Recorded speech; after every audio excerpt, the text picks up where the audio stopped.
Hello, and welcome to Jason Cabinet Experience. I'm a retired U.S. Army officer and CEO founder of Cabinets HR. At Cabinets HR, we provide HR companies with 49 or fewer people by combining a tech platform with an HR business partner. Cabinets HR is hosting Cabinets HR Seattle's Got Tech on July 30th as part of Seattle Tech Week. We're going to have 16 tech startups doing demos of what they built. Think of it as a tech trade show. Cabinets HR Seattle Got Tech and the Jason Cabinet Experience is sponsored by Century Computing. Keeping the technology essential to your business safe and performing optimally can be challenging. For Century Computing, the IT partner of choice for business, you get thoughtful human interaction and innovative professional IT service, no matter the size of your business. Increase your productivity levels and eliminate financial risks with Century Computing's IT, cybersecurity, AI consulting, cloud consulting, and business automation services. For more info, just click on the QR codes on the screen.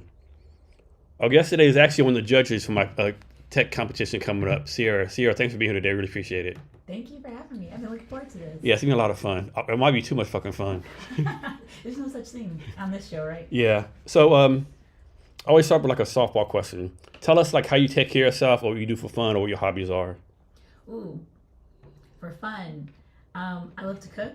I'm a bit of a foodie. Some people ask me how I got into cooking. It's because I like to eat. And I kind of grew up in a family that's like, if you like to cook, you should like to eat, like to cook kind of thing. So I work on different recipes. I actually have an ambition at some point, open a restaurant, do some soul food, Japanese fusion kind of thing. Love to read. A couple of my kids have picked that up for me where I've caught them staying up too late with their lights on in their room, still trying to read. I read fiction and nonfiction. There's just so many different things that interest me. So that's something I still really like to do. So you had a love for cooking since you were a kid, or it just recently happened? Since I was a kid, and I like to cook and I like to bake. There's a difference, right? There is a difference, but one thing that I find is sometimes people will say they prefer one or the other. Mm-hmm. You're almost considered like a culinary, like ambidextrous if you like to do both. But the thing about cooking is there's a lot more room for improv, mm-hmm. Not so much in baking. And what's your to-go dish to make? My to-go dish lately for like the kids and everybody, I've been working on as part of that Japanese soul food menu. I've been trying to test different things out, and I'm not sure if have you ever had Japanese curry? Yeah. Yeah. So my kids love Japanese curry. They had it with some katsu a while ago and all that, and so I had this idea of like, what if I did like an American style pot roast with the Japanese curry? Is there a dish out there that you haven't done yet? Because like I'm a good cook, but this might be too much for me. Like challenge your cooking skills. So there's a couple dishes that are like that. Paella has proven to be a bit challenging, just to get the rice, broth, seafood, everything just so. I still practice that. More so, I've been practicing my scallop technique. Because that's another one where it's more so technique to make sure they don't end up too rubbery but have that right sear on them. That's another one. Lobster bisque is a bit tricky. So big seafoods. Yeah, a lot of them seafood, but I still try them. I definitely still try them because a lot of them they take practice, especially when you need to time your heat. And so you cooking like every day for the family, or just when you can? Here lately, when I can, but it's something that I really enjoy doing. So much so that if I get to a place where I'm kind of in work, meetings, all of that, and I'm like, I need to reset and ground, I'll be like, oh, I haven't cooked something in a while. So I'll go do that. And how often do you do your reading? That's a daily thing or when you can also? Daily. Yeah, daily on the reading. I got a few, I'm reading right now The Book Thief. So that's the fiction pick that I'm reading right now. And then nonfiction, I'm reading This Is How They Tell Me the World Ends, which is around cybersecurity warfare. And so how do you go about picking the books you read? What's your process for that? I have quite the queue in Libby, so I use that Libby library app. It has a way for you to tag books that you want to read. And so when I'm in passing or sometimes in my news feed, there'll be some recommended books. I love listening to different podcasts, and so people will reference different books on podcasts that I like to check out. Ezra Klein, at the end of his podcast, every time he has his guests answer what are 3 books you recommend. So I tend to just find all these titles. I think I'm about up to like 900, low 900s in my that would fucking drive me batshit crazy. I ain't gonna lie to you, right? That would drive me batshit crazy. I would literally have to stop. I would have to stop my life and go through 900 books. I couldn't handle it. Yeah, there's actually an article in the New York Times about a gentleman who passed away in Columbus, Ohio, where I moved from. He died in his early 90s, but there's a piece about him in the Times because his kids took his list of like over 3,500 books he read in his lifetime and they digitized it for folks so they can see what he's been reading through the decades. So do you actually read the actual book, or are you more of an Audible person, or Kindle person, or podcast person? It depends on the book and like the subject matter. So I love podcasts. I know some people like fiction as audiobooks. I tend to prefer reading fiction. But for example, like the audiobook I've been listening to, because I've had to listen to it, is Radical Acceptance by Tara Brach. So I tend to find that books that are a bit more contemplative or meditative, those tend to be the ones that really help me with audio. But others I tend to read in digital or print. And so, are you one type of people like you read a page a day for 600,000 years, or once you start the book, you just go all the way through the book, or something in between? That also depends on what it is. Like for example, this book, This Is How They Tell Me the World Ends. This one I'm having to work through. So it's like I'll get through the chapter, and now I'm at the beginning of the book where they're talking about this cyber attack that happened in Ukraine in 2017 that was called NotPetya, and how they basically used the primary attack service app and platform across the Ukraine to infiltrate everything. And so I'm reading about, the interviews and all of that, and I'm like, well, let me pause and go read about this attack and its aftermath and all of that. So sometimes it's less of a function of I'm going to read this many chapters, and more like let me sure I'm like tracking with you. So do you prefer like reading like current literature, or like going way back in the day, like the medieval days or Renaissance days, or do you have a preference for what time period is? I don't think I have a preference per se. I will say I love Heart of Darkness from Joseph Conrad. It's one of my favorite books. It blows my mind that English is not his first language. And so that one's considered a classic of sorts. I will say, like, for classic literature, I have not admittedly been able to get into the Jane Austen, the Dickinsons, the Brontes. I read it for school because I had to read it for school. But for leisure, those don't tend to be my preferences. But like I said, my book list has recommendations. There's a lot of historical fiction in the mix for some things. Another one of my favorite books, All the Light We Cannot See. That's historical fiction. The Book Thief I'm reading right now is historical fiction. So I like to stay open, and I like to kind of challenge myself and give books a try that maybe I wouldn't usually. So you just said something kind of funny. Like you said, you're reading for leisure. How many people in the world like reading is not leisure? Reading is like that's like running 20 miles a day, right? Yeah, well, it's interesting because so I remember when I started reading like as a child. It's one of kind of my earliest memories of like, first of all, feeling like I discovered like a superpower that humans have that I feel like they don't use nearly as much as they could be. But when I was a kid, for whatever reason, my dad had his hangups about me going to kindergarten, what have you. But my family moved from Ohio to Colorado. My dad had been working for United Airlines, and they were going to close the office in Cleveland. And they said to him, hey, your options are Denver, Charlotte, Honolulu, or Chicago. And if you can believe it, in the early 80s, those all had like the same cost of living. But the offer to come to Denver came with being able to wind down Stapleton International Airport and be there for the build out of Denver International Airport. Which still cracks me up, all the conspiracy theories about the tunnels and everything with Denver International, as somebody whose family moved there for that build. But my dad was on the customer service side, and he decided to go to Denver. And so when we're getting all settled and everything, and we finally get in a good place, get a house, I go to first grade, and I barely knew my alphabet. I didn't know how to read. I didn't know anything. And so I had this angel of a teacher named Miss Justin. Rest in peace. Her name is Debbie Justin. And she saw me when she told everybody to go to the book corner. Everybody go pick out a book. We're going to have reading time. And, it was all like C. Jane Run, little books over there. Nothing crazy.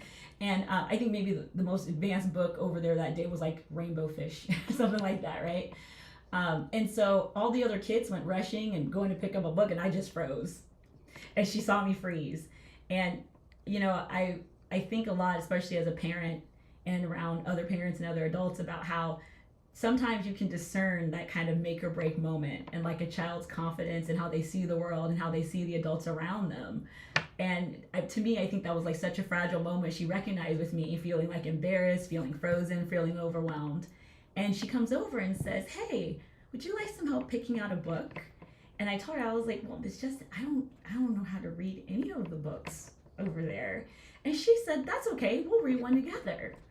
And of course, by that she meant she was gonna go over there with me with the other kids and read me a book, and kind of helping me with sight words and all that when I was 7.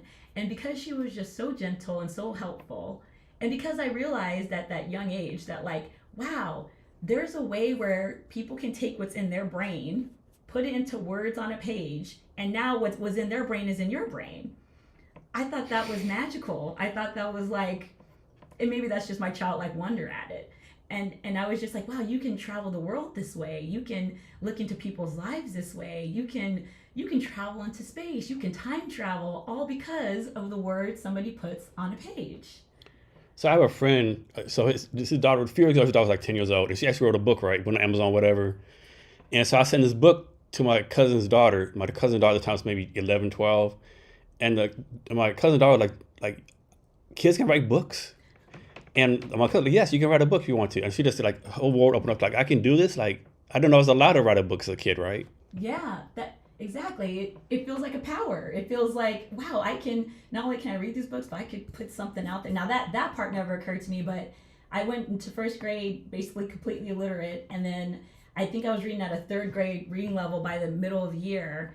And by the time I got to like 3rd grade, 4th grade, I'm reading at like middle school, somewhat high school reading level, and they put me in like some of those advanced classes.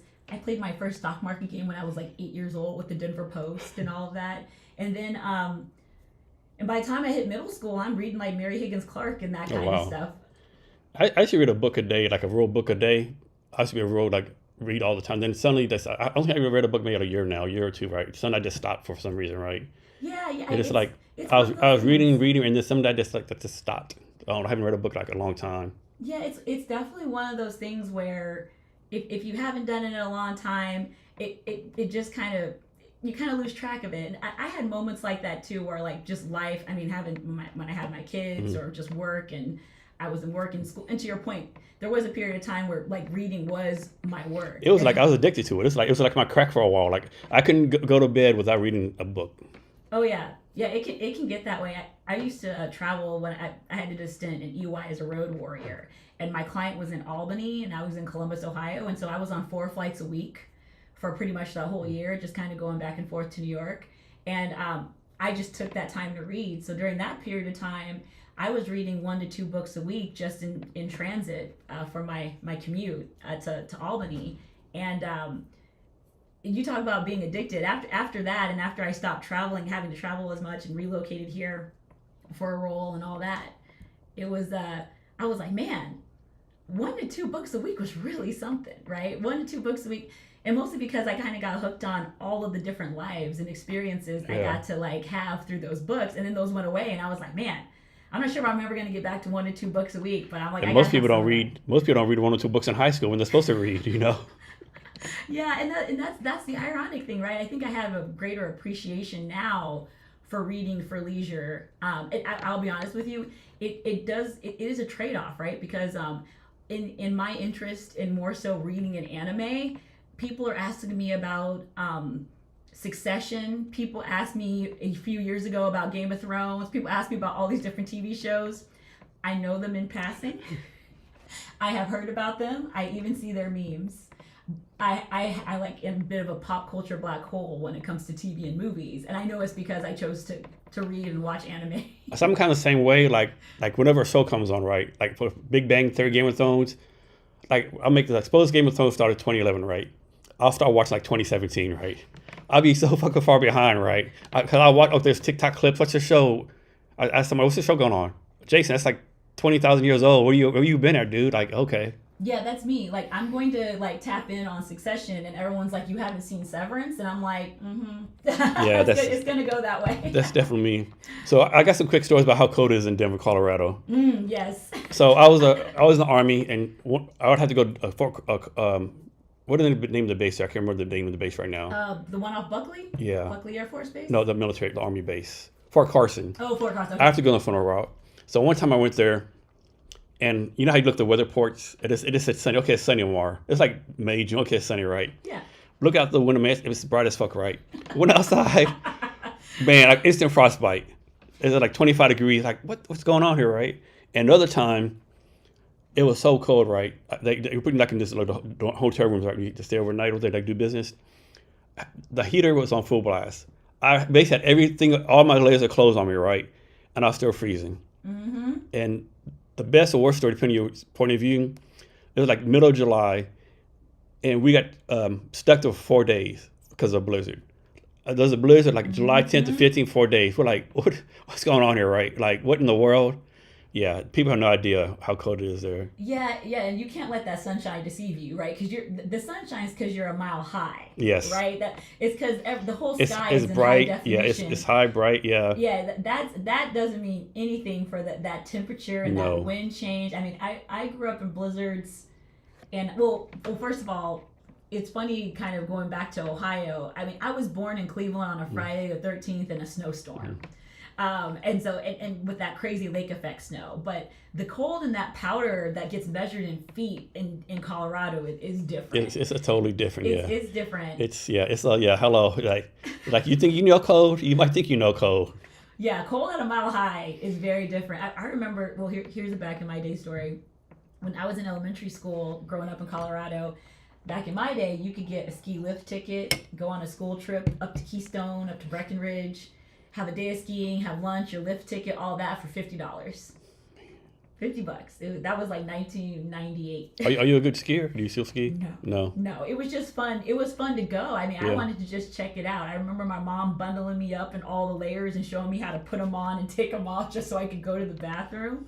And I remember, if you're the parents, you're into skiing, it's kind of worth it to you to chaperone your kids and everything to go up there because you got the discounted lift ticket, and we had the little charter buses that would take us up there, and we had lunch and cocoa at the fire in the lodge and all that. And I remember being very sore. I remember, when they teach you how to pizza, to wedge, to stop yourself. I wiped out so many times. I only went a few times, but I wiped out so many times every time I went.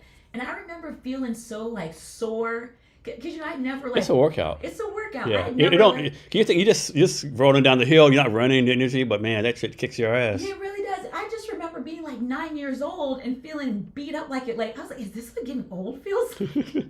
I just remember being so sore in places I didn't know you could even be sore, and I was like 9 years old, and I was like, I didn't break anything. Like, why do I feel this way? And the sunburns. Yeah. You're like, it's like 20 degrees. It's wintertime. What am I doing at the sunburns? Yeah, that's snow. And that's I remember having the goggles on, right? Because it was bright. And they talked about, that snow blindness. And that was also real. And I remember thinking, like, why do I need these dark goggles? And then I got up there. I was like, I'm so glad I have these dark goggles. And I remember this one kid, last name was Carver. He did the thing of like, I don't need any sunscreen. And when we got back from the ski trip the next day from school, he had just like that band where his goggles were. And the thing is, he did the thing where like the glare from the snow got him. But also he had the windburn from going downhill. Man, that kid was just slathering Eucerin and Vaseline. He had like the little, the bottles of it with him in school. Tough lesson learned by that kid. Yeah, because he was on the fairer side too, and I was like, man, I mean that kid looked like he had. It honestly kind of looked like eczema. Yeah. And I remember being like, I was like, man, I had no idea the sun off the snow and the wind could do that to somebody's skin just that fast. It's no damn joke for sure. You also involved you just had an event I think in Woodinville for the TEDx woman speaking, something like that. Yeah.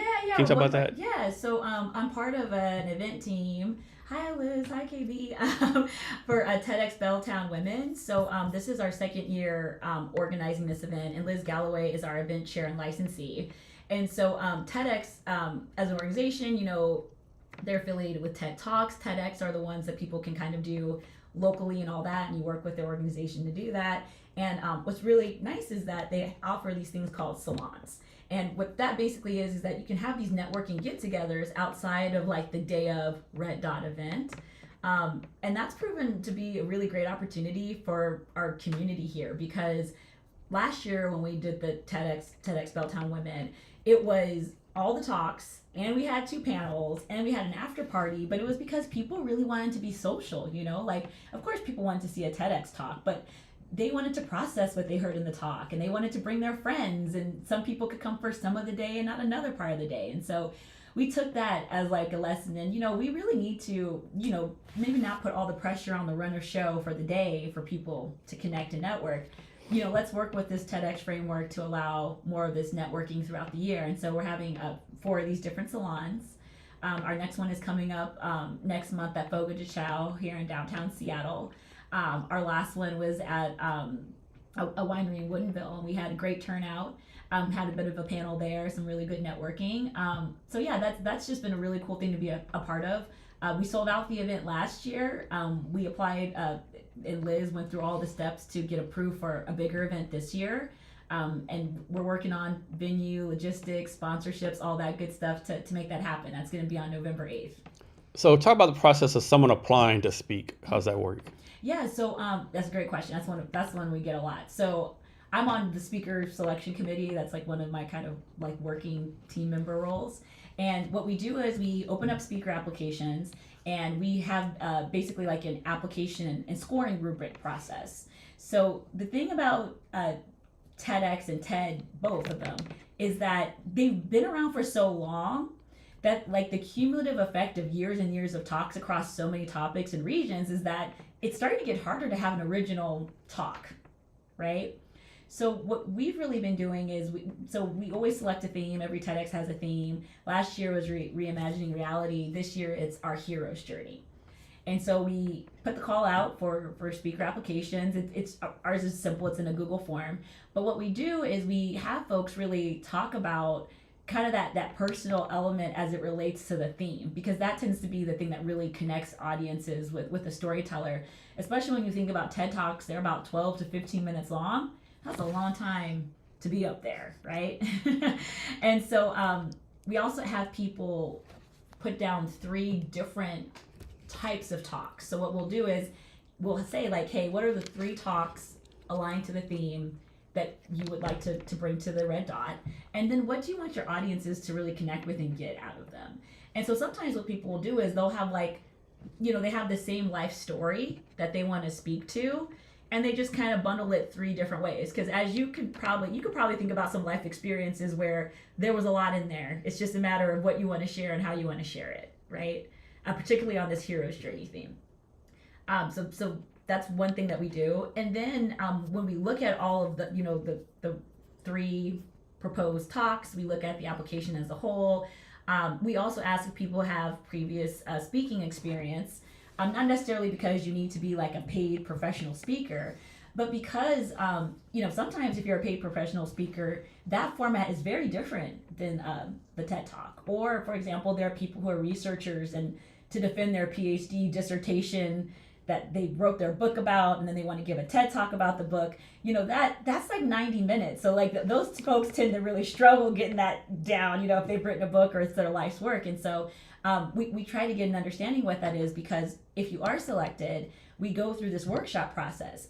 We never expect people to, the thing that they applied with, be the exact same talk that comes out in the red dot. Sometimes it's a mix of the 3 or a couple that you suggested. Sometimes we need to workshop them and kind of bring the thematic elements together. But we have other speaker coaches. We have these rehearsals, and so people can get a lot of that support. We also have previous TEDx speakers who we can bring in and talk to folks, to help them as they really craft and practice their talk. So that's a little bit about the process. Now that said, Jason, you would be so surprised the amount of people who don't just stop and do a quick Google or GPT or YouTube search to make sure they don't have the exact same TED Talk title or TEDx Talk title as ones that have gone before. So that would be my one PSA out there, folks, is if you're looking to do a TED Talk or a TEDx Talk, do your homework, do a little bit of diligence around, how you would frame or package the story that you want to bring to the stage. So tell me if I'm wrong. I probably am right. My perception is like when people apply, right, make generalization. Like one person applies, they've done some public speaking before, they're kind of known, and like you Google them, stuff comes up. Other person has never spoke before, never done anything before, they apply to. My perception is a person who's never done anything before will never be selected. Well, it depends, right? Because sometimes a person never been selected before. So this year, what we also had too was an opportunity to list, obviously your previous speaking engagements. Maybe you have something on YouTube. Maybe you host a podcast. We've had podcast host apply, right? So is that the same as being on the red dot? No, but that does show a level of communication skills and presence and all that. What if someone has nothing at all? Nothing at all. It's like, hey, I got this great idea. The world needs to hear my idea, and I'm gonna apply to talk. Yeah, I mean, so this is only our second time doing it, so we have not seen that ourselves. Only because because the other option too is, let's say you don't have anything out there. We also have the option where people can pitch us your talk or give us a part of your talk, and you can record yourself doing that, and we'll check that out. And we did as part of. And how many people? This is a women only, correct? This one is primarily women focused. However, I will say this: we were a bit surprised with this hero's journey theme. How there was definitely a lane for what I would call allyship or gender nonconformity, even that could have been a part of this. And I was so surprised that the lack of applicants that we got around those topics. Yeah, I think a lot of time you put whatever. Only a lot of people even though I would presume I could apply, but I think a lot of people just assume they can't. So, how many people speak each year? What's the number of people actually talking? So it's up to you. So this year I think we landed on 7. Okay. Some TEDx they'll do 7 to 9. Okay, and someone applies, they get to speak. Let's suppose Mary Jane gives a speech. Mm-hmm. What can she expect? Of course, if she's giving back to the community, giving back to value, whatever. But what can she expect in return? Can you expect an increase in viewership on a book, increase in ROI, or what can the people speaking expect? That's a great question. What I generally, and I don't think this is an overstatement at all, whether it's TED or TEDx, there's kind of a before you stepped on the red dot and then after you stepped on the red dot. And that's primarily because the part of the TEDx governance around the venue, for example, that we select on the logistics side. Part of the reason the venue and the lighting has to be just so is because you got to have those letters up there. You have to have the dot up there. Why? Because we're going to record that. And that's going to go on the global TEDx YouTube channel. And there's some power for LinkedIn or whatever it is, Jason Cavness, TEDx speaker or whatever this thing is, right? Yeah, but I would say even more than that. We had a couple speakers this last time, and I think they're at 100,000 views on the global TEDx YouTube channel. Has there been a past talk in the past where you're man, this person just killed it? They did a great job on this? Yeah, I would say one of those talks, and it still kind of has some momentum. I shouldn't say kind of. It has this really profound momentum that's kind of outlived the talk itself, is Megan Onan. Hi, Meg. She did a really compelling talk about moving beyond agreeing to disagree. So that was one that we had on the stage last year that's over 100,000 views. But it is tied to her life story and to her book, but also to a lot of the work she's doing in community and advocacy. So came from a really personal place where she grew up in a very conservative religious area, and she was outed in college by an ex-boyfriend as a lesbian woman and received death threats, harassment, all of that. She had a friend who died. Basically, he had been beaten to death for just even looking too gay there, and her family was concerned for her safety, her brother in particular, and she leaves, and she just didn't want to stay in exile. She didn't want to just be I'm another queer person alienated from my conservative background. She what else can I do? And her book and her talk, it talks about that, and that really resonated with people, because people generally don't like the idea that the worst prejudices and ignorances that might be in your family or your friend circle or your neighborhood need to permanently exile you or disconnect you from, in her case, the people who raised her and she has so much love for. So I remember reading the application for her talk. I was traveling and I was in LA. I was at a cafe, wanting to make sure I hit the deadline, because we tried to stay tight on the deadlines to let people know and turn in my rubric scores.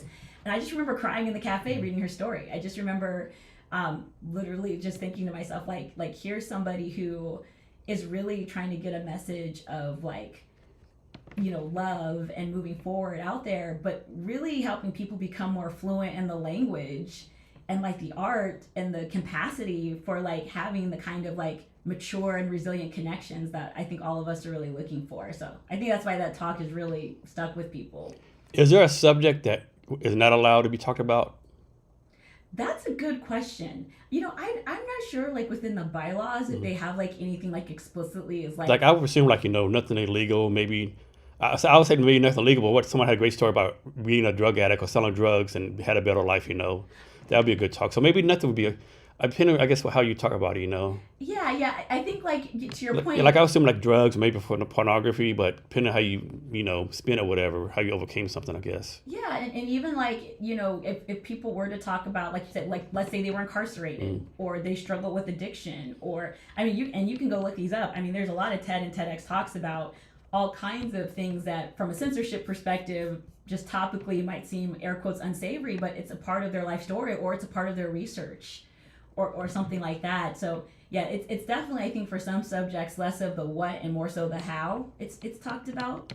And this is like all volunteer thing, right? You, Liz, all volunteers, right? So how many volunteers does it take to run this? Great question. So last year, so there's the volunteers for like the lead up to it. And granted, we always would love more help, particularly on like the social media, like the comms, the outreach that we do.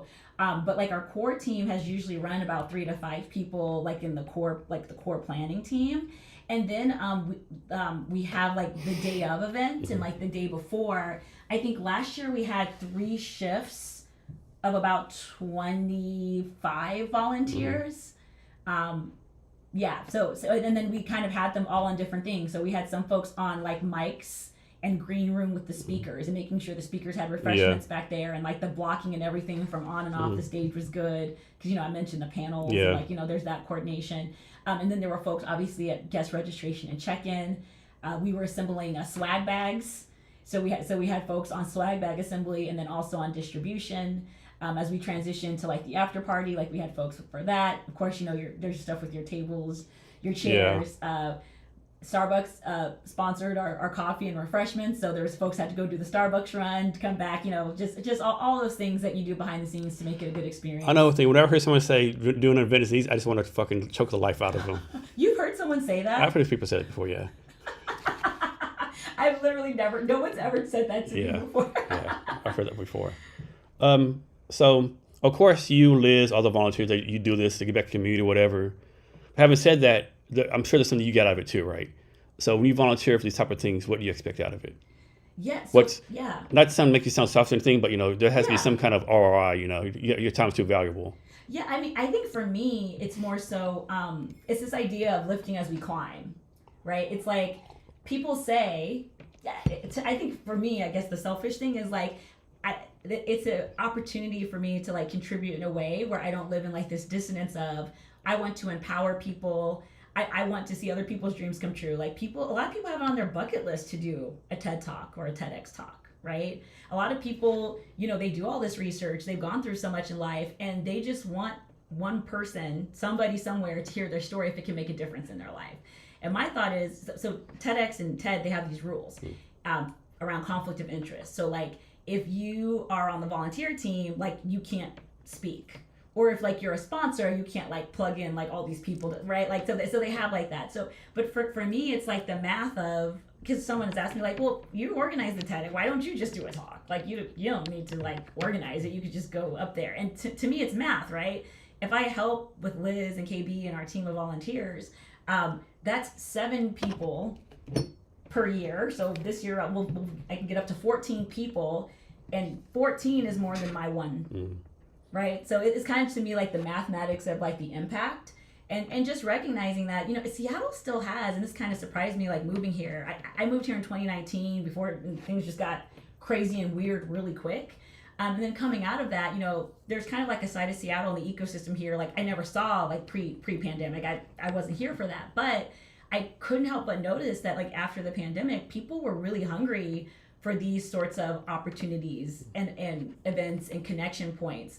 And so I just really wanted to be a part of, people complain about the Seattle freeze. They complain that it's all tech stuff, right? People can't just like hang out like this TEDx Belltown women thing. Like the women are like, I want to hang out with other women outside of my women's resource group at Microsoft. And I was in the women's resource groups at Microsoft. I worked there. But I totally get it, right?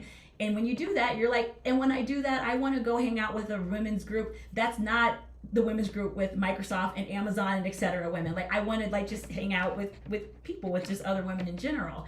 And so my thought was, if there's a way I can help with that and not just kind of hear that complaint all the time and not be able to point people to something, I really wanted to do my part. I don't know if this has ever happened. I'm sure this has never happened, but I can imagine like someone giving a talk on TEDx, whatever it is, and pull out a drink. Man, this coconut water serves refreshing, and drink it, and then start talking again, right? Yeah, well, that's the thing. The way that the stage and all that's set up, it is kind of product placement proof. I mean, like if you've had it in his pocket or something, or kind of hit it. I haven't seen that. I mean, that'd be genius, though, right? I mean, I wonder if they'd have to edit it. It's a good question. I'm not sure if they'd have to edit that out or what. Because it's not live, I don't think, is it? No. I mean, so some folks, Okay. It's a great question. So some folks, and we do have that option of, well, you know how streaming is. You know the complexity of streaming. I mean, even Netflix runs into trouble with streaming. Yeah. But you do have the option to live stream these things. But on the recorded side, like that would be like kind of a weird edit splice moment. I mean, that'd be one of like Dr. Pepper. So, hey, Jason, you know this TEDx talk, right? I see you on social media drinking Dr. Pepper all the time. Just have a Dr. Pepper in your pocket, just pull it out and put it down, right? We'll give you like a whatever amount of money, right? I know that. I mean, I'm thinking. I'm trying to think to myself. Everyone were like, did Jason just do that? Like, what's going on, right? Yeah, I wasn't feeling well, so I went to the doctor. Yeah. Dr. Pepper. Yes, exactly. Just like that, yeah. Yeah, it's insane. And so something else you belong to, I think it's called Miston Labs. Oh, yeah, when I was in a blockchain startup. Okay. Yeah. Can you talk about that? Yeah, so... Are you still with them, or...? No. Okay. So my first foray into the world of startups, of all things, was a blockchain startup. You like, I'm not going on, I'm going all the way in. That's right. I was like, if I'm going to go in, I'm going to go all I don't know, no bullshit dating app, bike app, logistics. I'm going like the core startup. Yes. And that was really something, because I relocated here for a role at Microsoft. And that was on the modern work and security side with customer success, and then eventually customer success, like global strategy and all that. For Modern Work Security 365. But then I did a stint at Xbox, and I actually had an amazing opportunity. I was working in the Chief of Staff office for Phil Spencer.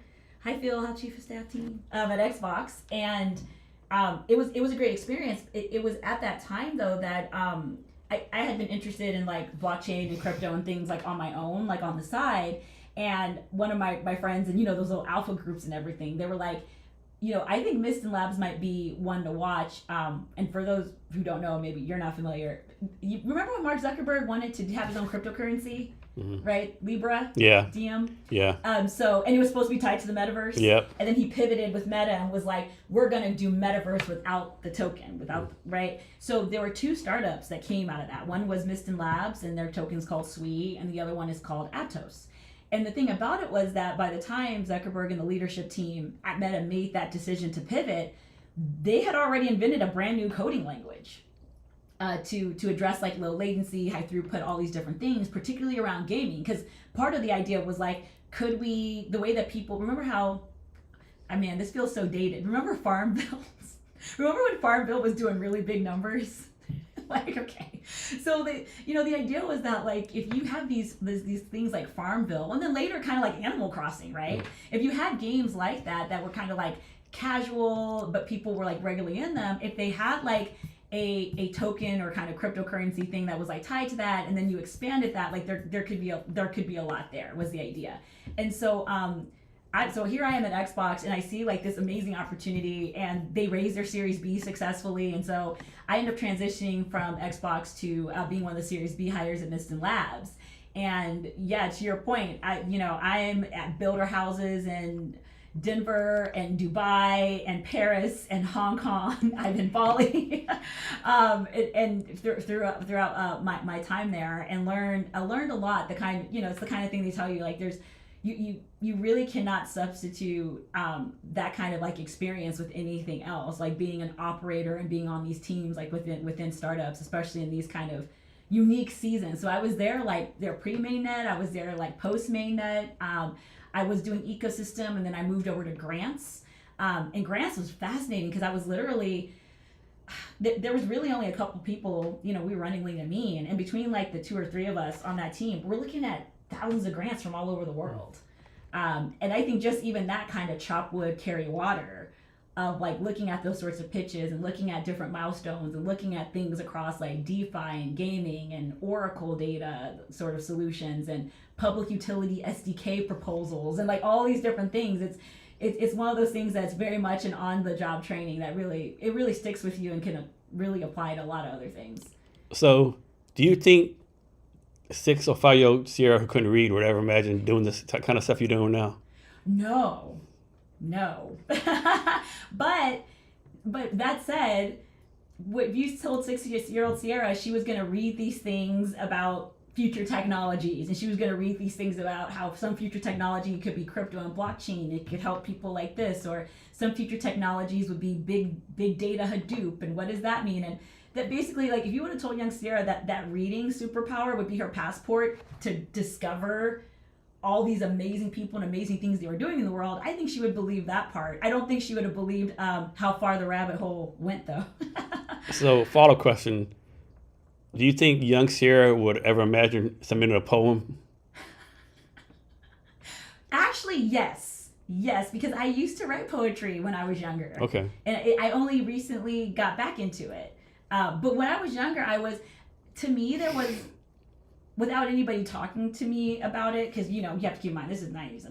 In my family, we didn't have a computer until I was in high school. And, like, even the computers you used in the library and everything, it's like, this is back when AOL had disk of how much time you had, right? So I was on the internet. But I still had this thing of just like, the more that you read, the more you kind of want to process. And the more that you process, it kind of comes out now that I know it's prose. Now I know it's poetry. Now I know it's like journaling or whatever. But at the time, it was like, I'm thinking about so many things from this thing that I read. Let me write something. And it just started off as simple as So that. Can you talk about this poem you just submitted? Yeah.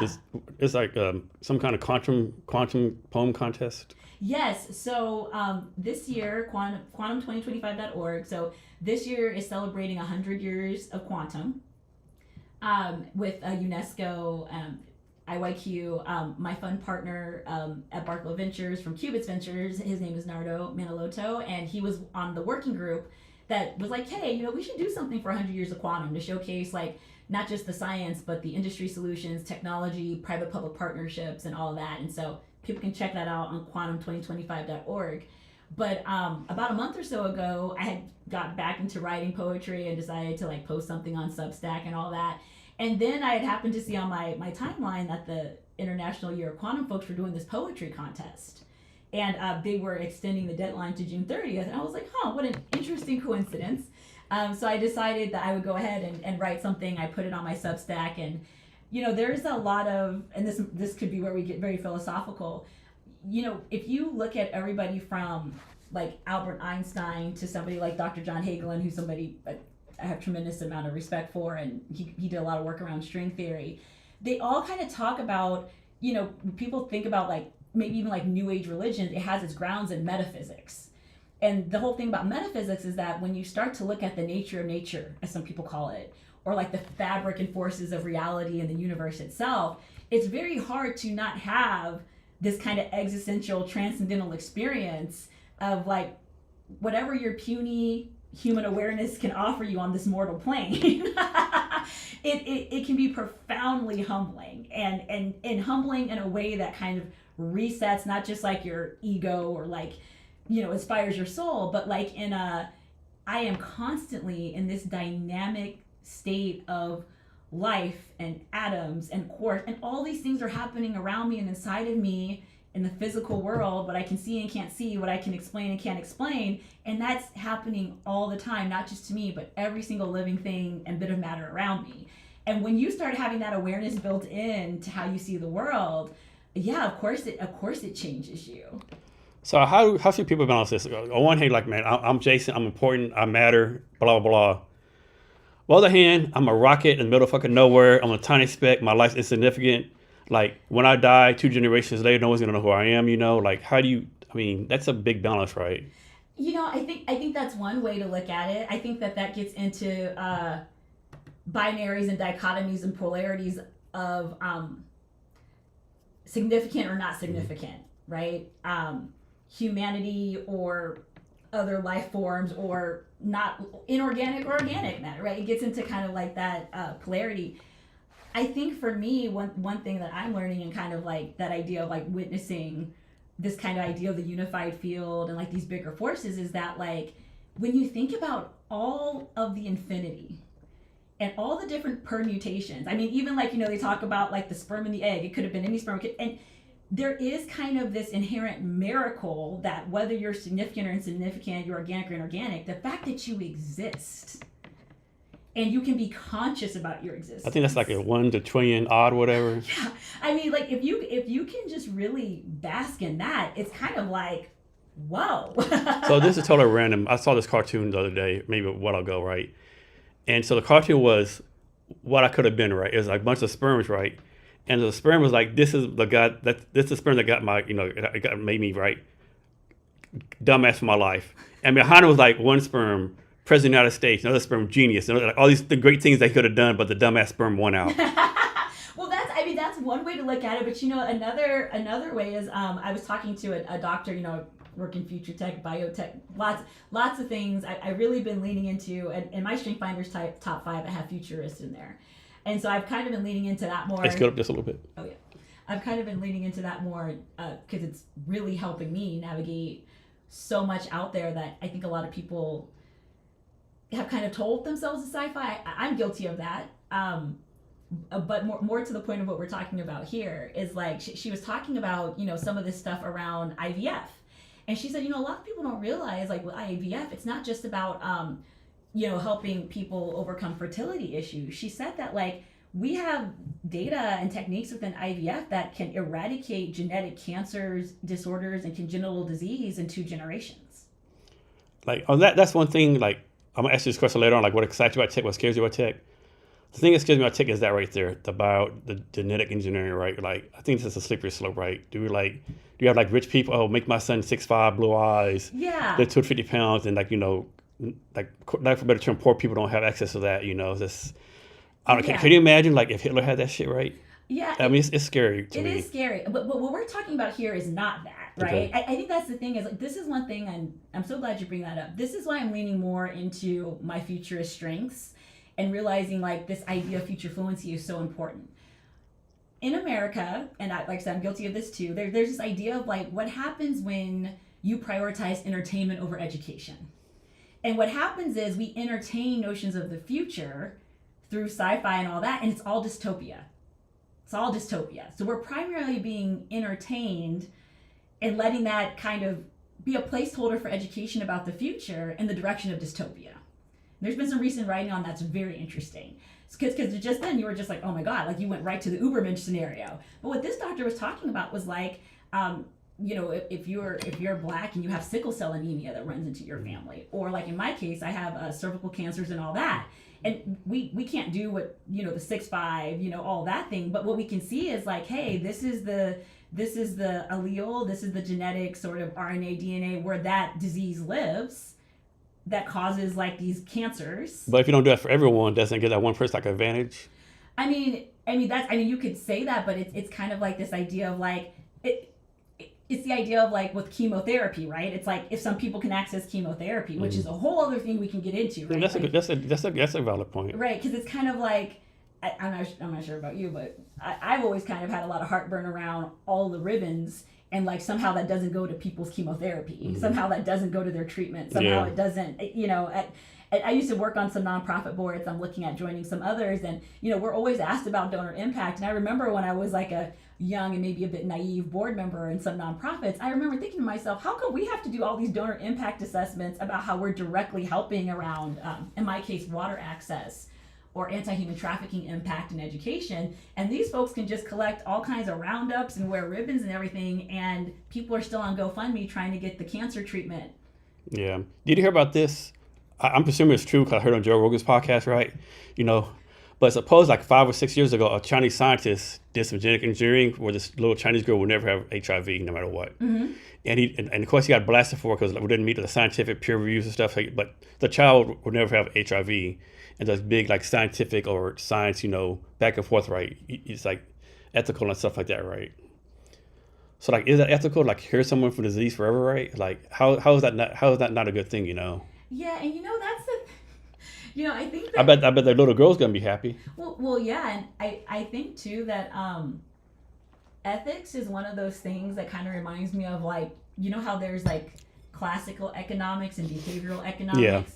Like the classical people, what's the fundamental thing? Everybody acts rationally in Yeah. their own interest, and you look at that and you're like, have you ever been mad? Have you Yeah. ever been in love? Yeah, Have exactly. you ever had a little too much to drink? What do you mean? Has someone like done something wrong to someone you loved? You know. Yeah, have you ever had to say sorry because you messed up? Like, what do you mean everybody is rational at all times in their best interest? No. And so you have a whole kind of thing like based off that. And then here comes behavioral economics that says, or humans kind of have fallacies around what is in their best interest. Yep. And also the nature of best interest changes over a person's lifetime. Yeah, because short-term interest is way different from your long-term interest sometimes. Exactly. So like there's like kind of this 5D element to even rationally coming to a best interest conclusion. Like there's time, there's context, there's your role in society, right? There's all these dynamics at play, and like this idea of rationality just tries to flatten it. And behavioral economics had this radical idea, right? That like, there are other dynamics at play. And I think that's the same thing with ethics, right? Is that you can say that people are going to be this way. They can be consequentialists, where they're just like the morality is determined, the ends justify the means. Yeah. Morality is determined by the outcome. Like that little girl who's never going to get HIV. Then other people say like, no, like there are certain things that are the right thing to do, even if there are positive, yeah, or what outcomes, right? Yeah. And so, but the thing about bring back this behavioral piece, is that people don't often sit in philosophical debates with themselves. No, not usually. No, not usually. No. So we're gonna go back in a minute. So somewhere in your bio on LinkedIn it says that you work hands-on with technical founders. What does that even mean, working hands-on with technical founders? Yeah, no, that's a great question. So within, some people call it like deep tech, frontier tech, etc. Actually, let me back up a little bit. I want to level set on this statement, and this is something that we're working on and doing a lot of communication and events and education on at Barclo around future fluency. If people were to close their eyes and think about kind of like what we were just talking about, all these challenges in the world, and if we could bring our most brilliant minds to come up with the best kind of solutions to like species level problems, and people can, I won't even lead the witness. Like people, I think, have an idea of what that is to them, right? And if I let them sit with that for a minute, then I ask them, how much of that would be solved by enterprise SaaS? Mm-hmm. And the answer is like none of it, right? And yet, here in the US in particular, we have this hyper fixation on software as a service and enterprise solutions. But so much of future technology, frontier technology, deep tech, whatever you want to call it, the things that's going to address these species level problems are not going to be that. And so when we talk about technical founders, once upon a time, for some people, that's like, oh yeah, if you're thinking with the Y Combinator A16Z hat, it's like, it's the Stanford grads, right? It's the computer software engineers who are like trying to take the thing that they vibe coded and make it more enterprise grade or whatever, right? But for us, we're talking about people who might be researchers. They might be inventors. These folks have like patents. Some of these folks are published. Some of these folks are peer reviewed. It's a different kind of founder profile. Those people who are really trying to make sure that their life's work contributes to society in the forms of products, goods, and services, and not just peer-reviewed papers or patents. And so when we talk about technical founders, I think there's one, you could say at Miston Labs, when I was working in grants and ecosystem, I was working with technical founders. But that technical founder was learning the Move programming language, and they were building things for the Move ecosystem with SWE. That's a different technical founder than, for example, a founder that we're talking to who has an AI satellite imagery processing. Because telecommunications and satellites and any knowledge of what I'm learning now are called orbital solutions versus terrestrial solutions. That is a different kind of technical founder than a high potential software engineer that I think our current startup mindset is more used to working with. From your point of view, what's the number one problem we need to solve? With which part? Just in general, like number one problem we need to solve. I think we've become accidentally anti-innovation in America. Okay. So we need to the problem is make us more innovative. Well, it's The problem, less the that. problem is we're not innovative enough. Well, and it's less that, and it's more like I'll just share with you some of the things I've heard, like since our launch in Barclo and working with people from all over the board. When I say accidentally anti-innovation, what I mean is that people will kind of take on positions about future technology or whatever that when you play it out, it's a mismatch for what they say they want to see in the world, right? So I'll give you an example. People will say things like, "Oh, that quantum computing stuff, right? I heard that the chips aren't ready, that the qubits aren't stable, right? And we're years away from that." But if you play that out, there's a few issues with that, even if you're right. One, what am I supposed to do with that? Like, it's hard. It's going to take effort. It's going to take money, and it's going to take patience. So we don't try. So we don't learn. Like, you're going to wait 5 to 10. What are you going to do with 5 to 10 years? People are like, I don't think we have anything for 10 years. And my question to them is like, so what are you going to do for the next 10 years? Obviously, you don't do anything. It'll be live longer than 10 years. Don't do nothing now. It'll be longer than 10 years. Exactly. And it's just kind of like, but that's uniquely American, because in other countries, and by the way, there are 48 countries with these quantum and future forward initiatives, 47 of them not China, right?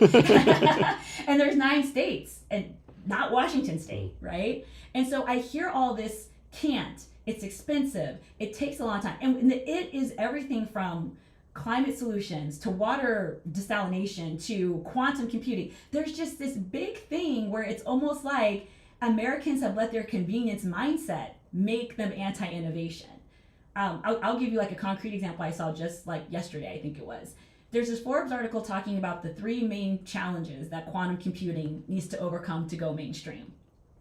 It talks about, the logical qubits being fault tolerant working, the technical stuff, right?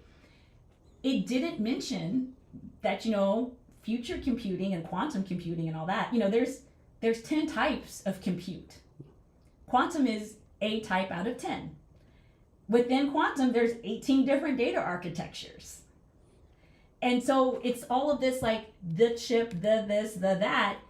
So it's all or nothing.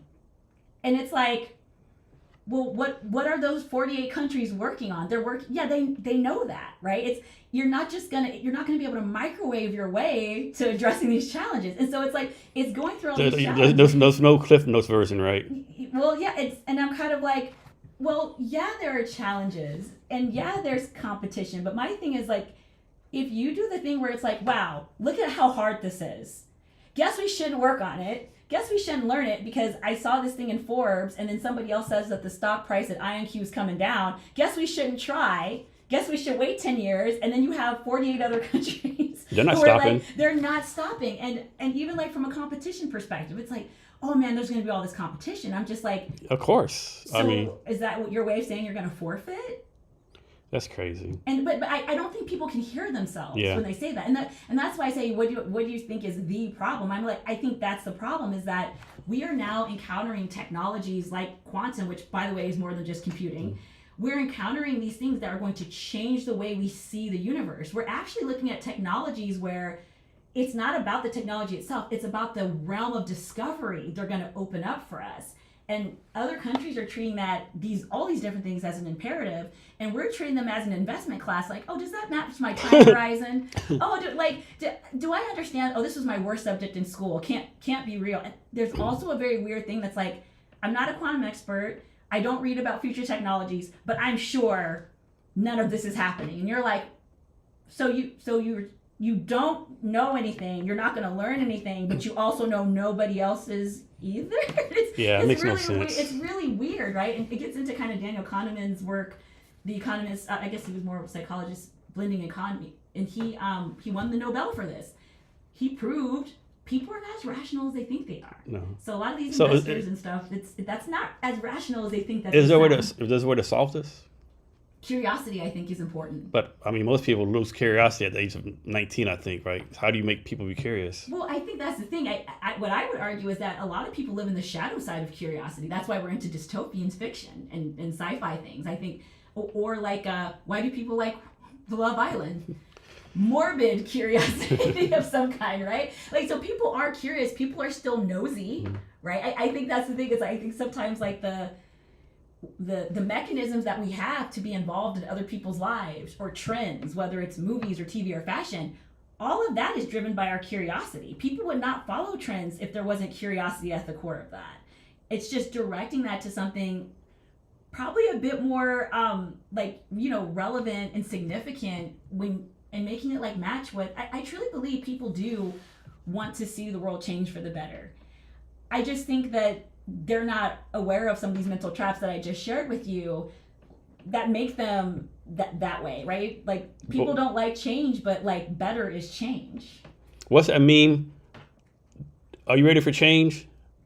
Yes. Are you ready for change? Oh no, not me. Yeah. Not me. These other people. That goes change, to the these other people, not me. I'm good. Yeah. I don't need to change. Well, that gets into the convenience thing, right? Because really, like the only difference between innovation and disruption is your awareness and your role.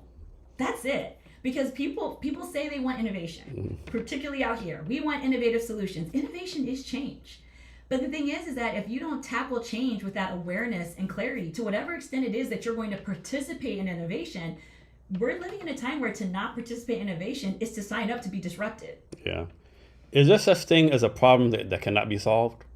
Or all problems inherently solvable in some kind of way? What people would say is probabilistically in theory, there is always a solution when you run the numbers.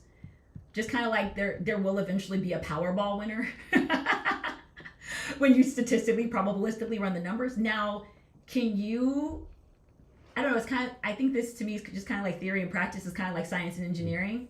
Quantum is like this with quantum physics, right? There's all the theory, there's all like the science, but like all the stuff around computing, the qubits and the chips, that's the engineering, that's the applying it part, right? And I think it's very similar where like, while there may be answers, solutions, whatever in theory, being able to operationalize them or put them in practice or even find what I call a coalition of the willing to even try, that could be a completely separate issue. Here's one for you. So throughout time, there's always been like a group of smart people, right? And they knew everything was, back in the day, the smartest people knew the Earth was the center of the universe. Back in the day, so every generation, the smartest people know.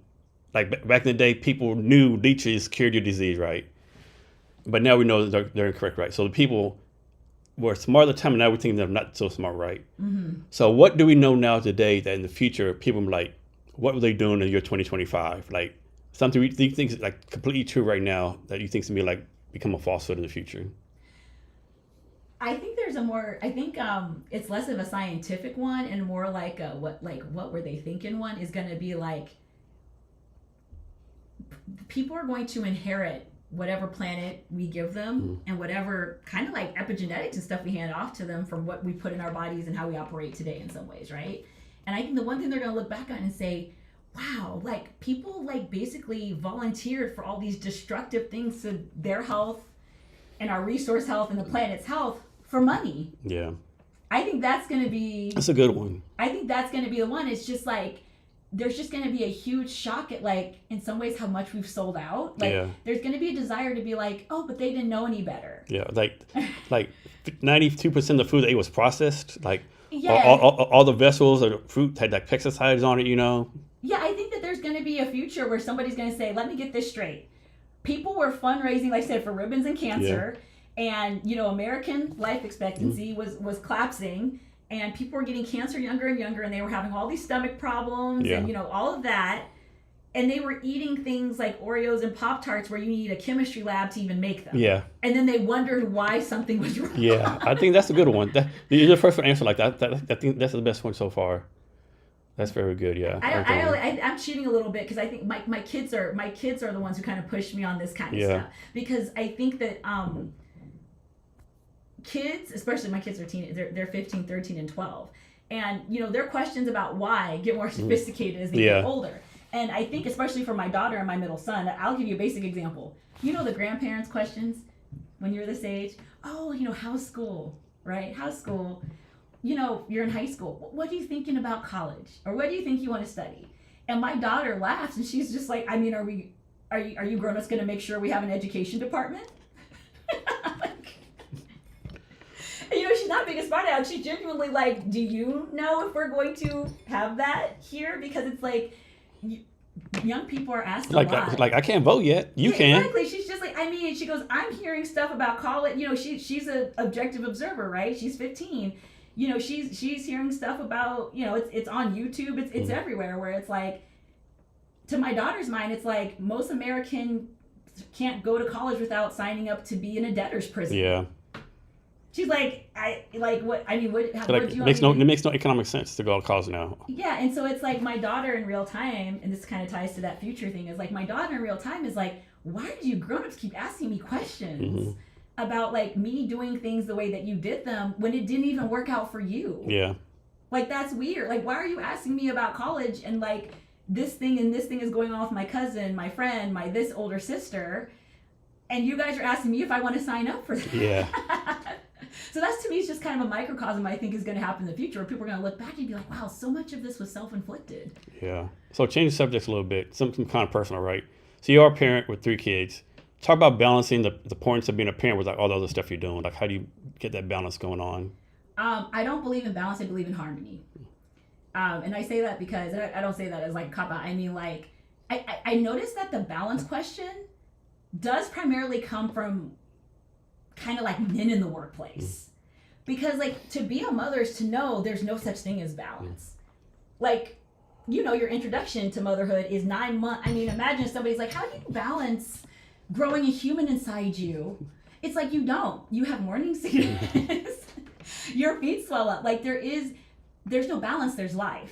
And if life is healthy and vibrant and all of that, then it's like, I'm on the right track, right? But, you know, I think about that sometimes, about how like motherhood, not parenting, motherhood, it trains you differently than I think what people talk about with parenting and work-life balance. And I'm super biased on this because I actually had all 3 of my kids at home with midwives, unmedicated. And so, you know, all my labors were like over 12 hours. So, you know, when you're in the throes of that labor pain, and then you fast forward and somebody's like, how do you balance your children? And you're just like, you know, like it's just kind of like it lives on a different planet from maybe your experience of how you even brought your kids into the world. So let me ask you this. Do you think what you do, like being an entrepreneur or VC, all the kind of stuff you do, is making yourself an even better role model for your kids? I would say it's less being a role model and more like being integrated into the world that hopefully I'm trying to shape a path and somewhat of a world for them, right? And, you know, like you asked me about this TEDx thing. It's like TEDx Bowtown Women. I want my daughter to be able to go. I want her friends to be able to go, right? So it's like I want to be an active participant. So when my kids ask those hard questions about like what have you grown-ups done to the world, I want to be able to have a good answer for them. So there's role model, but then there's also being integrated and also staying relevant, right? There was always like a tension with particularly those teenage years. You know, there's trends and like, you know, now it's screens and all that. And I stayed at home with my kids when they were really young, before I went back into the workforce. And there does become this relevance thing that I saw some of my friends who decided and were able to stay home longer. And it was tough, right? Because when you are the parent that decides to stay at home, and typically that's a mom, and it's like now the kids are like, hey, and now once again you're doing the mom dad thing of like, where are your grades? What are you doing for work? Are you gonna get your learner's permit? You're gonna get all this. There does come a point, if you've stayed home long enough, where it's like your kids are going to start venturing into a world that you've been out of touch with for potentially 15 to 18 years staying at home. So your kids so people talk about workforce readiness, and now you have to kind of outsource workforce readiness because like, and I have friends like this who are like, hey Sierra, or, you know, these different programs, can you help my kid with their resume? Why? Because, you know, one of the things that comes with sometimes staying at home and not working is, I don't know what resumes look like. and to be fair, even us out there, a lot of people are still trying to look for the silver bullet with resumes. It's just that versions. Yeah, so that's the thing. It's like I'm not saying that there's any right or wrong. It's just that what I've noticed is that I've had to navigate my mom guilt about, you know, traveling and doing all these things and all that. And at the same time, I am able to bring to my kids contacts and resources and learnings and things that come out from play testing in the real world and come from my hard knocks with SOWs and contracts and this and this. And I'm able to talk to them about conflict. I'm able to parent them in a way that's a bit more like grounded in that, and that's all that any of us can do, right? Because it takes a village. Like my kids still have people around them from all kinds of walks of life to help them with that. But I just say all that to say that role model is one thing, being accountable for the world you're making for your kids is another, and then there's a whole separate one of like staying sharp on like the kind of world you're sending your kids into, and it's very hard to do that if you've been far removed from it yourself. So how much do you share with your kids? Like, do you share everything with them, or like something's really had a really bad day, you keep it from them? Like, how do you go about sharing stuff with your kids? It depends. You know, one of the things I try to do with the kids is I do try to just show them that, you know, just because you do everything right, I think there's a thing, and I was raised with this, and it's a thing where you're hey, if you behave yourself, right? If you're a good girl or boy, everything will go the way you want it to, right? And that's just not true. And like that's kind of like not the form of leverage myself or my co-parent use with my kids, right? And that's the thing. It's like the whole idea of, you know, people kind of parent from that place, and then when something doesn't turn out the way their kids want, they say life's unfair, deal with it. But it's like there is something I think important about, like you said, like when you have a bad day, if you can or whatever, if your kids are interested, you know, your kids, at least mine, they can read me like a book. So it's like there are times where I give them a window into life wasn't fair, you know. So what is deep tech? What is deep tech? Yeah. Yes. So people have different definitions of deep tech. Some people would tell you that deep tech is, remember I told you earlier about enterprise SaaS, about like, you know, what are you going to run it on? How are you going to power it? How are you going to secure it? How are you going to, right, all that stuff. So there's one definition of deep tech that says deep tech is all of the hardware intensive, manufacturing intensive, raw materials, resource sorts of things that require a lot of capital, expertise, and infrastructure to be able to bring to market or to be usable. So that's one working definition of deep tech. I gotta tell you, in a world, particularly in our region where people are obsessed with enterprise SaaS, it actually doesn't have to go that deep for some people to kind of be out of lockstep with it. AI is a very good example of that, with what's going on with data centers right now. So how do you say the name of your VC? It's Barclo? Yes. So you're investing in the future, correct? Yes. Can something be too far in the future? Yes and no. There's a few ways to kind of think of the future. Let me level set this kind of like on the where you can merge practicality and philosophy when it comes to future and futurism. It's either the future or death. Okay, so let me start there. Either to live is to future. Okay. I think sometimes we forget that, right? Yeah. To live is to future. Yeah. So it always behooves you, particularly when you're surrounded by huge amounts of change happening very rapidly around topics and things you admittedly don't understand. I'm in that camp, just like with the rest of humanity. It's very important to be future present. What does that mean? So at Barclo, our kind of philosophy is there's future today, future tomorrow, and future day after. This window of future today, future tomorrow, that's where a lot of this very rapid change is happening, and there's like a lot of dynamics around that. So for some people, they'll say, how far out in the future is the future? One thing that I'm learning being a part of Barclo and educating people about quantum and deep tech and all that is that the whole investment thesis thing, right? The time horizon thing. We are in what I call a time horizon traffic jam right now, meaning that the folks who say, hey, tell me about quantum, Google says 3 to 5 years. What do you think? And I'm like, man, it's hard to crystal ball that, but I'm not going to disagree with Google. I'm not going to disagree with the Project Willow folks, and I'm under NDA for some things. I'm like, yeah, I think that's probably smart that you anchor on that. And it's not that people are skeptical, and it's not even necessarily like they don't want to like invest or understand it better. It's just like, don't I need all of my AI investments to pay off in 3 to 5 years? Wait a second. I invested in AI and it's not hedged on data centers and compute and energy and water use. Better throw in a bunch of money into data centers. Oh wait, rare earth minerals, we need stuff for the chips. We need stuff to go in the data centers. I didn't hedge on that either. How long is it going to take to get all this stuff? 3 to 5 years? Uh-oh. And I think that could kind of be the rub, is like, because the thing is that all this stuff is cumulative, right? So you could say like something's too far in the future, but you're still having to make sure things shook out on your past investments. That's how portfolios work. So, you know, from an investment lens, something's too far in the future. From a research lens, that's a different type of future perspective. So and I think that's why I come back to saying, like, we're treating the future like this investment class instead of an imperative. Okay. Yeah, that's where you're going to get the rub with like the time horizons. So next one, so a guy named Michael Baldwin did a post that you reposted, and basically he was shitting on people who said fail fast, right?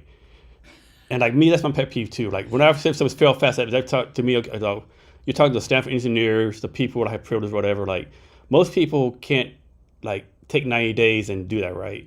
So give us your take on that. Yeah, so part of the reason I shared that is, do you remember I told you about like the world we want to create is not SaaS? Mm-hmm. You can fail fast in Scrum. Yeah. You can fail fast in the SDLC. You can fail fast in rapid prototyping. But in that world we talked about, do you want doctors failing fast? Like I have a good friend, he was on podcast with Brandon Doyle. So he basically has like a machine that cleans air, right? Like if he would have stopped at 90 days, he wouldn't have a multi-million-dollar company, right? Like some things you need more time, right? Yeah, well, sometimes it's a function, sometimes it's time, sometimes it's cycles, but it's like, think about what we mean when we say fail fast, right? Mm-hmm. Once again, we're back into investment class. We're back into Y Combinator, A16Z. The startup weekend thing. Yeah, we're like that. But once you get outside of that, right? Like before joining Barclo, I was working in cybersecurity implementations. Mm-hmm. You do not want cybersecurity people failing fast. You do not want threat intelligence failures to happen fast.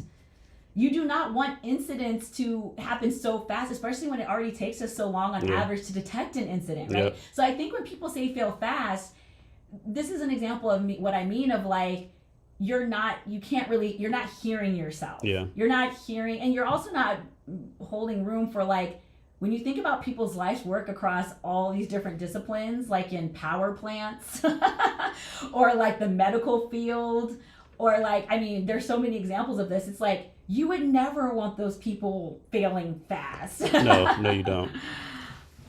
So as a startup founders, or actually people in general, all across all sections of life, people get all kind of advice, right? And usually people get advice is from a good place, you know. But a lot of times it's not the best advice for that person's situation, right?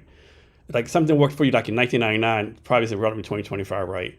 So how do you recommend people like taking all this advice and not be like rude, you know, like, you know what I mean? Like, yeah, that's a really good question. I think when it comes to advice, it's important maybe to, at least for me, I look at it in terms of principles and practice. So let's say somebody from 1999 is giving somebody startup advice today, and they made their money in the early 2000s, and they've just been, you know, advising and taking slices of companies and incubators, you know, just for getting advice on feedback on pitch decks and introducing them to prospects, and that's how they do it. There's going to be an element of principle in what they're sharing with you, perhaps, that you can apply. But like the tactics and the practices that maybe made them their money, or in the context of their startup or product or solution or whatever, that might not be the apples to apples thing. So I'm really big on advice, and mentorship. So our fund partner I mentioned earlier, he's up to 36 successful companies across his angel investment. He worked at Kaiser Permanente in their corporate VC arm. He's doing the second fund at Qubits, and you can imagine how many L's he had to get to the 36 does, right? And even he would tell you that what was the winning combination for the earlier 36 is not going to be the winning combination of what comes through Barclo or what comes into Qubits Fund 2, because these sorts of things are dynamic. However, the principles that he shares with us, right? You know, he was coaching me, kind of like I was telling you earlier about some of this innovation disruption thing, where he's just like, Sierra, be okay with being a disruptor, right? I mean, a lot of times I think as disruptors are asked to be apologists. Yeah. But that we wouldn't be disruptors anymore if we were like trying to like hold people's hand while we take them kicking and screaming into the future, right? But that kind of advice, that kind of principle, that always held true. Like 25 years ago, he's deprecated over 180 legacy systems by way of his work in his previous life. Those same people, now when he's innovating and getting those 36 wins, they love him. When he's getting rid of their old systems, they hate him, right? And so that kind of advice, like that's timeless advice. So I might have these numbers wrong, but I think there's something out there showing that like young females in elementary school, 80% of them are interested in STEM. That drops down to like 10, 20% of high school. Why do you think it's such a big drop from elementary to high school females being interested in STEM? And is there anything we can do to solve that? I think that's a uniquely American problem. And I'm really grateful for my time like at Miston and all that, where I got to travel the world and see how technology is adopted. And when I say uniquely American problem, I'm not saying the isms, I call them the isms, the sexisms, the racism, the isms. I'm not saying the isms are an American problem. I'm saying STEM as a concept is a uniquely American problem. STEM was created because we fell out of lockstep 30 years ago with what the rest of the world says were table stakes in education. We decided that what people were learning in 4th and 5th grade in China, Germany, France, etc., needed to be in a special category called STEM. And I do think that some of these challenges we're having around future tech and deep tech and all of that, whether it's investments and patience or just even education and learning. Remember I told you about getting educated more through sci-fi and all that. I do think that part of this is the cumulative effect of having a special category called STEM where only certain people on certain tracks learn it and not making it the general public education. I do think we're starting to see some of the effects of that a few decades later. So to come back to your question, you know, when you hear that I told you about those 48 countries, or there's a group that I hang out with on Fridays. Hey everybody, they're the Africa Quantum Consortium, and they have happy hour every Friday, and you can log in and all that. And there's a mix of men and women on there, and they're from all across sub-Saharan Africa. Because nobody went and said, like, when we're going to do our education, only certain people are going to be encouraged into STEM. And I think that that's kind of what happened here was that STEM became this brand. Remember I told you about imperatives? We did not treat STEM as a table stakes imperative for an educated populace. We treated it as like a super special side thing that could be like a optional career path. So like unless there was a future career path, remember I told you about investment? We're very coin operated in this country. So if there wasn't like a coin operated thing of like, here's the job or whatever, you're not going to learn STEM. And I think that that's really is what has hurt a lot of women and just representation in general, and because we made it such a specialized thing. So I posed this next question directly from your LinkedIn. So I'm paraphrasing, but in your LinkedIn you said something like, I'm always going to ask this question. What is the difference between AI and quantum computing? Here's my answer. Mm-hmm. So 2 answers I put in the post. One is the technical answer. So there are 3 macro technologies, or the trinity of tech, as my mentor Nardo calls them. They are compute and infrastructure, data and intelligence, and applications.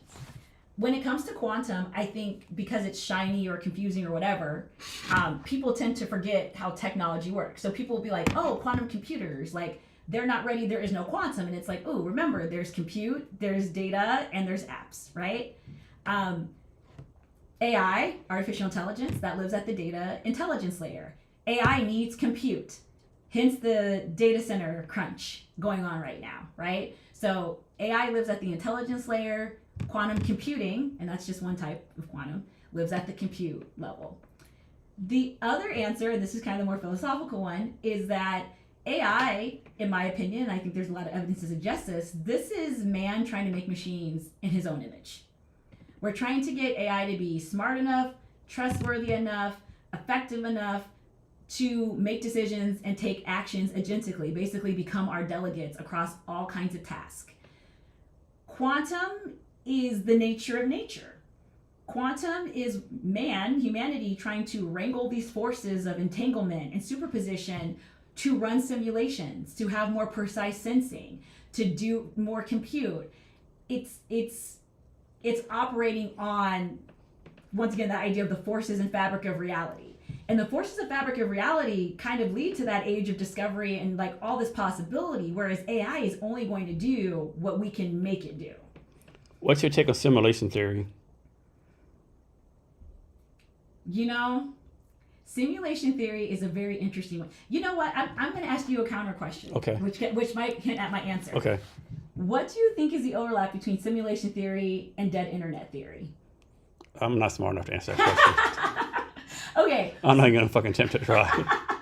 Okay, so for folks who don't know, there's this theory called, well, how about you explain simulation theory? And so simulation theory is like, it's a crazy theory, but I know like 4 or 5 people who like 100% believe in it, right? Mm-hmm. And these ain't stupid people, right? These people like, like your level of smartness, right? Well, thank you. But yeah, they're smart, right? So basically the theory is like, we're based in a game, like right now we keep treating AI, we keep all these AI games or whatever. And so the theory is like, we can do this, maybe someone else always done it to us, right? Like you ever watched the show Rick and Morty? Mm-hmm. Remember the one show, like when the first episodes were like him, Morty, and the other young lady's name, I can't remember the name. I can't remember her name, but the car battery goes dead. And so Morty said, we gotta jump. No, we don't. I have to go to the battery and have them fix it, right? And so he had to create a civilization in his battery to do the battery, right? But then he went there and learned they had done the same thing. So like 6 generations down, all these people live in the simulation theories, right? Yeah. And then dead internet theory suggests that we crossed the threshold, debatable how long ago. Mm-hmm. I will throw out there the moment when research and things have confirmed that like what we've done to train AI models, we in the last 3 to 5 years for those models consumed all human produced data on the World Wide Web since its existence, just to train those models. So to me, that moment where we crossed that threshold of we used up all the human data on the World Wide Web, that moment, people have a theory that says the internet became dead. Mm-hmm. Because from then, the algorithms, the copy of a copy, you Xerox something, it's copy of a copy of a copy. The algorithms and the AI-empowered algorithms and all that, they're just playing off of themselves with humans and their kind of predictability. Yeah. Right? And so dead internet theory says, like, since there's nothing kind of organic or original, the volume at which we can produce original thought or content on the internet is even degrading because now it's AI-enabled content production. So that's still not human-generated content. And so the internet is dead. Now there's another part of the theory that says, that's a new attempt and tactic at mass control, blah, blah, blah, blah, blah. My general take on conspiracy theories is that greed and humanity wanting control are not a conspiracy. No, that's human nature. Human nature. But the ways and means we do that, and so I bring up dead internet theory because simulation theory basically says like that's a prerequisite. Yeah, you're right. And the thing with simulation theory, like I don't believe it, but then you heard these glitches, right? Hear the stories like so and so's a movie. No, it wasn't. What are you talking about, right? Or you have these memories that don't, like, you remember something that doesn't exist, right? There's always, like, these things out there, right, that don't add up, Yeah, there are some very interesting things, and this does get into, like, some of the deeper quantum physics and metaphysics sorts of things. This is the kind of stuff that Einstein couldn't figure out in his lifetime and was very curious about. This idea that, like, the force... Okay, think of it like this. You got potential and kinetic energy, right? So within our thoughts, emotions, and opinions, there's all these potentials of our awareness and all that, of how that can become kinetic. I do believe that. I do believe in a thing called decision points, right? Yes. Something simple is like, like you talked, before you talked about you did something, you decided to do something else. Mm-hmm. Just think of all the impacts that would have millions of people's lives. Exactly, the ripple effects, right? Yeah, just the ripple effects, it's just like, like we were supposed to do this podcast, I think 2 weeks ago, something came up. Suppose you said, well, no, I can't do it again, right? Those ripple effects, right? I think there are all these decision points that we don't think about day to day, right? Yeah, exactly. And there's... And I think that's where the multiverse stuff comes from, in my mind, yeah. Yeah, and there's even some stuff around aging, like the perception of aging. Like that they've studied about how, like, the more experiences, right? So kinetic, the more kinetic a person is in their experiences, that's what makes it feel like their life is going by so fast. Mm-hmm. There's this sense of increased velocity because the way you experience time is a function of experiences and kinetic things, and not a function of you like just sitting on the couch. Here's something crazy. Do you used to watch the show The Golden Girls way back in the day? Oh yes, I love Golden Girls. Do you know how old those ladies were? Much younger than they were in the show. Like in the 40s and 50s, right? Yes. Like, good Lord, what kind of life did y'all have back then?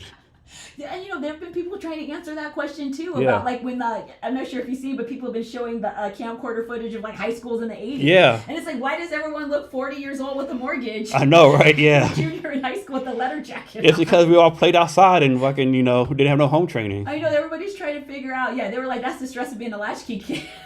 We're trying to figure out how we're gonna cook dinner tonight. Yeah, but that's the thing. The perception of how time elapses in our lives. Yeah. There are things that between like this kind of metacognition theory and metaphysics theory, all these dynamics of like decisions and time and even like place, like where you go when, and who you interact with, and then how, for example, you and I are gonna have this conversation, or you asked me earlier about the books, and when I get to that book, or maybe you're going to pick up a book, I share it with you, that's going to splinter off into another timeline separate from the one where you didn't read the book, right? There's some really interesting things in those dynamics. Yeah, it's insanity.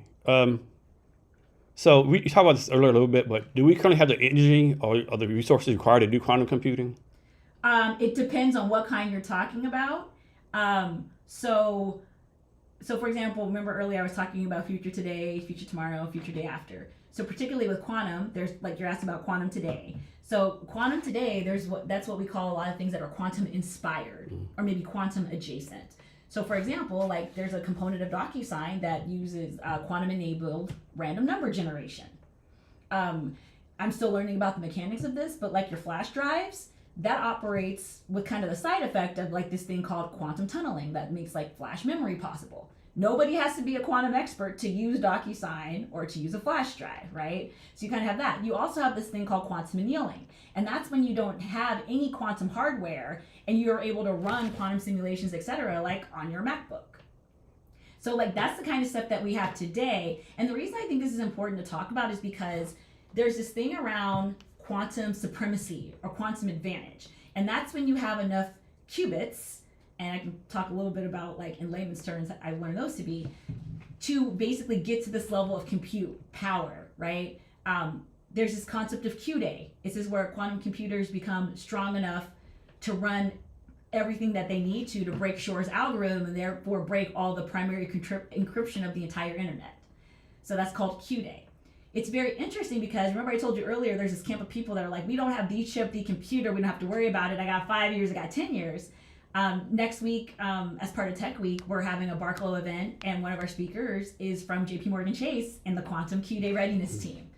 And so it's very interesting because another person we had from American Binary, he was on our Quantum Curio call, and that's something we do monthly for Barclo where we have people demo, the things everybody says is sci-fi or doesn't exist, and he has this working quantum VPN. He's partnered with Oracle, dual use with DARPA and intelligence, right?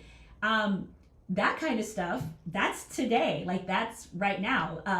The military is not waiting 5 to 10 years or 3 to 5 years. JP Morgan smartly is not waiting and has not ever waited for this kind of stuff. And I'm excited to learn more from Neha and everything she shares on that panel. But these sorts of things that are available today that really point towards where we're going, like there are a lot of people working very hard and very smartly on those things. Now, quantum tomorrow is some of this kind of hybrid integration stuff where you're starting to see things like quantum simulations being able to tune AI parameters. Because if you can run all of these simulations, you can kind of game out and play out where AI parameters need to tighten up within a large language model. I was in the Army for 25 years, and it always amazed me when people say the military is not innovative, right? Like, have you seen the B-1 bomber? Have you seen the things that we can do? Now, our military is bureaucratic. It has to be because it's such a big organization, right? It's government, but like, have you seen the things we can do in the battlefield? Like, we can like pinpoint a bomb like within meters or something, right? That doesn't come by, being resistant to change. Oh yeah, I saw an open call for DARPA submissions and also some upcoming deadlines around protein engineering, around radiovolatics. Yeah, we do some crazy shit in the military. I had to go and look up some of the words that are on sam.gov for these sort of open calls. Yeah. It gets into like that deep tech. I mean, I'm learning all the time. I think one important principle I took away from Microsoft is you're always better off being a learn-it-all than a know-it-all. Oh, yeah. And so I've kind of been in learn-it-all mode. I've been kind of like this quantum summer school thing where I'm learning more about this stuff, about Max Planck in 1905 and the ultraviolet catastrophe and where quantum physics came from, right? Because there was this whole thing where there was classical physics and quantum physics, and I've recently been posting on LinkedIn about that because once again I told you this coin operated investment thing in this country. I'm like, hey guys, just so you know, people didn't come up with quantum computing and computers to have like a new shiny toy, right? It's 100 years of quantum that we're celebrating, using mechanics and all these things for solutions, but also like quantum physics came about because there were things that classical physics couldn't figure out. And likewise, there's going to be things where quantum isn't for everything, but there are going to be things, and already are, things that quantum are helping with that classical computing, some of those other compute architectures can't quite figure out. So talk about this, right? And I can be a total off base, right? It's not like a lot of things that we take for fact, right, is based on theories that haven't been proven yet.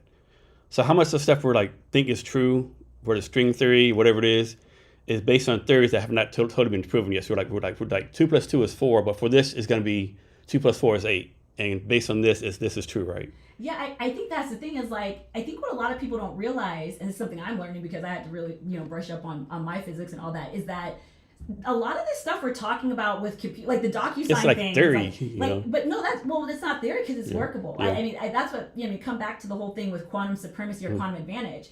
You're talking about all this stuff with qubits and Q-day and like, there is like theory about like how are you going to get to those logical qubits and how are you going to have fault tolerance is what that's called, or error correction. Yeah, there's like theory that like there's like and the thing about theory, and let's not forget the scientific method, you have a hypothesis in theory and then you try it. And so remember I mentioned those 48 other countries.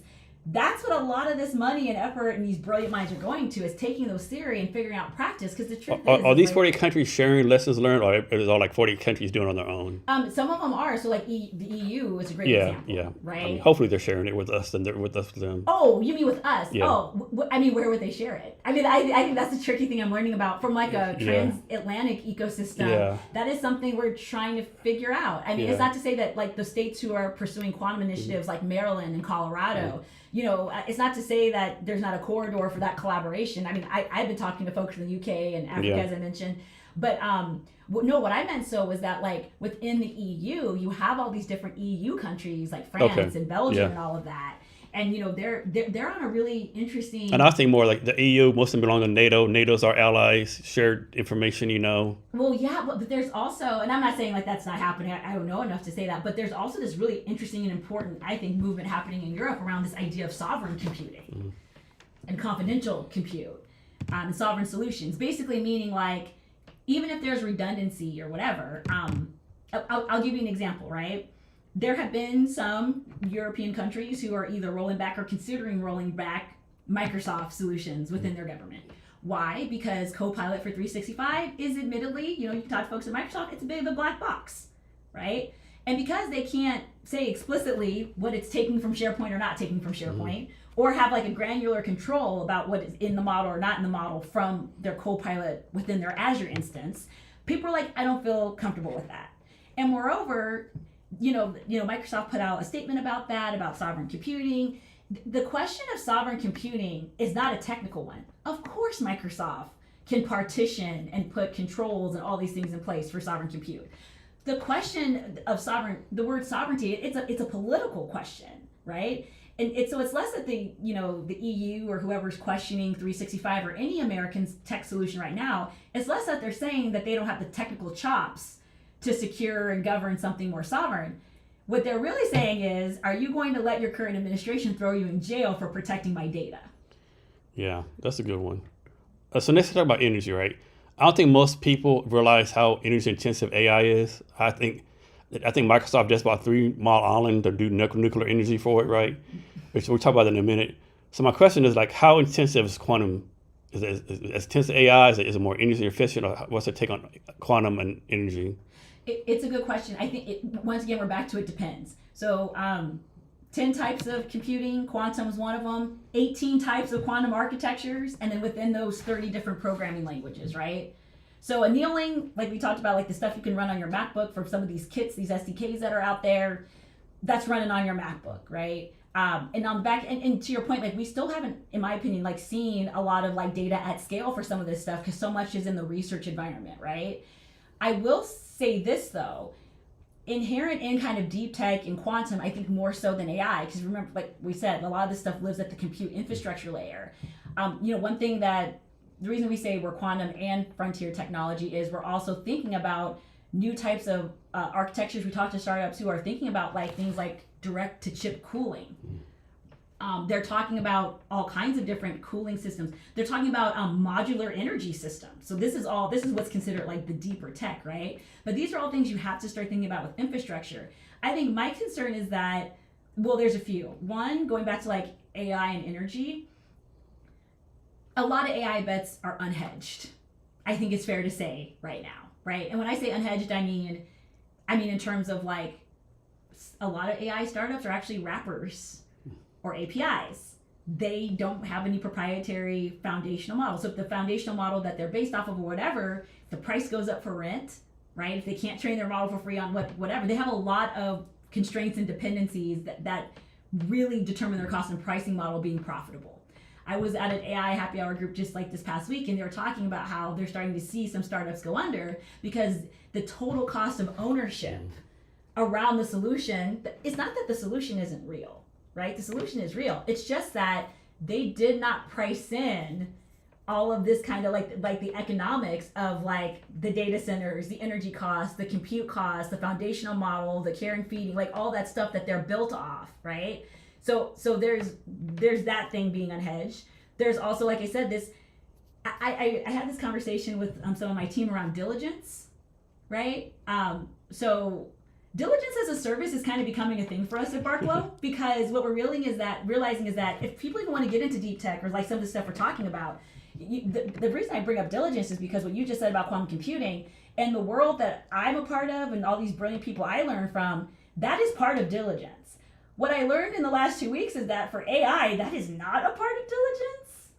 Like, there's no like economics, total cost of ownership, data center check on this, which really blew my mind. Isn't like a basic business? Well, that's what people say is a sign of irrational exuberance. Yeah, there has to be a balance though. Yeah, but I mean, I come from the world from like an operator or system integrator with all kinds of tech and emerging tech. You have constraints, dependencies, and assumptions. Mm-hmm. And so what I'm hearing is that for some things, there was this underlying assumption that there would be endless data center and compute, resources, etc., that somebody else would go build the data center, right? And that they could just price it in and they could just keep raising their prices and that like brownouts, blackout, nope, none of that. Don't have to worry about like it's just not priced in or like in like the timeline roadmap planning around like performance, around usage, around pricing. I mean, I'm not investing. It's like you invest, that'd be like a big ass red flag right there. Well, I mean, but I think that's the thing, right? Is that this gets into like the diligence of service. A lot of people, if you are on the SaaS AI side, you don't really diligence infrastructure or data center strategy. Like that's not your thing, right? Because for a long time, people are just like, what are you running on? AWS, Azure, cool. And nobody's like, oh, I'm worried that Azure's going to go away. I'm worried about AWS. I'm worried about Cloudflare. Like nobody will.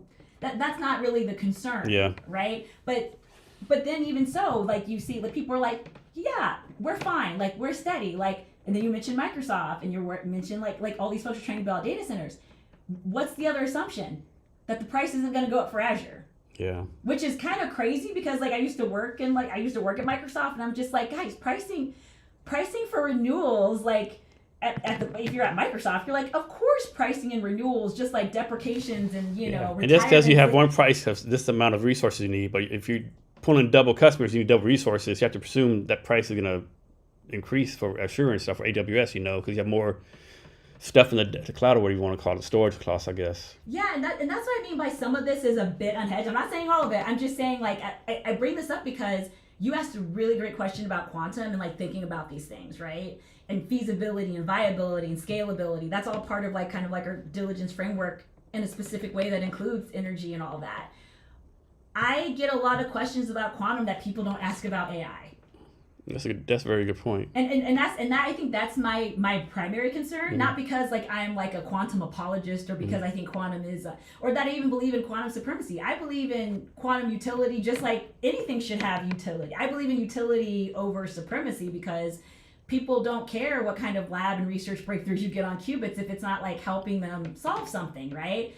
I just wish that these questions about quantum were asked about AI. Because not just because like they deserve an answer, but because that would help all of us from an ethics perspective, an end user perspective, an investor perspective, not just become more future fluent, but understand kind of this idea of informed consent, you know, where we don't have to be all or nothing with using these tools. So how do we keep deep tech and quantum computing from making the haves and have-nots even bigger? Or is there a way to have deep tech and quantum computing like kind of equalize everything? Ooh, the haves and have-nots question is something I've been thinking about a lot. The thing about deep tech and innovation writ large is that we're moving into a time where the haves and have-nots, especially with so many like tools and things becoming democratized and accessible. For example, IBM Qiskit. They're doing IBM Qiskit summer school. The quantum class I signed up for was free. I signed up for a neuromorphic computing class through Coursera. That's free. So there's not like a have and have-nots in the sense of like those things are price prohibitive with people, or even GPT. Like you can go to GPT and say, make me a quantum learning path, make me a data center architecture learning path. Like that's, you know, and give me the YouTubes, give me the podcasts, like you can do that. What I'm finding is like some of these haves and have-nots, and this gets back into being accidentally anti-innovation, is kind of shaking out around like participants and non-participants. Because if you're that person I told you who's just like, I read a thing that said the chip isn't ready, call me in 5 years, you kind of signed up to be a have-not if anything changes before 5 years. That's a very good point. Yeah. Like you opted out. And so I think my concern is that like, and you know, that's why I was attracted to blockchain, is because this idea of like democratizing information, being able to democratize tools and resources, you know, the idea, the ethos of that, right? And so what I'm seeing is there's more and more knowledge and information and resources getting democratized, and people even having like this kind of introductory offer and like wanting to put it out there. But a lot of people are just kind of either opting out or tuning out or like doing the kick the can down the road thing. And I think that actually, and that's why I say like have nots in terms of like not economics, but in terms of like awareness and participation. So let's suppose like today someone opted out, like I'm not doing this right. Fast forward 5 years, this person is in a bad economic shape. Their life's not going good. And they start complaining like the war's against me. I have no opportunity. Well, what do you tell that person then? Like, hey, you know, you made a choice. You have to rid of the decision, or you're like more like, okay, like you made a bad choice. Let me try to fix it some kind of way. Well, what I would say to that person is, and I think we saw a little bit of that. My undergrad is in logistics and supply chain, and so even when I was learning about logistics and supply chain, I was still learning 20 years ago when the shakeout was still happening with outsourcing, right? The American thing, manufacturing's too hard, it's too expensive, it's, you know, the convenience thing, I'm gonna let another country do it. And now we see the pendulum swinging the other way, like, oh my God, I can't believe they're, you know. But that person in like 5 years, just like those people now who are kind of like trying to unring the bell for manufacturing, it's like, there will be new and other opportunities. But my question to them is like, so that thing that you did with cloud computing, where you were like, that's not a thing or whatever, or that thing you did with digitized files, everything's going to be on paper, or the internet's not going to, you know, those people, right? Those tend to be kind of those people, right? Are we going to do it better and differently this time, right? And because that's the thing, it's not to say that all opportunities disappear. It's quite the contrary. There's like a lot of discovery and all that. I just think that your positioning, and you're going to have to be kind of like on a catch-up path, just similar like AI right now, right? There's a bunch of people for ethical or whatever reason, there's like, I'm not doing anything AI. Okay, like, okay. And once again, that's not to say that there won't be an opportunity for those folks, but it is to say, like I said, if this is a lot of competition, there's a difference between coming in some place in the ranking, coming to the race late, and then forfeiting altogether. And I think it's one thing to go to the mat losing and trying, It's another thing to forfeit. Yeah, big difference. So change the subjects. Let's talk about the future of space. Oh, space. So what do you think is the future of space? Well, I think we're starting, that's another future present thing, right? I mean, I've seen some space startups doing like space junk removal because we already have an IoT space junk problem. You know, the International Space Station is about to be deprecated. So we're already seeing, I mean, we already saw, you know, with all sorts of things like this kind of privatization of everything from like rockets to satellites to internet access, and now space tourism coming up. Yeah, space tourism. space is a really interesting one that has this kind of intersection with quantum, because people are just, okay, quantum is going to be overkill for a lot of things, right? Project Willow, benchmark problem, 5 minutes, 10 septillion years otherwise, right? Wall Street doesn't even have a problem that complicated, right? But space does. Space is space. And so when you think about like orbital paths and orbital collision prevention, like we're going to need space traffic control. Like that's a thing that we look at Barclo with Future Tech. Is like, how can we run these quantum simulations that are running a physics word problem every moment on every sensor across a network of satellites in a way that we can tell them to move out of the way, create a recommendation, move it out of the way, not damage these high value assets. That's an important problem in space right now that a lot of people are thinking about. How do we solve for that? Precision. So another area of quantum. So there's these 4 areas they talk about. There's computing, which is the thing you and I have talked about. But there's communication. So that gets into the VPMs and quantum key distribution. There's sensing, and there's also simulation. And so on sensing and simulation, this gets really interesting because quantum one thing it is good at and for is like really precise, like precision sensing. And when it comes to outer space in orbital forces, you're gonna want that precision. You're gonna want that precision big time. So that's another thing like outside of the compute. Is there gonna be such a thing in the future where like mining minerals on asteroids? Is that gonna be a thing, you think? There's already people working on that. Okay. There's also already people working on launching orbital data center nodes. And I'm gonna give you the really quick, not rocket science, data center expert. They said, I was paying attention, they said, we're gonna have these data center nodes in space because space is cold and we won't have to deal with overheating. And space has a power source called the sun. That's genius. And that's why they're going to do orbital data centers. And I'm like, I follow that. That was a great explain like I'm 5. Have y'all invested in or looking to invest in any space tech thing at Barclo? Yeah, that's definitely something that's on the table. Like I said, just because of that sensing, simulation, and even like edge computing. Remember I mentioned there's like the 10 types of, there's edge computing where it's like we are going to have to figure out like stuff on device, which is, there's a lot of satellite stuff that runs on edge compute. And then when it comes to useful quantum computing, you kind of need to have high performance compute right there. You're going to need a whole lot of horsepower to wrangle what you get from those sensors and to run these kind of simulations. So do we actually have quantum chips right now? Yes. And what are they made at? It depends. Like, so like, remember I told you about the different compute architecture. So one of them is like trapped ions and all that. That's what IonQ does.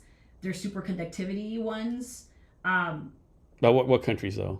So IonQ is an American company. Okay, you always say like all the chips are made in Taiwan, right? Oh, so yeah, so you're thinking about GPUs and like that kind of thing. Well, that's the interesting thing about quantum is like that's part of why the race is on, because one of the I think kind of gold rush sort of prizes when you think about like commercializing quantum and you're just focused on chips and compute is people, that is kind of what they think about is like, how can I be the NVIDIA? Yeah. How can I be the QPU? That's what I was thinking. Yeah. Yeah. So like, and so yeah, so we have. It's not that we don't have brilliant people here. Like Chad Rigetti is somebody that like my fund partner knows, and there's Rigetti, and there was a economic resource development conference here this past week, and Nardo was on a panel with folks from IonQ, Photonics Inc. in Canada. So yeah, those things like definitely exist. Like those folks are out there.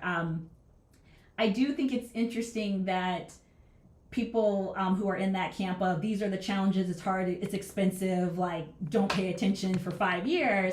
I think what they fail to realize is some of those companies, Alice and Bob is out of France. There's lots of them. And even some of like the dual use DARPA, quantum enabled, like that kind of stuff.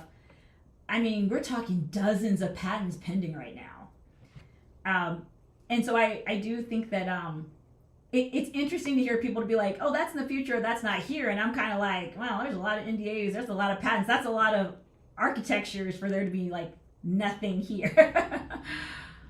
So you did something called 1871 Emerging Tech Innovation Summit. I think you spoke there. Can you talk about that? Yeah. So I got connected to 1871 through one of my contacts who was she was there. She was moderating, doing keynote. She's been part of this community there in Chicago for a while.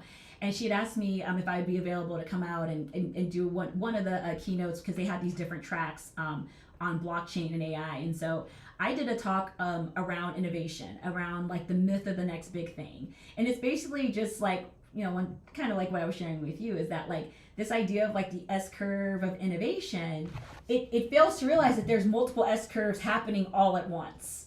And there's a cumulative effect of like innovation, which makes it so like there is no one thing. And the types of things that we're innovating, we're innovating up, down, and across the tech stack, especially right now. So at Barclo, we've come to call this the convergence era. So the last 25 years, we got to see how humans behave with the internet. But we call it the connectivity era. Everything kind of hinged on connectivity.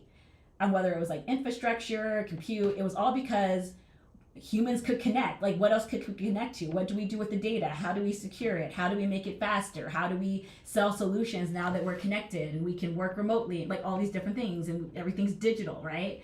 But now we believe we're in what we call the convergence era, which is you no longer can be like we were talking about with AI, like, hey, I came up with this thing. That's Azure's problem to figure out how we power it and how many more data sets. Like you're really going to have to start thinking about how all of these things across security, hardware, software, algorithms, ethics, job displacement, there's going to be this convergence of these technologies where if you are a leader or a technologist or even an enterprise IT portfolio, you're not going to be able to look at things as these little discrete parts on a linear timeline. They're all going to be these highly dynamic components that really affect like your business performance, your outcomes, either as a consumer of this tech or as somebody who produces it and has other customers relying on your infrastructure out there.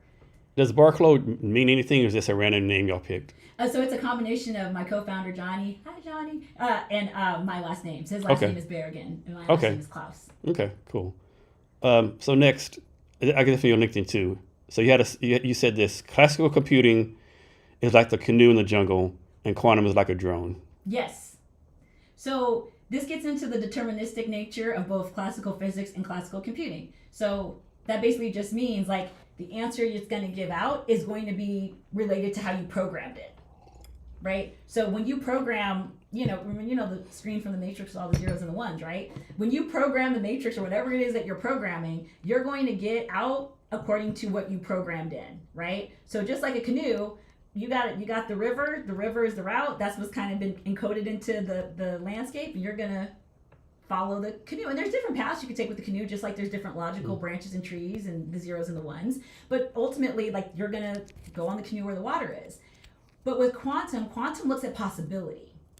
So the drone view is going to be the aerial view of the whole jungle, river, trees, like all of it, because quantum is operating in a way, that's why it's so good at simulation. It's operating on this realm of possibilities that you could never program yourself. I love how my fun partner puts it. He talks about how like, if you think about qubits are this really cool thing where you're trying to harness superposition. Superposition in quantum physics and mechanics is when something is 0 and 1 at the same time. So in classical compute, it's 0 or 1, and the zeros or the ones come together and they do the thing. But when something can be 0 and 1 at the same time, what's between 0 and 1? Infinity. So a logical qubit is kind of like your own little slice of infinity. So if you got so when people talk about like these qubits, it's like they're trying to line up their little slices, their little qubits of infinity. Whereas your bits, right? Your bits and your bytes, even if you have like 2 qubits, you got 2 slices of infinity, but your bits are just what you deterministically programmed your bits to be. So that's what's happening with this crazy stuff. That's why I say we're trying to harness the nature of nature and physics. We're trying to harness the superposition thing to unlock all this discovery, and that's what makes it a drone, because a drone is exploratory. A drone discovers what's in the jungle, whether you were looking for it or not. The canoe's just going to follow the river that you tell it to follow. So how do you become involved with all this? Like, what got you interested in this from the start? I've always been into emerging tech. Mm-hmm. And then I later found out in Strength Finders, I have a futurist kind of strength and bent. So I always kind of just kept looking at what was for it. Now, when I first got into emerging tech, I was at Cardinal Health in the enterprise IT, like shared services infrastructure office. And that was my first gig in tech, and I was a project analyst, and it was very rigorous PMO. But I was always interested in the projects, that weren't just like legacy upgrades or modernization. I was always interested in the projects that were using like the new thing. So 10 years ago, that was like big data Hadoop. Of course, like the definition of what's emerging tech changes as things become integrated, or they fall out of favor, or they evolve into something else. But it's been really interesting if you just even look at the slice of the last 10 years of what started off as emerging 10 years ago, that now in some ways is like table stakes. I remember 10 years ago, SAP HANA, SAP for analytics, that was a big deal. Mm-hmm. And now it's like you got Power BI and Fabric, you know what I mean? Like you got Snowflake and you got Tableau, and like 10 years ago, it's just like, wow, look, SAP actually has analytics. I know. It's crazy how much we've advanced in such when you think about it, such a short amount of time. Yeah. We've come a really long way from dashboards and IoT sensors. And playing Pong games. Yeah, it's or even like broadband, right? Like that's something I brought up in my talk in Chicago, was like, you guys remember how there was no broadband day? People weren't like, oh my gosh, guys, the next big thing is everybody's going to have broadband. It was very much like people were still in the mode of like, how is everybody going to have a computer in their house? Yeah, no, right? Yeah. And Dell and Gateway were like, call us today for premier financing for your very own personal computer. Yes, you got a TV, you can have a computer. That's right. They're like, come and get a computer. And then they were just like, there was the whole dial-up thing. And it was like, man, that sound is horrible. Like, I had forgot all about Gateway. What happened with them? This went out of business, I guess? that's a good question. I don't know what happened with them. I remember Gateway and Dell, those are two big ones back in the day. Yeah, and I will say this. Some of the kind of older folks who look at quantum computing, I think they're trying to do the history doesn't repeat itself, but it often rhymes. So I do think that they have this thing in their head when we talk about quantum computers that like we're trying to be like Dell and Gateway and give everybody a quantum computer in their house, and that's like not it. Like, I don't think that's what anybody's like necessarily suggesting, partially because it would be overkill, but also because like it also makes a lot more sense to put QPUs, so to speak, next to GPUs in a data center. And we haven't even gotten into like how we need to completely rethink devices so they're not like burning up. So next, I was going to ask this two separate questions. I think I'm going to combine them, right? So talk about building a VC fund while also building an ecosystem. Oh, that's a great question. So the model that we're working with at Barclo and with Qubits, it's admittedly like a new one and somewhat novel. And what I mean by that is people know like about like an A16Z, a Y Combinator, an incubator, an accelerator, right? And what we're doing with Qubits from like the fund side is like we are going to fund those folks, right? But there's a few different things that we're changing just because what we see the market and the moment needing. One is I saw an article today about like these are the best accelerator programs. Two things about accelerators that we're looking to differentiate and change just for better traction, scale, etc. One, they really center on getting investor money, and not customers. Yeah, I think that's totally wrong. Yeah, if I was to run, I would be focused strictly on customer discovery, getting customers. Yeah, and so much so, like I had a founder once say to me, Sierra, I was so excited. I was and of course she was excited. She was a female founder and she's a woman of color and she got in this accelerator.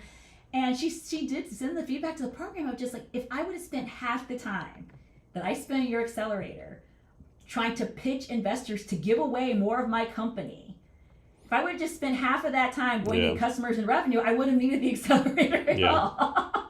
Yep. And I think that's very telling is that it's, if you're telling people how to get more investors, you are showing them how to give up more of their company and not how to go get revenue. And also what investors want, what customers want are different, very different. And another thing too is it's very educational. So I was looking through, we do benchmark, we look at all this stuff, and I remember I was seeing all these modules. They're like bragging about like we got this on pitch and this on finance and this on hiring and this and this. And I remember being like, okay, well, like, does anybody, like, I was looking through some of these stuff. It's like, okay, well, are there any ones that show people how to like run a pilot or run a rapid prototype or to win a bake-off with a competitor if you have a shot at enterprise with procurement? And it was like, oh, here's a class on pilots. Here's a module on prototypes. If you're like, not all accelerators even have that. And I'm kind of like, okay, but that doesn't get them a pilot. That doesn't get them a prototype. That just puts them in a class track in the accelerator incubator about it, right? So there's still kind of this element of theory and practice. So that's one thing that we're going to be changing a bit is like it's going to very much be more customer focused. And the second thing, and I kind of hinted at it just now, was like there's theory and practice. To qubits, and to us, the way that we're approaching this is like, why would we come up with 36 modules to run all different types of deep tech start, right? Like we mentioned in this conversation, space, quantum simulation, sensing, biotech. Let's say that those 4 are alpha cohort. Why would we try to put them through the same whatever many classes? When we could be kind of like an internal McKinsey to each of them. We can call up the right experts at Qubits, we can call people from across the ecosystem, and we can really work with them to develop their pipeline and convert that pipeline into customers, and then use that revenue.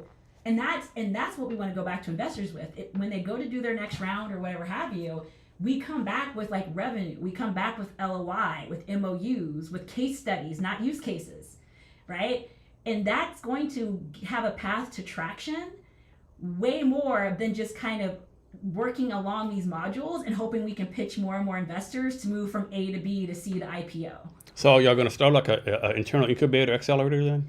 I mean, I almost hesitate to call it that, right? Because when you put that language out there, people do expect that thing I just said, right? It's less. But you can do something like that though, like a better name, but something like along those lines. Yeah, like it's more so that the fund that Qubits is raising is looking to have an allocation, and so it's like we identify that cohort, right, and we give them that allocation, but.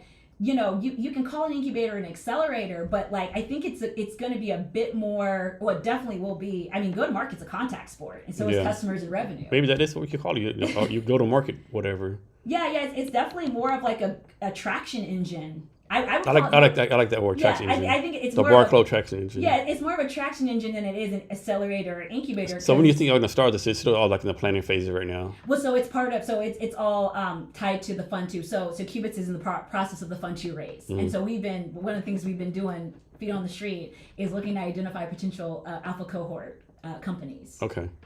So let's talk about this. This is a good segue. A lot of founders, oh man, raising funds sucks so much, I can raise money. But like, if you're a founder, there's probably hundreds of thousands of people you can go to for funds, angels, VCs, whatever. But I have to admit, it's like 100 times harder for a VC fund to raise money because the people you can raise for money has to be really, really short, right? So talk about the pains and process like a VC funds have to go through to raise funds. Yeah, and this is me just kind of observing, but what I've kind of observed, like learning from Nardo and everything with this fund is that, well, I should preface this by saying that Qubits is a global fund, right? Global funds are different because, for example, Nardo and the board of Qubits Ventures, remember I mentioned those 40 some countries that have quantum initiatives? A lot of folks like Nardo and the board of Qubits, they've advised in some capacity on some of those initiatives, and they've worked with some of those folks in the labs and scientists, and the world of quantum is ironically very small. So the thing about it is that when they go to raise, they're subject to the terms and conditions around these sorts of investment vehicles in every single country that they might have an LP in, right? So for example, there's like a ton of interest in like India, right? And like there might be like LPs there, and but that's going to be different than the folks who might be like the LPs in France. And then of course the US has the SEC rules, right? And that's part of why like we're the venture studio and Qubits is on the raise, because regulatory says that Qubits is the fund, they're the ones who can do it. We're the studio folks, we're not authorized to. Those rules apply in some permutation all over the world. So I would say that like we're kind of navigating some of the global complexity. That said, because of that traction and awareness around not just quantum computing, but kind of these next gen solutions for data centers, sensors, all of that market is a lot more ready to invest in some ways than the US is. And that's besides like even just the known statistics of startups here. So Ascend and like Kirby and that great team that put together all that data, right? You go to their website, which I highly recommend, it has great startup insights. But one of the stats you see on there is that 90% of startups here in our area have to get funding from outside of this area. But that's always been one of my pet peeves here, right? You always hear like these investors, oh, we only invest in companies that deserve funding. Well, that's true. Why, like you said, why do 90% of people get no here to get yes somewhere else, right? I never understood that. Yeah, this gets into the thing I was talking about earlier about being kind of like accidentally anti-innovation. I'm starting to wonder, one explanation to what you just said, because I asked that question, being like, so new to all of this and like launching Barclo. I mean, we only launched in February on the studio side, and Fund 2 is the effort this year for Qubits from their previous fund a couple of years ago. And I was asking people that, the phrase I kept getting was risk aversion. Yeah.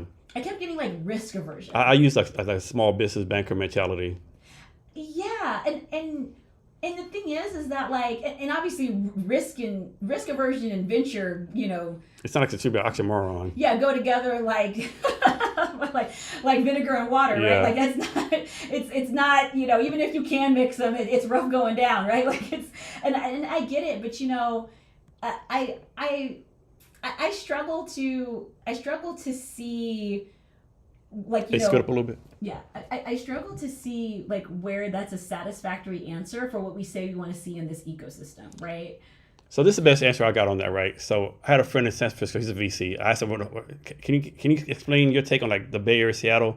He said, yeah, Jason, I have a good answer. I have no proof of this, but I think it's an answer, right? He said, in the Bay Area, all the VCs are former founders, or former startup people. In Seattle, all the angels and VCs are former Microsoft, Amazon. They never really started a company before, for the most part. He said in the Bay Area, if a startup makes it, the founder reinvests it in other startups, right? Where he said, well, I could tell in the Seattle area, if someone makes it, they take the money and go home, right? So there's really no reinvestment community here, supposedly. I don't know if that's true or not. I have no stats to back it up, but it seems true. I could see that. I think, that does speak to kind of the risk aversion thing. I think that also kind of speaks to another kind of troubling conversation that's kind of been happening around this, which is like kind of this idea of like complacency. Like about, I heard one of my friends was just like, they're like, Sierra, think about it. How long can you have a very prosperous region anchored into like these really big companies before everyone's just fat and sassy? Yeah, that's very true. And even from the perspective of like, let's say like you're trying to pitch like, well, don't you want some more upside? Like, don't you want some more growth? And it's like, yeah, I got my Microsoft stuff, I'm good. Yeah, right? or hear the stories where like a founder pitches an angel investor, and the angel investor wants KPIs like Microsoft or Amazon, right? Yeah, like so I do think like that. There's obviously a bit of a chilling effect that happens with that, and like that's where the money comes from, and people are like, no, I'm good. I will say though, this is what I mean by accidentally anti-innovation. That becomes that as soon as you're just like, I'll give you an example. I relocated here for a role at Microsoft. I was on a team and met lots of people. They're parents like me, right? They have great benefits at Microsoft for kids and all that. Those golden handcuffs. Well, yeah, a little bit of that for sure. But there's very much a thing that happens. I talked to other like parents when I was at Microsoft, and like I know some of them, they're still there, and it's very much like that mentality of like, oh yeah, Microsoft, Amazon, etc. But now it's time for their kids to go to school, right? And even if like, Microsoft and resource, you got to live in a great school district, and Microsoft and working in corporate here provided all that for you, your kid and goes to get like an internship, or your kid goes to get hired, and that very same like engine that allowed you to put them on that path, they're just like, we don't have anything for you. Yeah. Because you're too inexperienced. Yeah. So I do worry about kind of the succession plan, so to speak, and the pipeline, where it's like, for this like generation, because this is a big generational divide issue. And that's another thing I think about a lot with some of this like innovation stuff, is that, you talked about the future and time horizons. We were talking about some of the metaphysics of it earlier, but nobody lives forever. For some people, the reason why like they don't care that like quantum whatever is going to be ready in 5 to 10 years is because like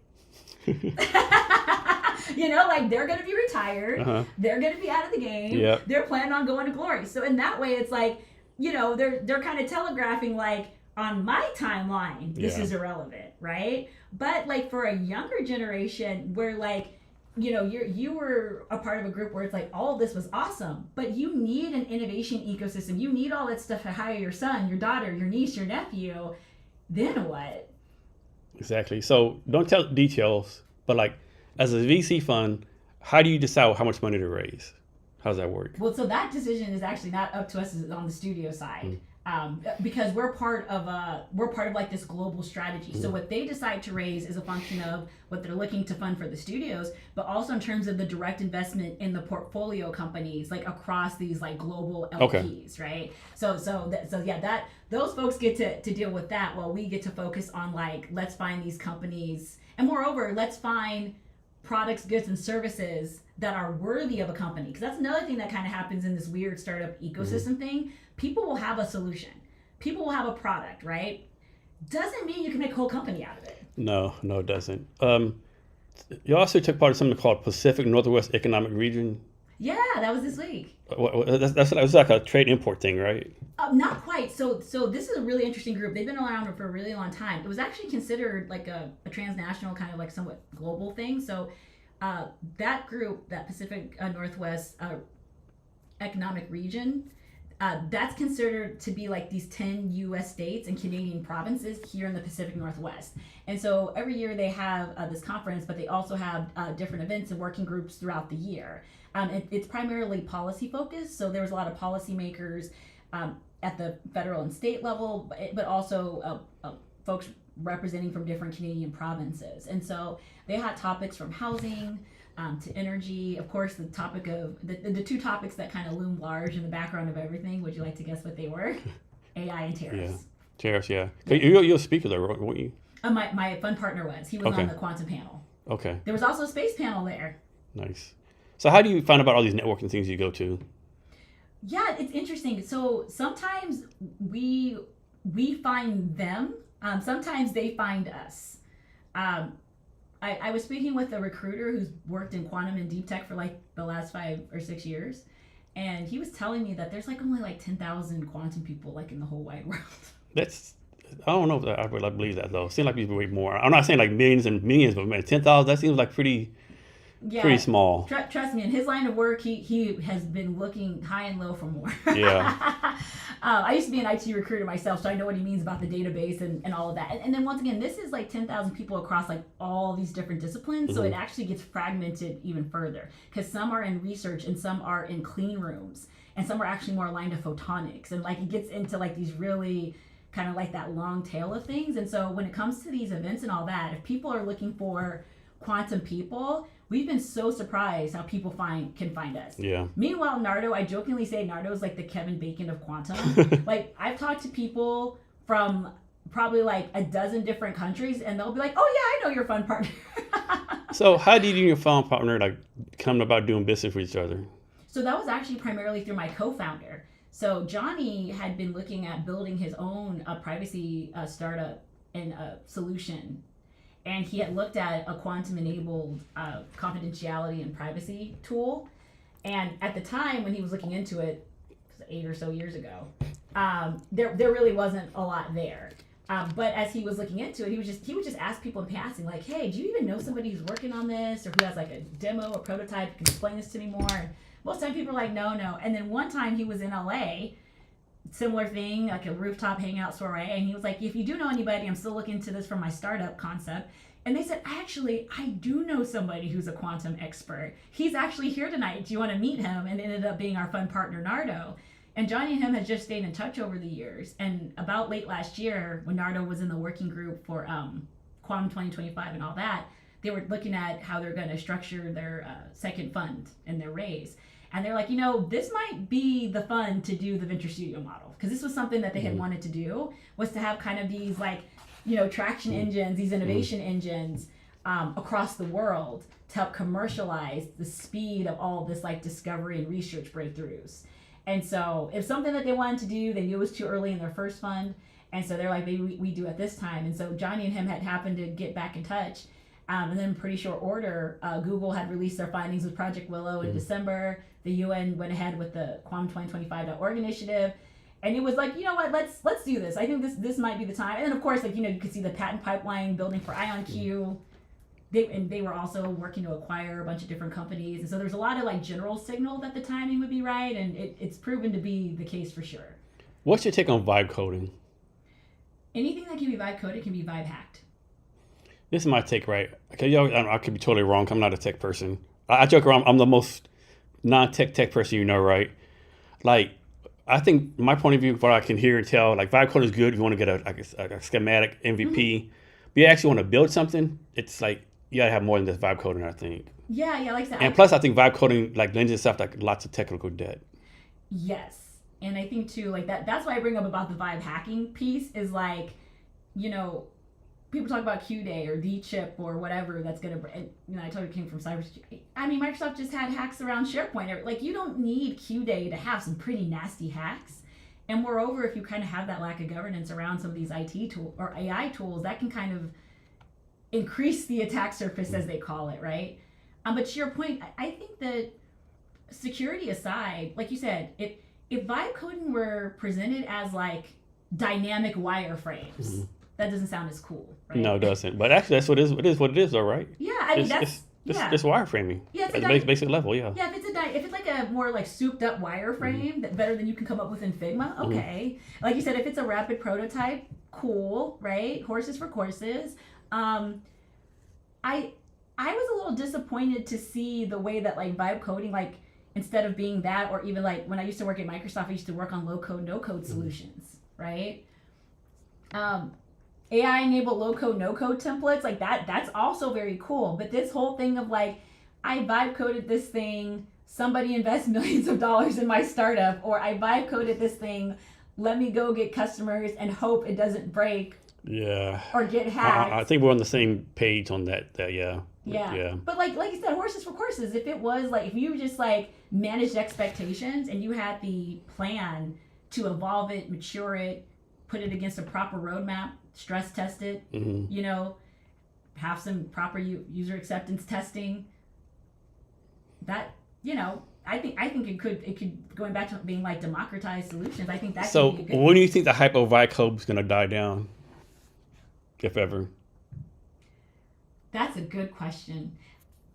I was actually talking to one of my friends, she's a software engineer, and she was telling me about, like you were saying, not just the technical debt, but like in some ways, like how some of these solutions, I think my concern is that people like her and many others are being pressured into adopting some form of vibe coding or AI enabled software development, or else their company is seen as being like out of step with where the rest of tech is going.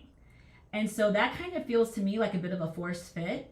So to answer your question, I don't know when the hype is going to die down, because people are really trying to force the fit within like the workflow and like the SDLC.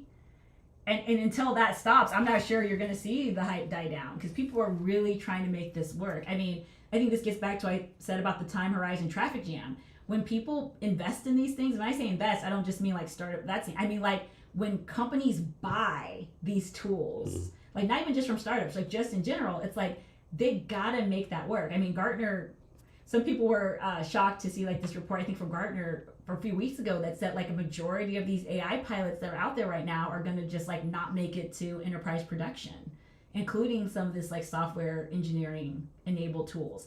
A lot of people didn't like that. They were just like, of course it is. Like, what do you mean? All those people are going to quit Copilot or whatever? It was like, no, what they were saying is that like they are on a fiscal year time clock to prove value, scalability, viability, and security to make it into enterprise production in a way that these companies can trust it to interact with the things that their customers use. And if they can't prove that in the next 6 to 9 months, then it's out, you know? Talk about this, right? So like 4, 5, 6, 7 years ago, there was all these software developer jobs not being filled, right? And all these kids were told, hey, go get a software development job, get a computer science degree, guaranteed job. 2025, if you're a junior developer out of college, life is sucking for you, right? I mean, it's not good for you. And what makes it worse, I don't talk about this. So all these big companies, they're having AI do junior developer jobs right now. But fast forward 5 years, when this company, we say Microsoft, needs to hire an actual real person develop with 5 years experience, no one has 5 years experience. Because AI did all of it, right? I don't think anyone's thinking through that. Yeah, and I think this gets into, and somebody asked me about this around like future of work.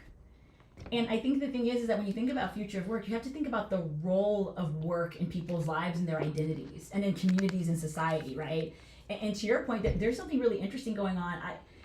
I had a conversation recently with somebody where, going back to like the whole, like, I'll call it the era of invincibility that I can kind of sense sometimes in this region, of just like, there'll be no recessions, everything will be peaceful and calm, all of the dynamics of healthcare and aging and job displacement from AI, they're just not going to touch us. We're the land of Boeing, Amazon, Microsoft, exactly. Expedia. Yes. I always am cautious of the era of invincibility whenever I sense it in any kind of like dynamic, because every unsinkable ship eventually meets its iceberg. So this is totally random, right? So I'm on TikTok probably too much, right? And I came to this lady, she lives in the States now with her husband, but she's half Japanese, half British. And she had a post on top 10 things she loves about America. Number one was like, you Americans are so delusional. Like, you believe he's like, you believe I can fly. You fuckers really believe you can fly, right?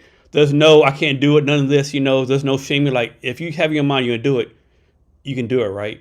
And this, like, and she said, this is such an American concept. We don't think like that in Japan. Don't think like in Europe. Like, it's so American, right? And that's a good point, right? We are delusional sometimes here. Well, and I think that's what's so interesting. There's a paradox there in some ways, kind of like I was saying about innovation. We kind of rely on delusion and being more lucky than good to like figure out and like push the limits sometimes. Like, if we still have our risk aversion. Now, ask people in Seattle to invest and you believe you can fly. It's like, what's a different story? Yeah. Why fly when you can walk there? Exactly. Yeah. But that there's like that delusion and seeing who can make it through that delusion, and then there's having a methodology to investment and to tech and to all of that, and other people tend to rely on more that type A methodology, and we just kind of go for it. But that said, like, going back to this work thing and this air of invincibility and like AI and like software engineering and all these different roles, I think I just saw Microsoft put something out about like this kind of like AI index of like impact around these different jobs, and like the lowest impact, I think number one was like phlebotomist, and it was like folks who work in glass, like auto and glass and that kind of thing. But the reason I bring up like work and the future of work and the role of work is I was talking to somebody here and they were talking about how like they don't think, like a lot of policymakers or whoever, they don't think that something like the CHOP or any kind of social unrest could ever happen here again. But it happens here every like 10, 15 years though. I know, but once again, it's that, right? It's, yeah, like that'll never happen again. And even if it did, like that was only a few days and like whatever. And then I realized that like a lot of people are not aware, and I only know this because of, our kind of global ecosystem that I'm a part of, that going back to the whole thing with sovereign computing and confidential, all that, in Europe, where they have a stronger social safety net, they have more food stability, they have healthcare, they're actually preparing for social unrest due to job displacement and AI. So I'm kind of like, why is it that like, and I live in Kirkland, right? They're like people in Kirkland or Bothell or whoever, they think that they're going to get a pass on social unrest, and Belgium doesn't think that. And, and more specifically, just to put a finer point on it, you can look this up yourself. Those folks in Europe, they're still not 100 years past what happens when you have a whole bunch of people radicalized when they feel like they were losers on the other end. 100 years in the line of history, that's like yesterday. Yeah, and that's not. It hasn't been 100 years yet since that time of what happened with World War II. So that would put us in the 2040s. We're not even there yet. So it hasn't even been 100 years for them, and their land still bears the scars of that. And so, what the argument here is like, oh, look at all this prosperity. It will always be here. And even if there's a recession, we did well. And even if there was the CHOP, that'll never happen again. And then these folks are just like, hey, remember when we had a pandemic and people got like radicalized from like some podcasts and some TikToks? Instantly, yeah. What happens if all those people have way more time on their hands after going into debt to get a degree or go on a vocational track or get a certification, and they are displaced by AI? You owe $300,000 in debt. There's no job for you, but we'll give you $2,000 a month to live off of, or something like that. They're trying to figure. And now, mind you, they have university there figured out as well, right? So my thing is like, if they don't feel invincible, right? If they feel like there's a narrative where their citizens can be radicalized of man versus the machines. I mean, did you watch the Animatrix? Do you remember that scene with the UN of the future? Yeah. Right, where everybody's literally raging against machines, talking about the robots and their rights and the ethics and all of that, and that's literally a scene from the Animatrix, right? It is. But even before you get to that, I was listening to the podcast Plain English by Derek Thompson, and he was talking about, this was related to like food and health and all that in America, but he said that he's finding in all things science, the future, etc., the question we should always ask ourselves is, how do we know what we know? Yeah. How do we know what we know? How is it that these countries with way more social safety nets, higher life expectancy, doing better in a lot of parameters than us, how is it that they are preparing for something that we think that we're exempt from?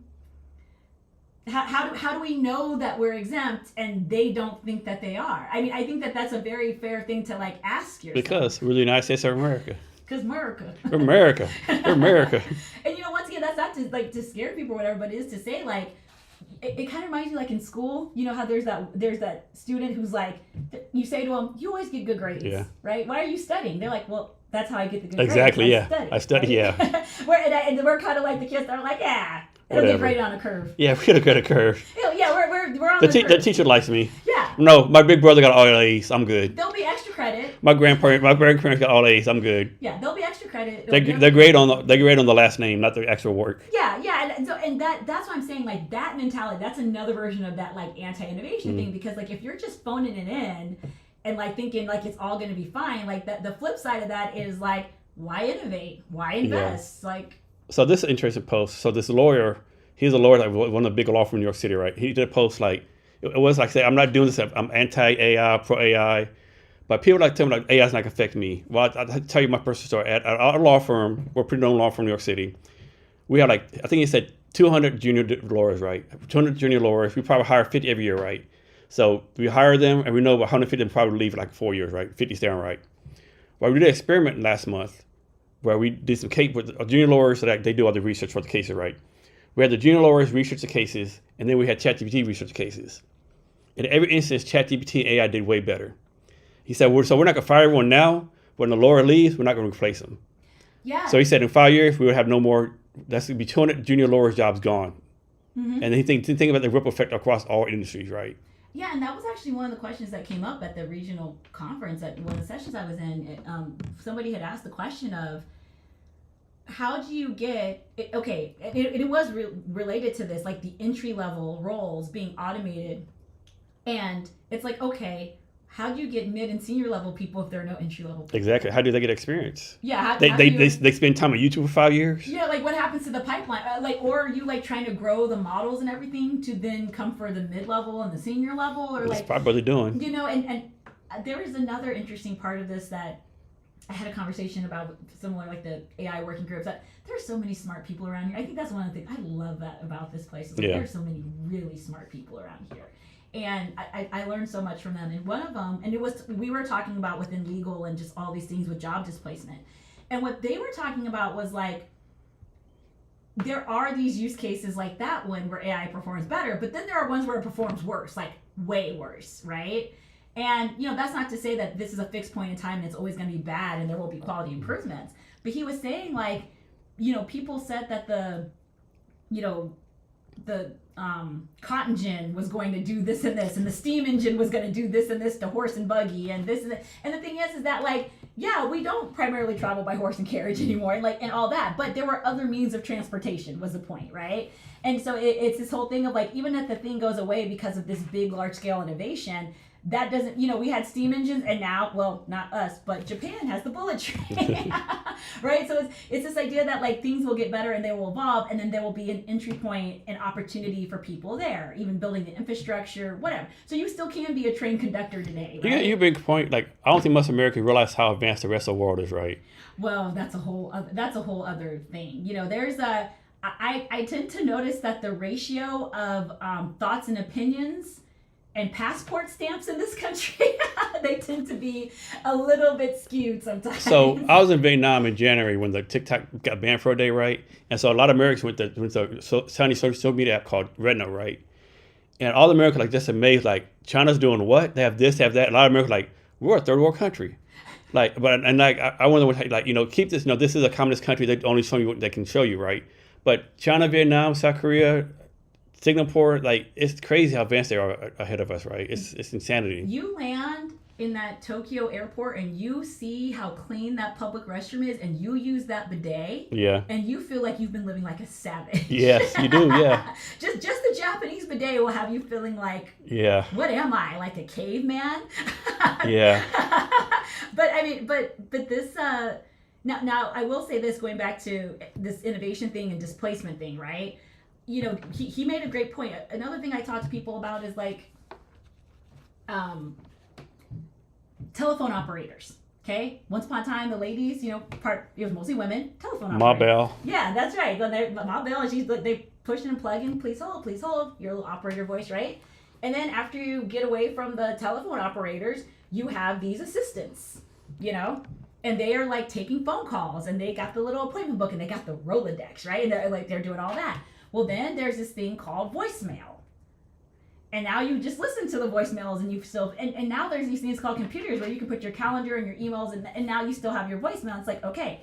But then that assistant role, you go from telephone operator to secretary and assistant, and now what do we have today? We have executive assistants, right? And now they're kind of organizing and orchestrating across like all these AI tools. Like that's still like kind of like that's kind of an example of innovation evolution. But still, what happened was the market for those folks contracted.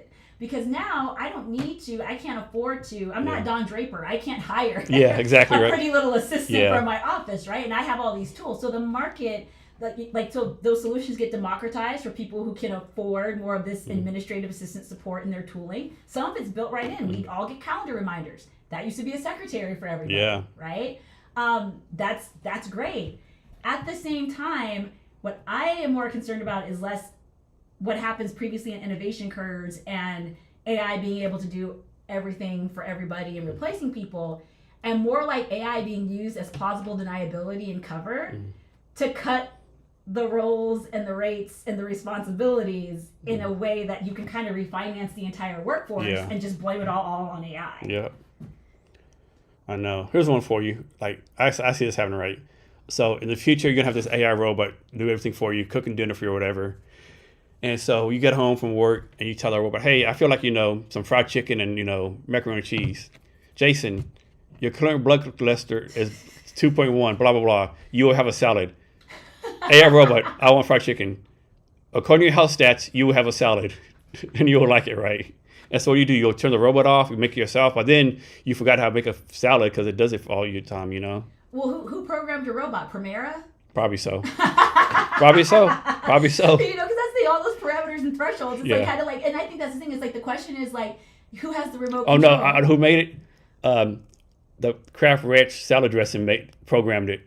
That way they can have you eat a salad every day, put ranch dressing on it. Well, I mean, to be fair, you could have had the ranch dressing with the chicken. Is there a button for that? But I mean, I get what you're saying. I think that's one of the things around AI ethics, and I've used to work in life and health insurance and financial services for a brief stint, and I know that is one of the primary AI ethics concerns is like, what if the data to participate within AI, the data that's supposed to like help you manage your cholesterol or all these great use cases around health and analytics and biomarkers, what if that's the thing that's like, oh, you're uninsured and you're uninsured and your rate is this and your rate is that, And what if those metrics are based on your 5'8", 145-pound white male with the iris extended versus a 6'7" guy who's come from a larger country, with more like bigger people, Yeah, I think this is a good point to emphasize the difference between healthcare and health and life sciences. Because within like investments, or maybe people may have heard that distinction. I want to let people know that is not semantics. Because healthcare is a function of the systems that we provide acute medical treatment, et cetera, to a population. Health and life science applies to every person with a human body.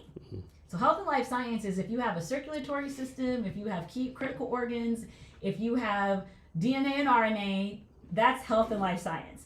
Healthcare, and this becomes important, US has a healthcare system that the UK does not have, that Germany does not have, that Japan does not have. So when people go to innovate healthcare solutions, a lot of the healthcare solutions in the US, don't get me wrong, I'm not saying that they're good or bad or they shouldn't be attempted, but they are reactionary, and their addressable market is the US, where you're trying to solve for the dysfunctions of the US healthcare system. That is fundamentally different than having the addressable market of billions of people who have a human body. That is a big difference. Why do you think so many people are getting that wrong? I think it's the U.S. I think it's because we live still in a country where your zip code, demography is destiny in a lot of ways here. Your zip code will say more about you and your life outcomes than so many other things that are actually more in your control from childhood.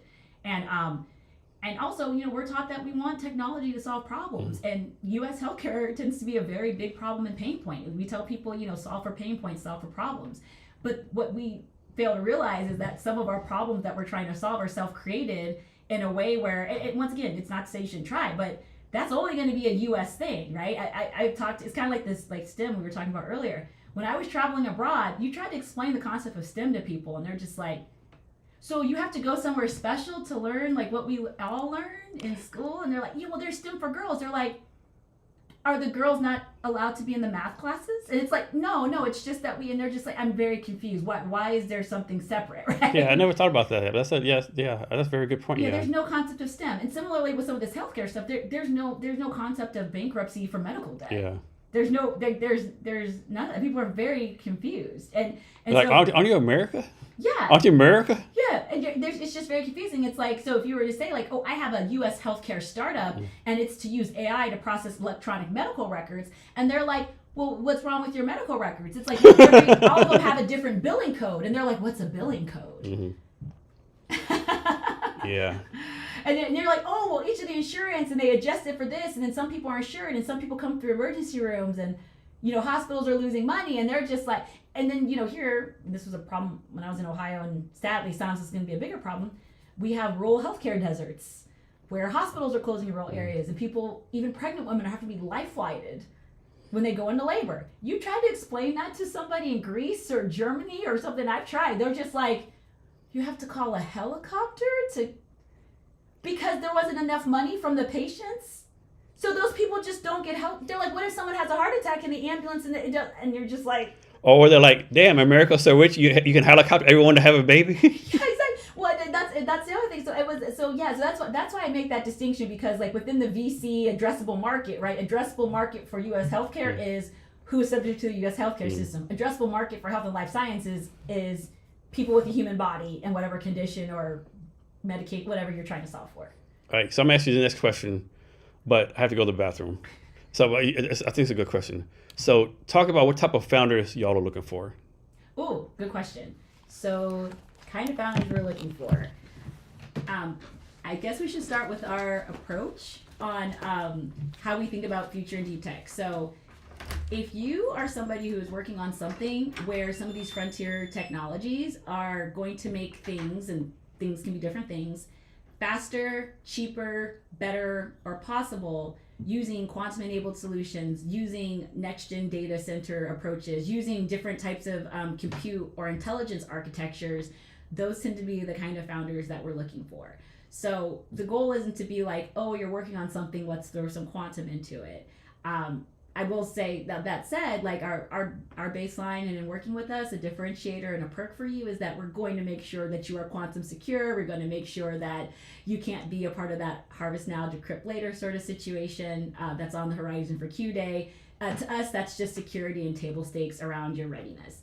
But we've talked to folks across space tech, as we talked about a little bit earlier, folks who are working on things with materials, folks who are working in the biotech space, folks who are working on different types of sensors, and then even folks who are working like right now within AI.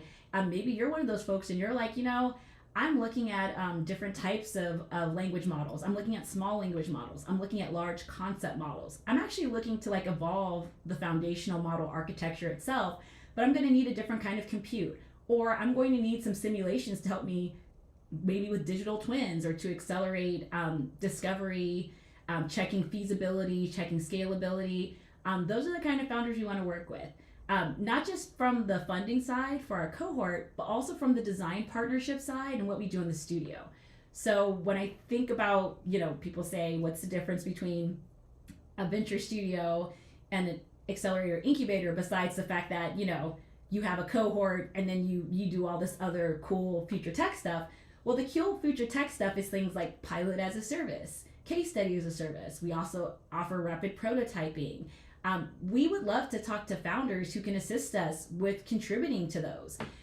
There are a lot of corporations and institutions who, they're not startups, they're not investors, but they want new revenue streams. They want to see cost savings. And this is where our studio comes in with kind of this R&D as a service approach. So whether you are a founder and you're working on something that, you might want to have some venture studio funding behind and be considered as part of our cohort, or you're a founder with a solution that is forward thinking, but you're looking to be a part of an engine that can get you in touch with clients and potential prospects who might want to use your solution for cost savings, revenue generation, or even just like checking their roadmap to make sure it's a little more future proof. We're looking for founders who are both and. So cohort candidates as well as potential design partners, please get in touch with us. So are you like just US based or across the world? So we're US based and we're primarily focused on the Pacific Northwest for our cohort, but for design partnership and I was just talking about R&D as a service, how we're looking for folks on the cohort side as well as design partners because there's so many people who are interested in kind of de-risked innovation. So maybe you have a solution or a tool where you can be a design partner, white label solution with us to get out there. And so and those clients come from everywhere. And so how do you define like early stage readiness for a founder? That kind of depends on the technology and I guess kind of like what we're looking to collaborate. So for example, I just mentioned like there might be some folks on the cohort side, there might be people who might be good design partners for us in future tech. So for example, if you're idea stage, and we're talking to some folks like that, right? So you're not going to be, design partner eligible. Why? Because you don't have anything to design with in partnership with us to go out there with clients and all that prototype case study. So we would look at you as a potential candidate for our cohort, right? But if you are somebody who like, hey, I'm actually already Series A, and I don't necessarily have any more room on my cap table, but I would love to come up with a white label solution that's quantum enabled with you. I would love to maybe explore a revenue share. I would love to maybe see how we can work together on like a referral basis because we're out here doing all this go to market anyway. And we would love to be able to open up the top of the funnel for more deep tech and frontier tech companies. So there's different ways that we can collaborate. I want to emphasize that because some people are just like, oh man, it looks like, I'm not a fit with quantum. I'm not a fit on frontier tech. I'm not a fit for the cohort because I'm Series B or I'm Series A or I'm already a company. That does not mean that there isn't a whole world of people out there who want to try your technology in a de-risked innovation situation that we can help structure and kind of like this next gen advisory approach. And how many companies are you trying to have in the cohort? We're looking to target 3 to 5. 3 to 5. That's pretty small, though, right? Yeah, it's pretty small, but remember it's deep tech, so it can be a bit capital intensive. Yeah, that's true. And it's gonna be like an in-person thing, or? For the Pacific Northwest, it'll probably be a bit decentralized. We are looking for like a physical location, but because we cover what we call Cascadia, so all the way out to Idaho, like up north, that's why we were at the regional conference, down to Vancouver and to Portland and all that. So we're gonna like cover the region. As I said, we just started in February, so the goal is to kind of get these kind of anchor points for folks to meet in person. So how do you make sure a company, we'll say in Potato Land, Idaho, gets the same chance with y'all as a company in Seattle? Great question. So that's part of why we do a lot of these events and like this ecosystem work, because we know you got to put the signal out there and let people know like what's available. I was actually talking to somebody about this last week about how when people think about folks being disadvantaged or lacking access, they don't think about geography. I ask that question all the time. Like, how do to me, I can tell if you're like a kind of a poor person in Seattle, you have a big advantage of someone who might be like middle class rich in like Potato Land, Idaho. Yeah, and that's partially why. I'll give you like a practical example of this, right? FIFA World Cup's coming up, and there's a bunch of like kind of economic research development conversations even at that conference about how are we going to, I love what some of the folks from Canada said, it's like how do we make sure we don't have a Taylor Swift problem, because they had a cross-border problem with people coming up, because it was cheaper if you were American to go up to Canada for her concert. So then it did the thing where it all sold out, but at one point it was cheaper to like go to a different city and fly in to see her than to stay at the hotels. It was like a whole thing. So they're like, we're thinking through that, we're being proactive, which was great to hear. Now we're over here looking at this because we're like, oh, this is interesting. FIFA is doing this fan zone model. So they'll be Seattle, but they'll also be Everett, they'll be Bellingham, they'll be Tri-Cities, they'll be Spokane. And so we kind of looked at that map regionally to say like, hey, this is kind of a good framework to think of like, are there family offices out there? Are there founders who maybe went and bought their nice ranch out there? Right? Are there, like, who are the people out there that could kind of be anchor points? I went to Flywheel and I spoke at their conference this year, and they're part in Angel Investor Group in Wenatchee, right? And I made some great connections there, and I'm excited to follow up with those folks now that I have something to follow up with them with, like here in the last couple weeks. But that's kind of how we're looking to, because it's hard to participate in something you doesn't know exists. So some people are like, why are you like me? I'm on here with you. I'm doing these keynotes. I'm in Chicago, right? I'm on with the folks in Africa Friday. Like, why? Because it's very important to us that people have a chance at a chance. It's very important to us that we get caught trying. especially knowing that the Pacific Northwest currently does not have a quantum initiative the way other states do, and knowing that like the qubits folks, like I think they were right to bet on us. And Johnny and I are working very hard to prove them right, and we're trying to like connect with all the builders and believers and backers who are going to do that. Because like you said, sometimes people outside of this area believe in us more than we believe in ourselves. Are y'all doing anything like the Washington State Department of Commerce or Washington State government in general? So that's a great question. So there's been a bit of a shakeup, as you may have heard, at the Commerce Office, where they're doing like a bit of restructuring and all that. That said, there is a Quantum Nexus group that looks like it's going to get rebooted. That's going to focus on some of this private, public, and academic institution partnership. And we got that announcement this past week at the Quantum panel. GeekWire did an article about both that panel and the space panel from this past week. So what we're hearing is that we're going to have some ecosystem partners and opportunity. That one is focused like primarily on quantum. So we're really excited to hear that. We heard that there might be like a bit of a working group here in Washington State on that. So we're optimistic. We definitely want to participate as much as we can. As I mentioned before, the folks on our board, they've helped countries, nation states, as well as some of these other states who have quantum initiatives. So we would love to see us get on the map that way. So how do y'all balance like gut instinct versus data when deciding to invest in a founder? It's interesting because like the data kind of bears out the instincts in some ways, right? Like to the extent that data can capture it, whether it's qualitative or quantitative. So it's interesting you asked this question because my fun partner and mentor, we were talking about this, about like kind of like our frameworks that we use, not just like around diligence, but around fit, fit for our fund, fit for our thesis and all of that. And so I will say this, one of the things that for the folks who are kind of advancing, so to speak, in our consideration process, because our goal is to be proactive in getting this pipeline and working with folks so that when the fund is ready, we have a very clear idea who we can go to the table with, who we want to make offers to.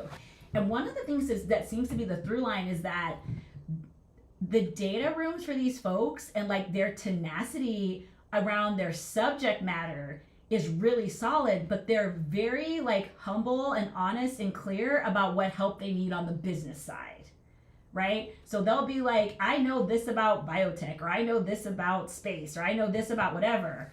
But the reason I am interested in funding, advisors, adding you to my cap table is because here are my clients that I want to sell to. Here's how I know I need help with scale and traction. Here's where I want to integrate some of these future technologies into my roadmap. So one of the challenges, and I noticed this like when I was in grants at Miston, is people can get so into like their pitch being like, this is the greatest thing since sliced bread, that they forget to answer the question, well, if it's that great, why do you need my money? Right? But what I've noticed is that the folks who we've been working with and evaluating is, they're like, hey, this is what we've done. This is the potential. This is what I need. And this is what I'm looking for to help realize that potential in market. So let me ask you this, right? So you're a pretty new firm, like just started in February. So how do you convince a startup to use you, right? Suppose the startup has like 3 or 4 options. How do you convince a startup, no, come use us. We're brand new, but we can add this value to you. What's your pitch on that? Well, is it a startup looking for us on the design partnership side or on the cap table side? We'll say cap table. On the cap table. Well, I think one different, let's say they've passed all of our checks and like we're really interested and they're like, give me your pitch. I think the short pitch would be, if you want pipeline and revenue, we're not here to put you in an accelerator or incubator. We're here to put you into a monetized ecosystem of innovation, traction, and scale. I think that would be our primary message is like, hey, we're here for your traction, right? If you have us on your cap table, not only do we have the whole family of Qubits Ventures and the portfolio companies and cross-sell, upsell opportunities, but we also have this advisory side. We also have this design partner side where, I'll give you an example. There was a interesting sort of thing that's kind of emerged where I was talking to somebody like you who was asking me about this. And they work at a large consulting firm. And I told him about one of the prospects I was really excited about. And he said, hey, can I talk to him? Because I actually might have a contract and a pilot for him right now with the state customer. And I introduced them and he was like, hey, can you be under NDA, et cetera, right? So the thing about it was, even in the early stages of us talking, it's like, I'm bringing him business and doing like this business development just by considering them, for our cohort. And I do think that that's a very big differentiator because, I'll leave it to Nardo and the Qubits folks to connect you with more investors. But in terms of like connecting you with revenue and customers, which we tend to find, you get a lot more money, longer time from customers for things they want from you than from investors in perpetuity, right? I think that tends to be like our biggest differentiator, even this early in. Okay. Can you tell me what something called complexity theory is? Complexity theory? Is that related to the deep tech? I think so, yeah. Okay, so, well, is this the complexity theory that has like what's related to like total readiness levels? Yeah, I believe so, yeah. Okay, so if I'm correct on what you're referring to, so complexity level kind of, you're supposed to crosswalk complexity and kind of like what's called total readiness levels to portfolio thesis and time horizon, right? So the complexity theory says the more complex something is, the more time and money it's going to take. And so from a deep tech perspective, you want to be very clear, both from managing the expectations of like your founder and all that, but also like, Nardo calls it patient capital, right? You have to have a plan around patient capital if you want to get in with some things that kind of operate around the complexity theory. Another part of the complexity theory says the more complex the tool or solution is, the harder it is to sell it. Not just to get investors in on it, but it's also can be harder to sell. We encounter that a lot in deep tech. I mean, I encountered that. I've literally, so much of my career in emerging tech, Jason, has been trying to be like an interlocutor between like experts who understand the complexity of the thing that they're trying to do and end users who like, you lost me. I call that the expert end user gap, because the thing is, whether it's an expert in quantum, data center, software engineering, AI, the more that an expert establishes credibility through their expertise, leaning into that expertise is going to be the thing that makes you lose your end users along the way. And so that can be another way complexity theory plays out, is because even if you're like, can somebody come explain this complexity to me? Then you're right back. Now, I'll give people some tidbits here. 3 things I'll tell people, I don't care what form of tech you're in, deep tech, whatever. Check with procurement, check with cybersecurity, and check with a salesperson. Procurement, why? Because let's say you get to yes with the VP at whatever enterprise or this department, whatever. People still have to go through budget and approval processes. They still have to go through procurement. They still have to go through fiscal year stuff and all of that. A lot of startups out there have this addressable market sort of thing, and they know they have to like go through the enterprise gauntlet, but they actually have done very little work to understand the procurement and purchasing cycles of the companies they're trying to sell to. So definitely do your homework on that part too. The second part would be around cybersecurity, CISOs. So many things with AI right now. Remember I told you that Gartner study? They're getting killed on this right now. They are not getting proof of production because like they're not SOC this, they're not ISO this. Because in startup land, everybody's like, you don't need to get ISO certified until you're Series B. I literally heard somebody say that a few years ago, and I was just like, well, it depends on who you're selling to and what you're selling, right? And so there's some of this AI stuff that's kind of like trying to use that approach. It's like, oh, you definitely needed to be a lot more CISO security ready before you try to include those folks in your kind of like pipeline, right? So that's another one, is ask those people like, what would it take to get this approved into production? And the third one, a salesperson. Go talk to somebody who sells for Microsoft, who sells for Amazon, who sells for EY, Deloitte, who's a Microsoft partner, whoever, in the ecosystem for AWS, and ask them, how could a Salesforce sell the thing that your startup has made? Because a lot of people, they talk to a salesperson, they're like, okay, if you can't explain it to me where I can go sell and get a commission off of it, you got some work to do. So next, I think you might already answer some, but talk about the raw materials needed for this, and like, can you talk to like maybe the supply chain of making this stuff? So one thing, I'll defer to the experts on this, but I can tell you a few things about it. It's interesting that you bring that up because part of the Qubits Venture Studio strategy, so we're a commercialization focused venture studio, they are looking to develop raw materials venture studios. Because what they're trying to do is build out the links of the supply and the value chain for these things. So what does that mean? Now, my commercialization thing, all the stuff I've been sharing with you, research, roadmap, revenue, like that's kind of like our thing. For raw materials, they got to look at rights. They got to look at excavation. They got to look at so many other complexities. They got to look at tariffs now. They got to look at customs. They got to look at global partnerships. So that raw materials venture studio thing, and even materials discovery, right? Because there's all kinds of things coming out with that. That's going to require a whole different level of expertise and thinking. But I'm really grateful to the folks at Qubits that they are planning for that, because that tends to be another place where a lot of portfolios on deep tech are a bit unhedged. And I'm glad that we have that as part of our planning cycle. Is there anything that quantum computing will not impact in the future? I'm going to say, you mean in the digital world? The war period. I'll say within the digital world, there won't be anything, and that's because of Shor's algorithm, right? Like that whole Q day sort of thing, like that is very much a thing. I think that is what makes quantum a bit different from innovation, right? Because you can say like AI is here, take it or leave it, right? In quantum, there is no leaving it, because every bad actor, and I'm going to be very clear, the bad actors who are trying to pull off this Q day sort of hack, this whole harvest now, decrypt later, which is like this whole thing where folks are using vulnerabilities right now to take encrypted data. They can't encrypt it yet, but they're storing it, they're harvesting it now because they anticipate being able to crack it open later. There's a lot of that going on right now. That's part of why that quantum VPN company is working with DARPA and all these other folks, because they're trying to secure communications, they're trying to secure things so they can't be harvested for later decryption. That's why I say there's no take it or leave it here, because if you're the bad guy, you're not going to go to D-Wave or a Getty or IonQ and like, hey, I'd like to put in a formal order. No.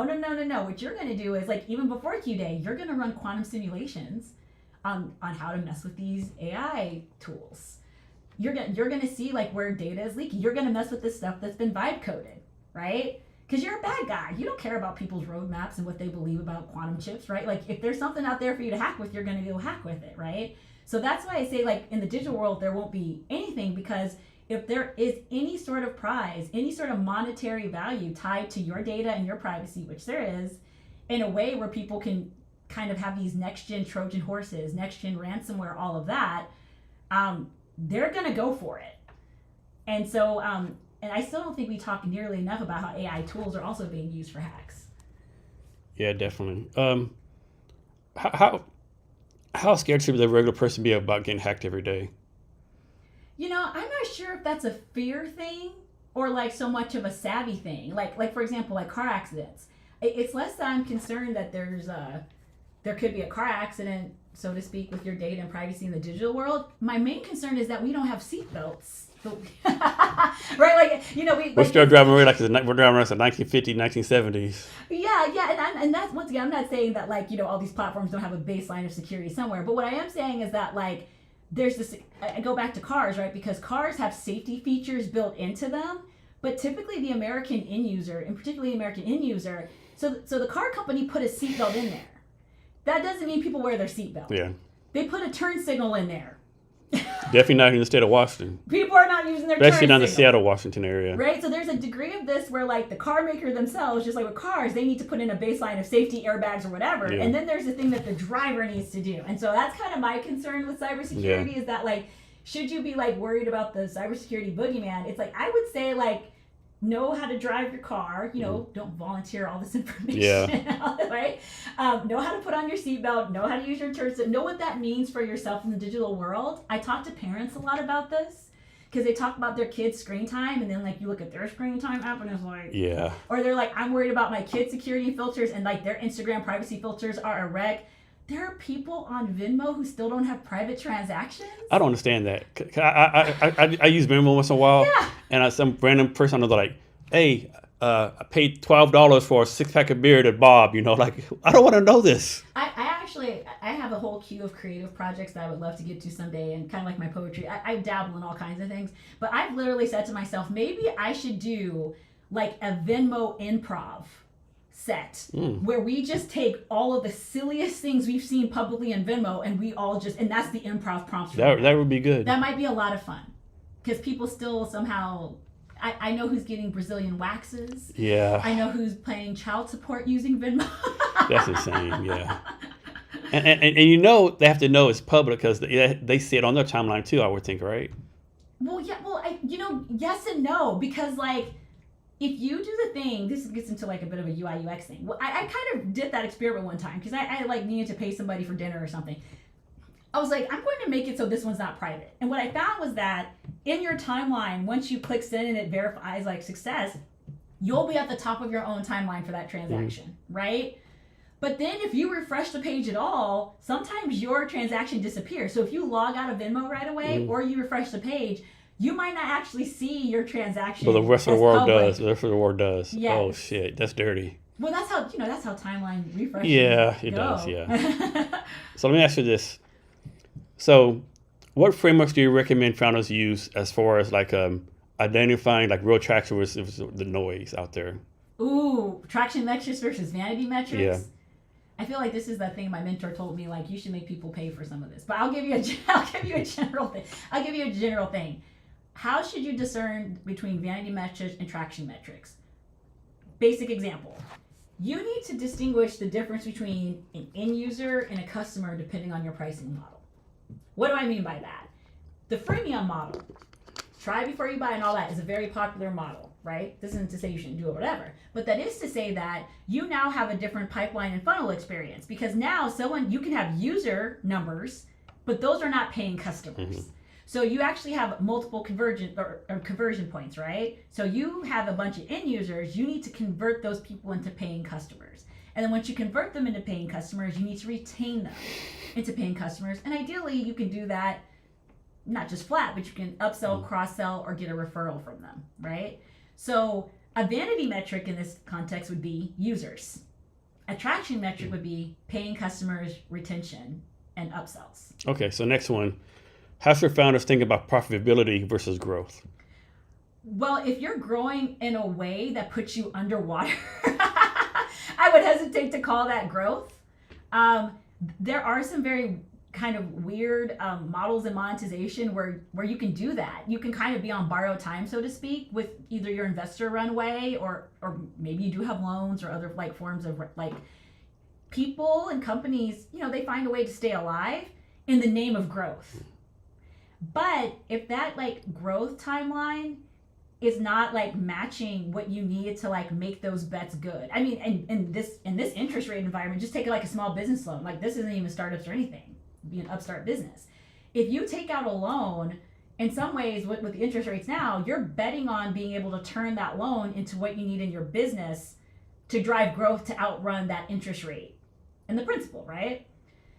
If mathematically that's not making sense for you or what you're betting growth on, because sometimes people make bets on growth on things that are kind of like not in their control, So those are all certain things. If I were folks thinking about profitability and growth, I would really think about your growth levers and like your essentials for profitability.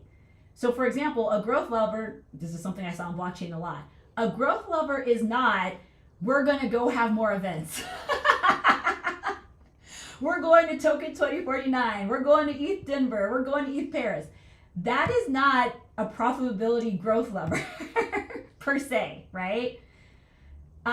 You can spend a whole lot of money on those events and not be able to really map it back to how people are going to get into your ecosystem pipeline to drive your token price, drive a partnership deal, etc. So now once again, if you are going to do those events and it's very clear that there's a path to that, that's one thing. But there's a lot of things that people have a theory of growth and they haven't really mapped how it goes to profitability at all.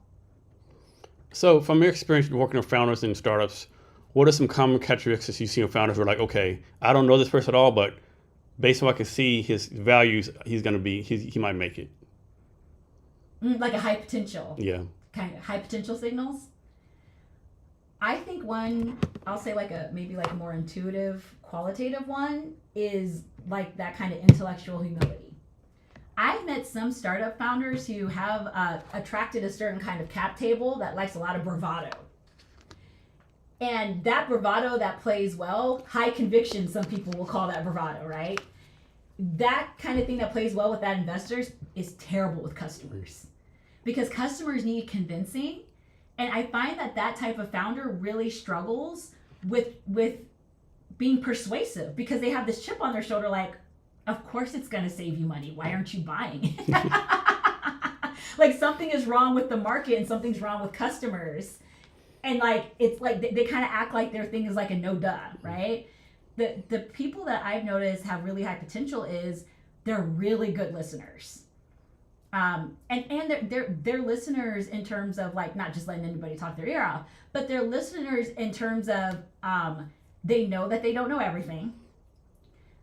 They know what kind of help that they're looking for. They know what kind of customer that they're looking for. They know like the second, third, and fourth steps on the path to like where they want to go. But they also know that like they kind of have this like kind of situational awareness to know like how to adjust their approach, whether it's with a client in a pitch or it's with do I hire a contractor or somebody full time? Like these folks have this way of kind of listening as a way of taking in the context of where they're trying to succeed. That's the best way I could describe it. And that takes a lot of intellectual humility because that means you're not operating off of assumptions that the more hands that you shake and the more people you pitch, it's all going to work out okay. Part of being delusional, right? You do have to be a little, like, I hate to use the word delusional. I feel like we need a better word for that. Kind of like certainty. Like there's a book, this will happen. Yeah, there's a book in my queue called The Certainty Illusion. Really excited to read it because like right now with tariffs, like I heard last week and all that, people talk about, well, businesses don't have certainty. Nobody has certainty. What they mean is predictability. Yeah, that's a big difference. Right? Yeah. They mean predictability. And I feel like delusion is a similar thing where it's like, it's not that people necessarily need to be delusional. I think the word I would more prefer to see is being tenacious. Yeah. So we both disagree with the fail fast thing, right? But on the other hand, like, you know, if you do this for 20 years, it might be an indicator you need to find something else to do, right? So how do you balance, how do you reckon some balance like between failing fast and then not taking too long, right? Well, you don't have to fail fast to have this thing called success criteria or a confidence interval. I feel like I think that in my observation, we've kind of lost track of, I come from supply chain and logistics, Six Sigma, the bell curve, right? I come from a world of systems thinking that's like there is a probabilistic, mathematical bell curve way to assess results qualitatively and quantitatively. And so when I hear people say data driven and I find out it's like vanity metrics, I'm like, whoa, what about like criteria? Did you set up exit criteria? For example, like you said, how do you know when to go? How do you know when's enough? Those are called exit criteria. A lot of people don't know what those are or how to shape those. Success criteria. How do I know by quarter it's working or it's not working? Where are my levers? Where is risk? What are my risks? What are my known risks? And how do I know those have flagged into issues? How do I mitigate my risk? How do I budget and price or plan in around contingency? These are all things you learn in like program management and like project management institute type stuff. They work. But I noticed that a lot of like folks who kind of might come more from the tech side, investor side, whatever, in startup land and do not kind of have those frameworks. They or they're kind of like, yay, I'm out of corporate. I don't need those frameworks anymore. That's when you start kind of trying to run off of vibes. And that's when stuff starts kind of becoming all or nothing when it could have a methodology around it. Yeah. So like I said earlier, you're one of the judges at my event I'm doing on Wednesday, right? And so it's part of Seattle Tech Week. It's called Cabinet HR Seattle's Got Tech. So we have like 16 tech startups like doing the demos, right? Basically like tech trade show, right? And so I think it's like you and four of the judges or five of the judges. Like I really didn't give you any rules, right? I just said like it's tech, but that's beside the best tech, right? So how do you plan on judging these people in case anyone's listening, right? Like what are you gonna do? Well, I'm going to judge them like a customer. I'm going to judge them like when I was in enterprise IT at Cardinal Health and they said, hey, go find us something that will whatever for our company. And, and see who kind of gets who gets a call back. Okay. Is how I'm thinking of it. Okay, cool. Because I ultimately, like, I'm very customer centric and obsessed. It might be because they started me at 19 at Victoria's Secret headquarters in Bath and Body Works. And, if you're an old guy named Les Wexner, you have to be customer obsessed to sell bras and panties and lip gloss. But I come back to that because it's like, to me, a lot of this is for naught if there's not somebody who's going to pay you for the thing that you made. Yeah, exactly. So what's your plan? What's your master plan, right, for yourself? Do you want to be known as like the number one quantum person in the world? Do you want to like start your own VC company? Like, what's your master plan? I think that's the thing. My master plan doesn't have any point solution like quantum or AI or a tech stack. It very much is. It's very a future forward plan. We are about to inherit a world that demands us to deliver on the promises we made about technology innovation. It will demand it. The climate will demand it. Our aging populations will demand it. Our education systems will demand it. It's kind of going to be like put up or shut up time for a lot of these things that we said we would change the world with. Looking at YouTube blockchain. So will y'all be future focused? Have you already started thinking about what's after quantum? Oh yeah, that's what we call it, the convergence era. There's no linear before after. It's the convergence, right? Like cooling systems, next gen data centers, modular energy production, water resource management. One of my favorite things I like to look into is this idea of fluidics, programmable water fluids and substrates. What if you don't need to waste water in a data center? What if the water itself had the data? Oh shit. That's insane. So that's what I'm saying, like neuromorphic computing, like all these, like the 10 types of computing, the architecture, like it's all happening concurrently. It's not going to be like a let me catch my breath on AI and then quantum. Let me catch my breath on, like what would you call them? I guess more fixed. That's the other thing. There's fixed data centers. There's mobile data centers now. There's terrestrial. There's orbital. There are aquatic data center nodes. It's all happening at once. So I think it's safe to say you're pretty bullish, pretty positive about tech, right? But is there anything about tech that scares you? That, okay, maybe we don't need to do this. Anything that scares me about tech is a human problem. It's true.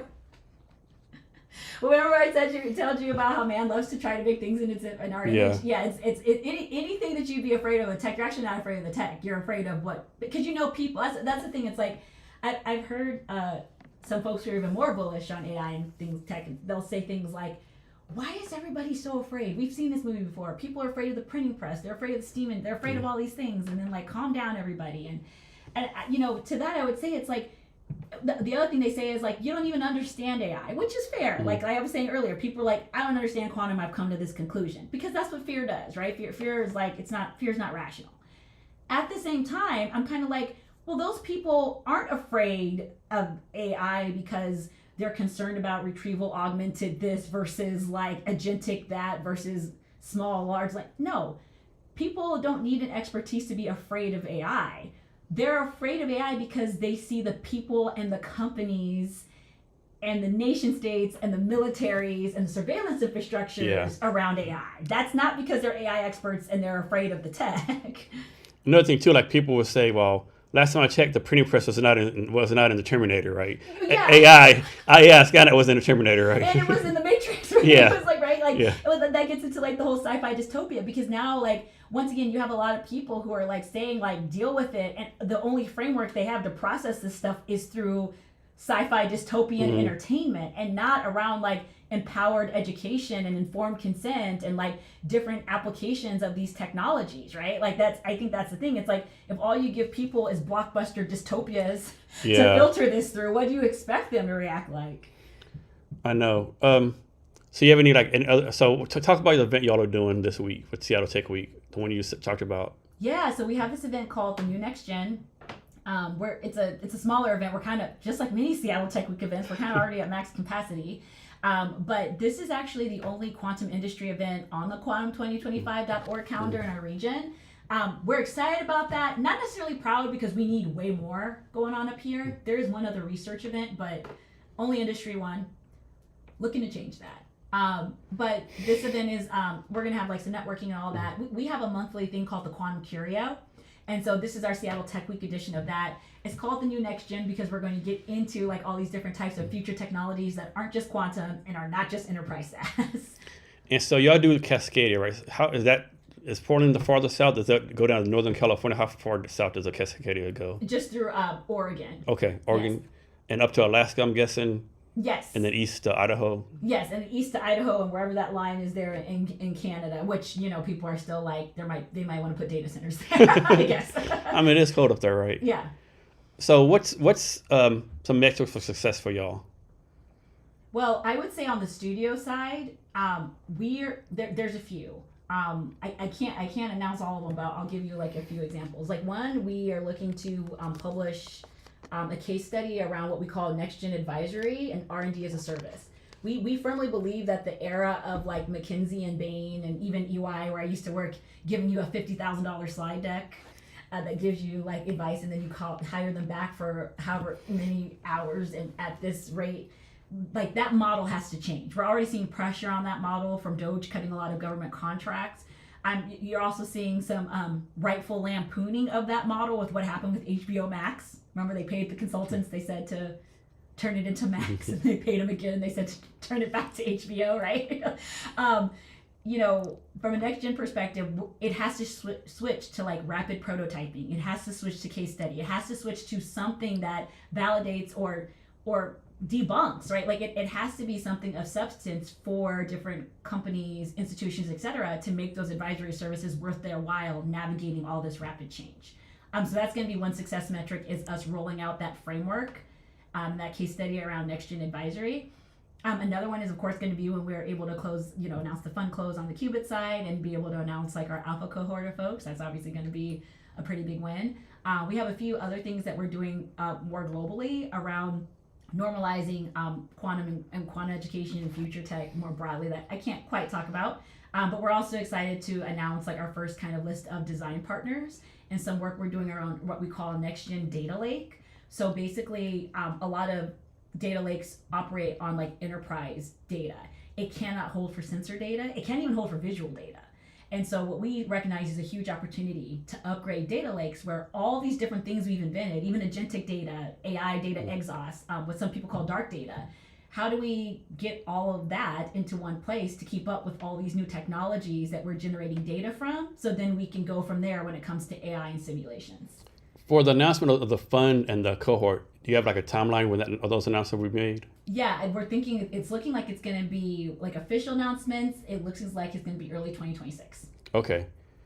And then and so you say you're going to have 3 to 5 companies in the cohort, right? Yes, that's what we're targeting. Okay, so let's say we'll pick 5 to make it easy, right? Mm-hmm. So those 5 companies that are get accepted, are you like looking at 20, 30 of them right now? Or like talk about the timeline, like the process, like picking like 50 to look at and breaking it down to the 5 you actually pick? Well, since we're going by region, we don't have 50 prospects yet. Okay. That's another thing we're looking to change, right? It's like we are, that's one thing that we're learning from this, is that we are such a software city. Mm-hmm. We are such a software region. And where you do start getting outside of software, you really are fully in the world of biotech. Mm. Like you're in the world. SN just did a really great piece about like all these different types of startups and things coming up around like materials and energy and like all these different things, right? But not all of them are ready to be like quantum enabled, and not all of them are necessarily a fit for that, and not all of them necessarily want to like address the kind of like markets that we're looking to, going back to like the advisory and R&D as a service, because our goal is to like work with design partners and have a cohort where these larger institutions and also larger corporations, they have a path to using this stuff beyond like, let's wait to see if Microsoft integrates their quantum stuff into 365, right? So I'm presuming this would be pretty easy for y'all to do, but like, what's the process? Because I think it's happening AI all the time, like we talked about before, AI, like, are you really an AI company or just like API with ChatGPT, right? Right. So I'm pretty sure it's pretty quick to figure out how do y'all figure out like, okay, Cabinets HR Quantum is not a fucking quantum company. It's just a bullshit company, right? A company that uses quantum. Yeah. Right? So what's the process for that? So it's kind of like I mentioned about the cohort versus design partner, right? So we need people using quantum. We need people securing their stuff. Like we need that ahead of Q Day, right? So the path is going to be like, so one of the things that I was sharing with earlier was just like, basic questions. What can quantum and future tech make faster, cheaper, better, possible? It's the simplest way to describe it, right? Now, if it can make things faster, cheaper, better, possible as a revenue stream in a company, that's cohort. But if it's faster, cheaper, better, possible for an existing company, that's design partner R&D as a service. So that's why I love having a studio, because we have these different entry points and tracks. Not everybody's going to want to put a whole company around, nor does it make sense to put a whole company around these things. But this is where white label solutioning and IP that could go help a whole lot of people on the advisory side, it can live there and do very well there. Doesn't make it a company, but it sure does help out a whole lot of people in a monetized way. So you said that quantum is like pretty capital intensive, right? It can be, yeah, depending on what you're trying to do with it and how you're trying to integrate it. So like, example, 2 founders come to you, right? Mm-hmm. And like one founder pitches this thing and he says he needs $500,000. Other guy comes, he needs like 10 million, right? Or you're like, okay, quantum needs $10 million. I'm going to fund this guy. This guy with $500,000. He's like, I don't know what he's doing, right? He's not asking for enough money, right? Yeah, well, I wouldn't think of it that way, because remember, we go by utility, right? So if this guy's asking $500,000 because the thing he's doing is quantum annealing and he doesn't need the big old chip and he doesn't need like all of that, and he has a path to make this stuff super simple, integrate to the data lake, whatever, it's like, we wouldn't blanch at his small ask if he has like that path to utility. Remember I said research, roadmap, revenue, right? You know, we're not doing this for the cap table like numbers to like be a certain size. We're here to see that like that make sense against like the revenue and the market, so we can get to traction. So what's your advice on this? Right? I think a lot of founders struggle with this. I struggle with it too. Like, so a lot of founders, like, they're trying to figure out how much to ask for, right? They're like, okay, I want to be like cash sensitive. I don't want to be like big baller, so I'll ask like $500,000, right?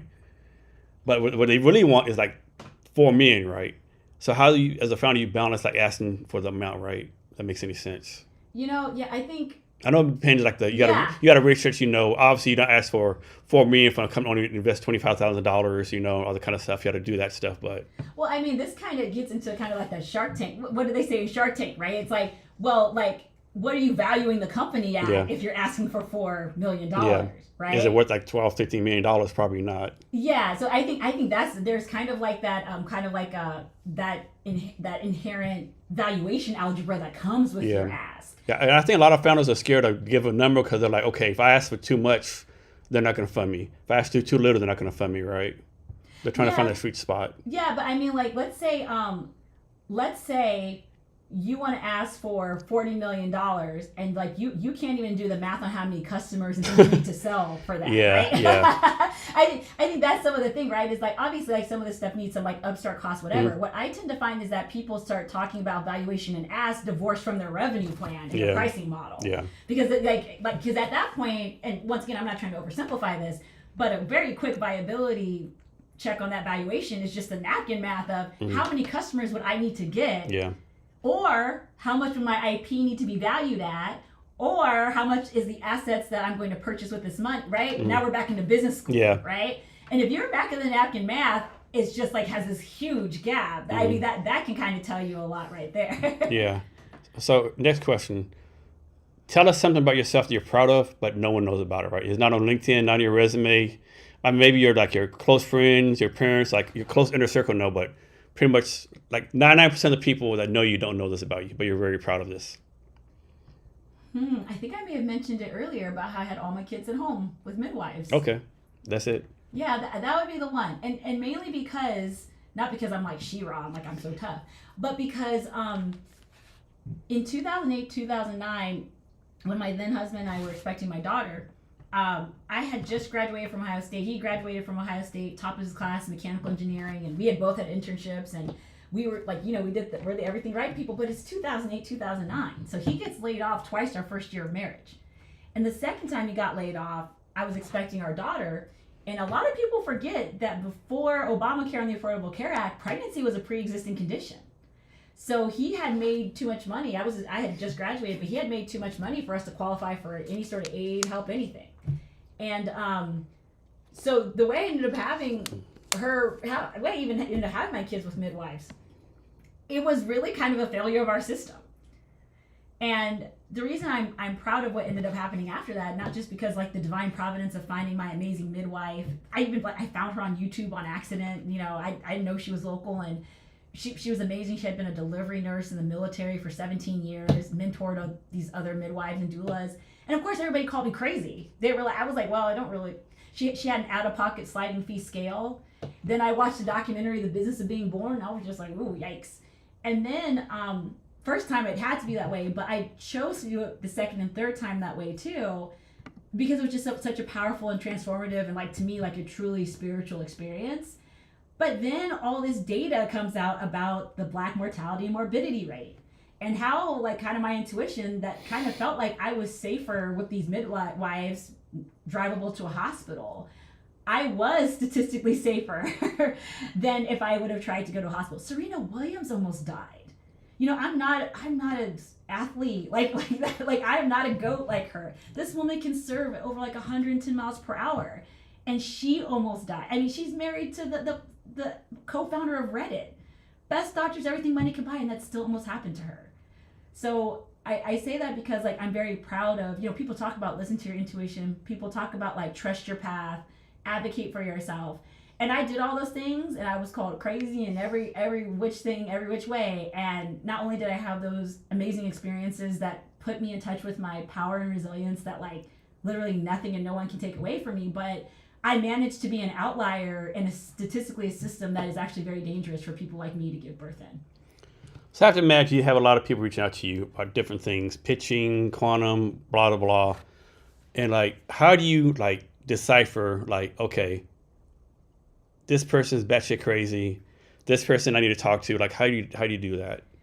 Well, I'm still, remember I told you my new friend in talent, that's actually how I got in touch with him. He reached out, his database of 10,000, I'm still working through meeting the 10,000 folks out there. So, because it's quantum and deep tech, that part's pretty easy. A lot of these folks who have a background in this stuff, they're doing, like, I know some people have reached out, they're like IBM Kiskian ambassadors, and then some people are researchers, and some people are published, and some people are peer reviewed, and some people have been speakers at a lot of different things. There are some quantum podcasts out there people have been featured in. So it's not that big of a world. And surprisingly, I've actually not had a lot of like the crazy no scammers or anything like that yet. Oh no, that was no. I'm still getting those on Telegram from my blockchain days. Oh, okay, yeah.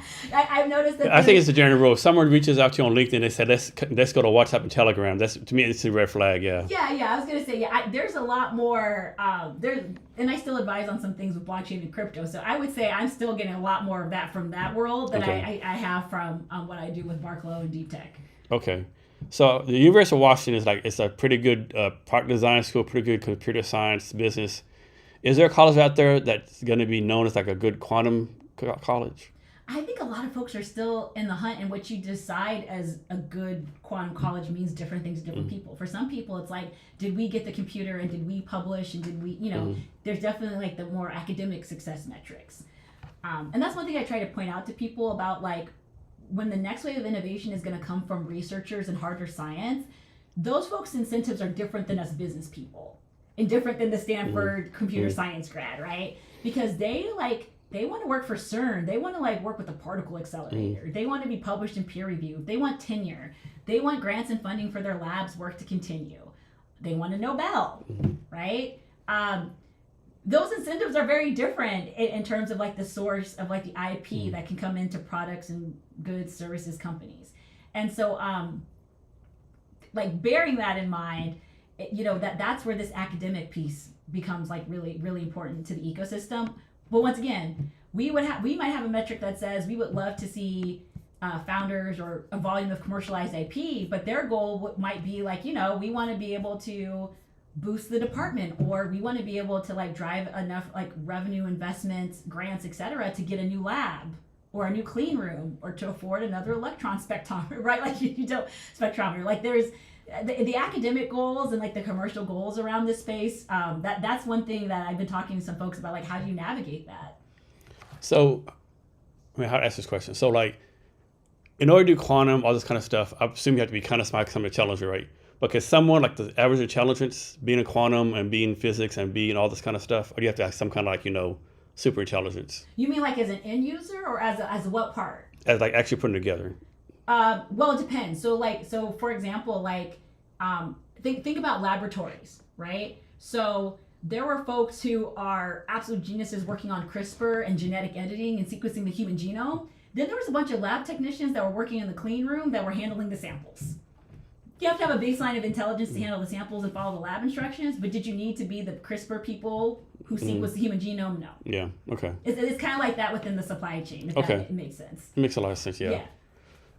And so the vertical course is going to have 3 to 5 companies. Is the plan to keep it at 3 to 5 forever, or are you going to like kind of ramp it up after you like validate the model?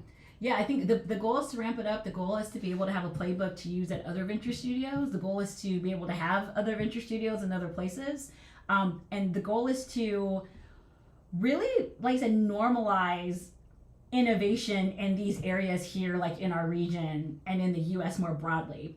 Not for nothing, a lot of those 9 states who have a quantum initiative, that's because some of them got federal funding, they're getting state funding. And, there's kind of a bit of a federal and state budget crunch where, I've had people express very real concern to me that Washington State and our region has maybe missed the gravy train, so to speak, on that funding. But that said, like our model, proving it out, testing it out, making adjustments, we want to be way makers and way showers to have monetized innovation and traction engines where, you know, it's really a function of the problems that we're solving with these technologies and these companies that are driving things forward, and not whether or not the right people are in office to write you checks. Yeah.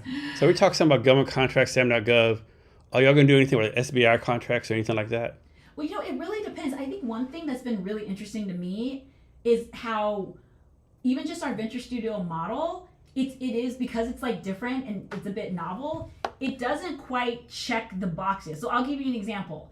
I've had people approach me as a woman co-founder, woman of color, et cetera, for Barclo to apply to these different funds. But the thing is that I run a venture studio.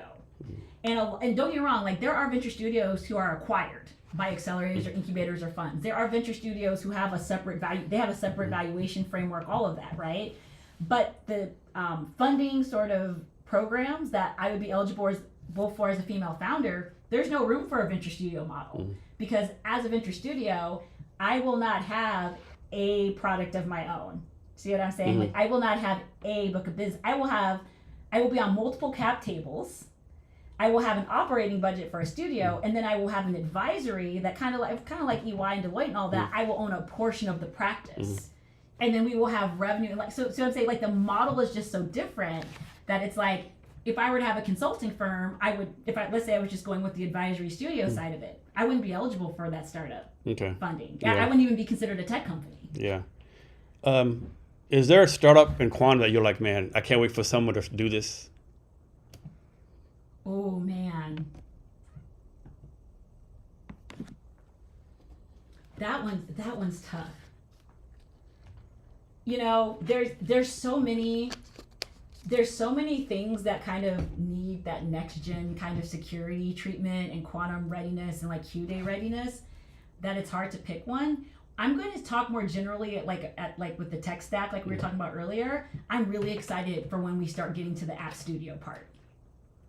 I'm really excited when we start getting to like the hybrid solution, quantum and AI, allowing simulations from like actual data to allow people to make quality like apps, like low code, no code, but backed by this really powerful, tested, secure data in a way that can be like customizable and extensible and all of that in this like really secure way. I'm really excited when we get to that because, I mean, even like with Microsoft Copilot, they don't have an app studio. That this is even separate from that. I'm talking about like the simplicity of a like, hey, I want to make this sort of. Oh, here's an example. I'm an Android girly, and I have friends on iPhone, and there's all kinds of things in the Play Store, right? That 100 hours a week. Do you work only 9 to 5? Take weekends off? Like, or it just depends week per week? It depends week per week. I am a dynamic planner. I definitely have to be a dynamic planner. And then like how do you do this, right? Let's say you have 100 things on your list, right? How do you make sure on Monday morning you do things, excuse me, 1, 2, and 3 versus 96 and 97?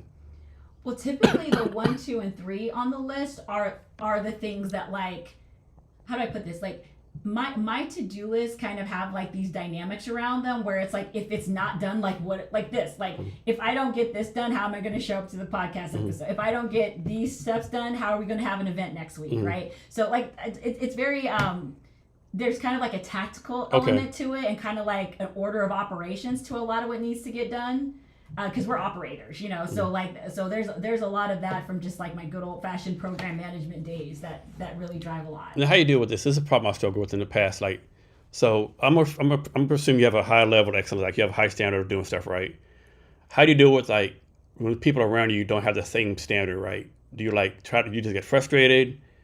You try to bring up to your level? Like, how do you deal with people who don't have the high standards that you do? You know, that is a very interesting question. I'm not sure, and I think it's because we've just been like 6 months in the venture studio. I'm not really sure I've run into that problem so much here. Maybe not here, but maybe in the past or whatever. It's a really good question. That's actually that's pretty awesome that'd be the case now. I would say before. It really depends on like how much dependency I have on their output of like what they're doing, right? Because there are some things that I think some people I call it Yelp reviewing. Like it's like it doesn't meet their standard, but it actually doesn't like have anything to do with you. If that's how they like put themselves out there and like, you know, done is better than perfect. I've noticed within startups there tends to be this tension, like you said, around like this excellence in how you show up and people being like, just ship it. Just ship it, just ship it, just ship it, right? And I noticed that just ship it people only mean that to a point. What I tend to find is like it's very important to actually like set expectations around like what people come with, if that's what you're looking for. There, there's that saying that unexpressed expectation is a premeditated resentment, that kind of thing. Yeah, we tell people like, oh, just do whatever, and then they do the whatever, and we're like, I think that's kind of a missed opportunity to like level set on expectations. At least in my past, that's what I would have told my younger self. So, are you happy right now? Very. Yeah. You're good. You're like where you're at in life right now, that kind of stuff. Yeah, I mean, I'm definitely like in that founder, startup, like upstart, like crunch of things. Mm-hmm. But I feel like I finally found work that's less of a job or even a career and more like a mission. Mm-hmm. Because the things that I'm learning and the people that I'm meeting and like just everything that over these last 6 months, and even, I mean, Tech Week, all this stuff is coming up. There's just more and more happening. It goes back to what I was telling you about, like, how can I be proud of the way that I operate in the world at such a crazy time, in a way that like I can answer to my kids for what I leave behind to them, to whatever extent, however far we can go, however far we can take this thing. So how many tattoos you have? I have, what am I up to now? 3, 4, I think up to 5. 5. Which one has like the most meaning to you, or which one you got recently done? The one that has the most meaning to me is on my, I guess, I forgot. I got this one back here because I barely see it. It got 6.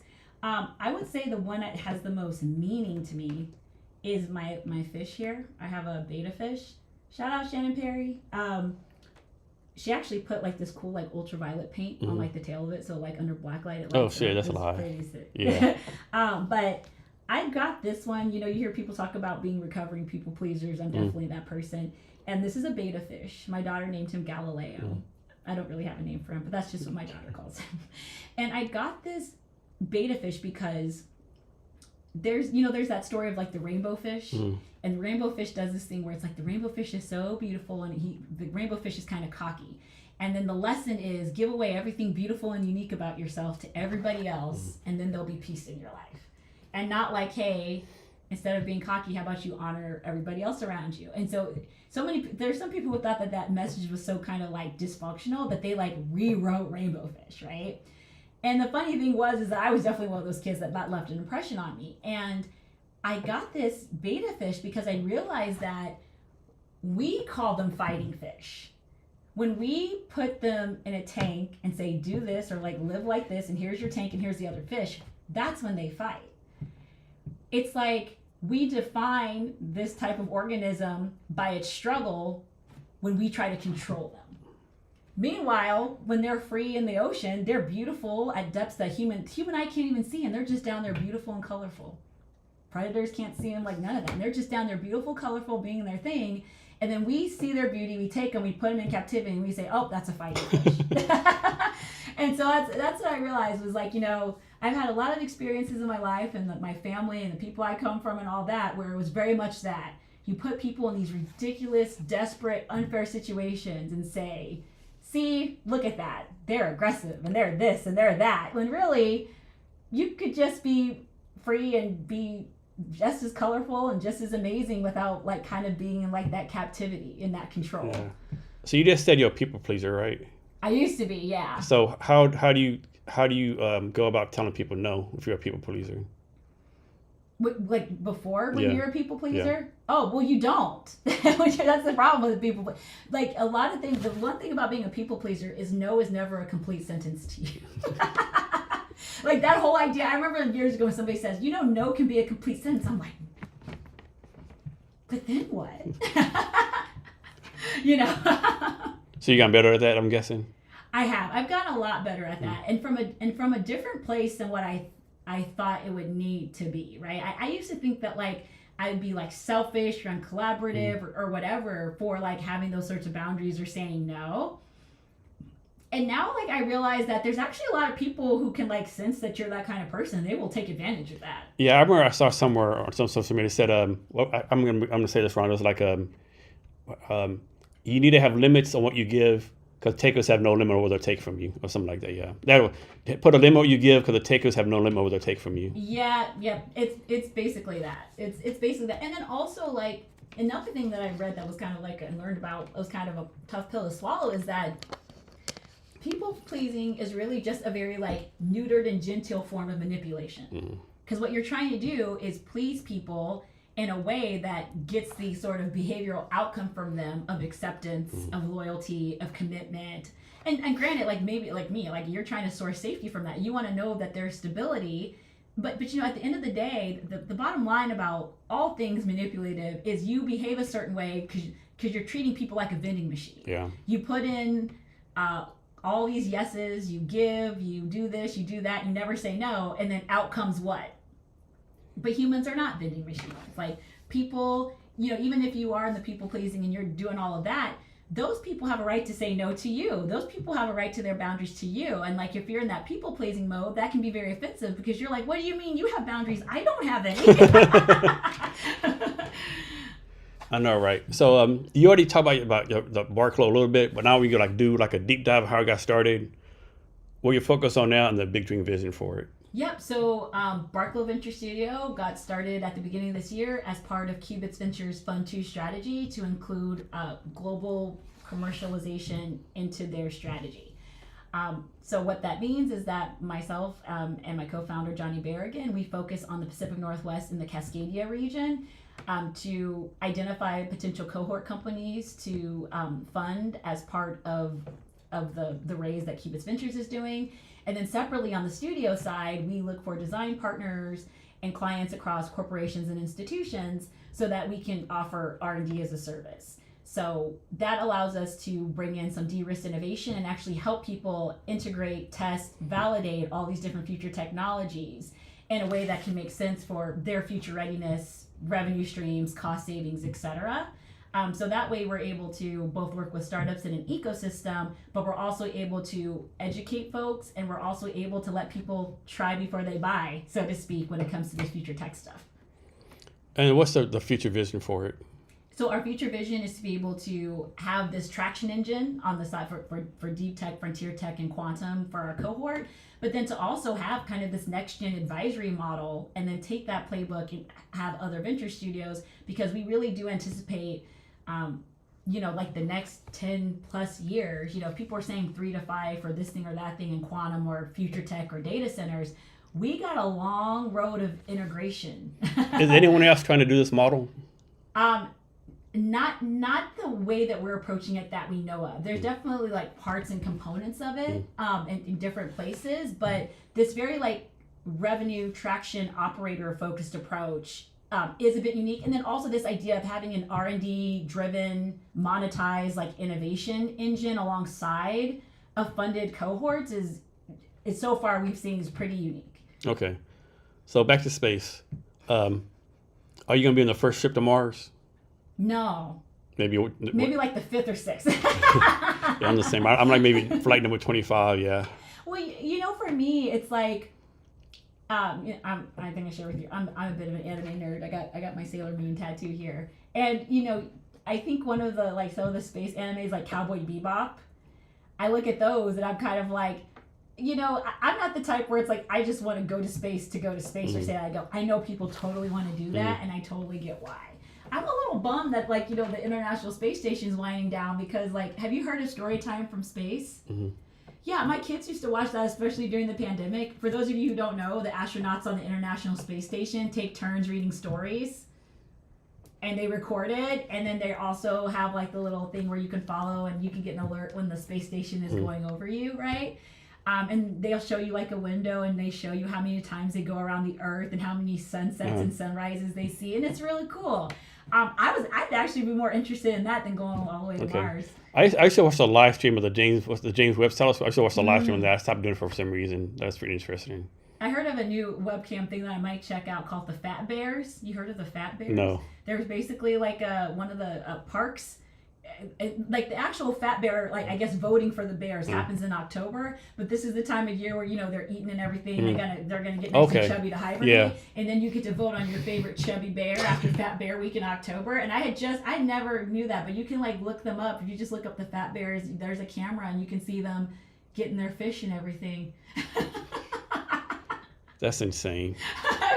I do like I love that humans, like at the end of the day, it's like I do think that that's one thing that we don't kind of price in or think about, is how there is always going to be a part of humanity where the most childlike, wondrous thing is to use technology to understand nature better, right? So what do you think makes humans human? What do you think makes us different from like the bears and monkeys and fish and stuff like that?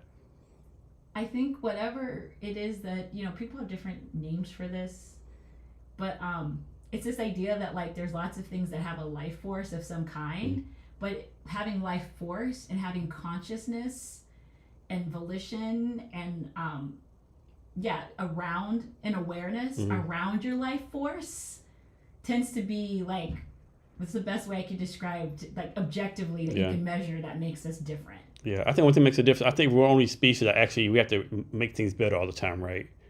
We don't see like a honeybees making a better honey hive, right?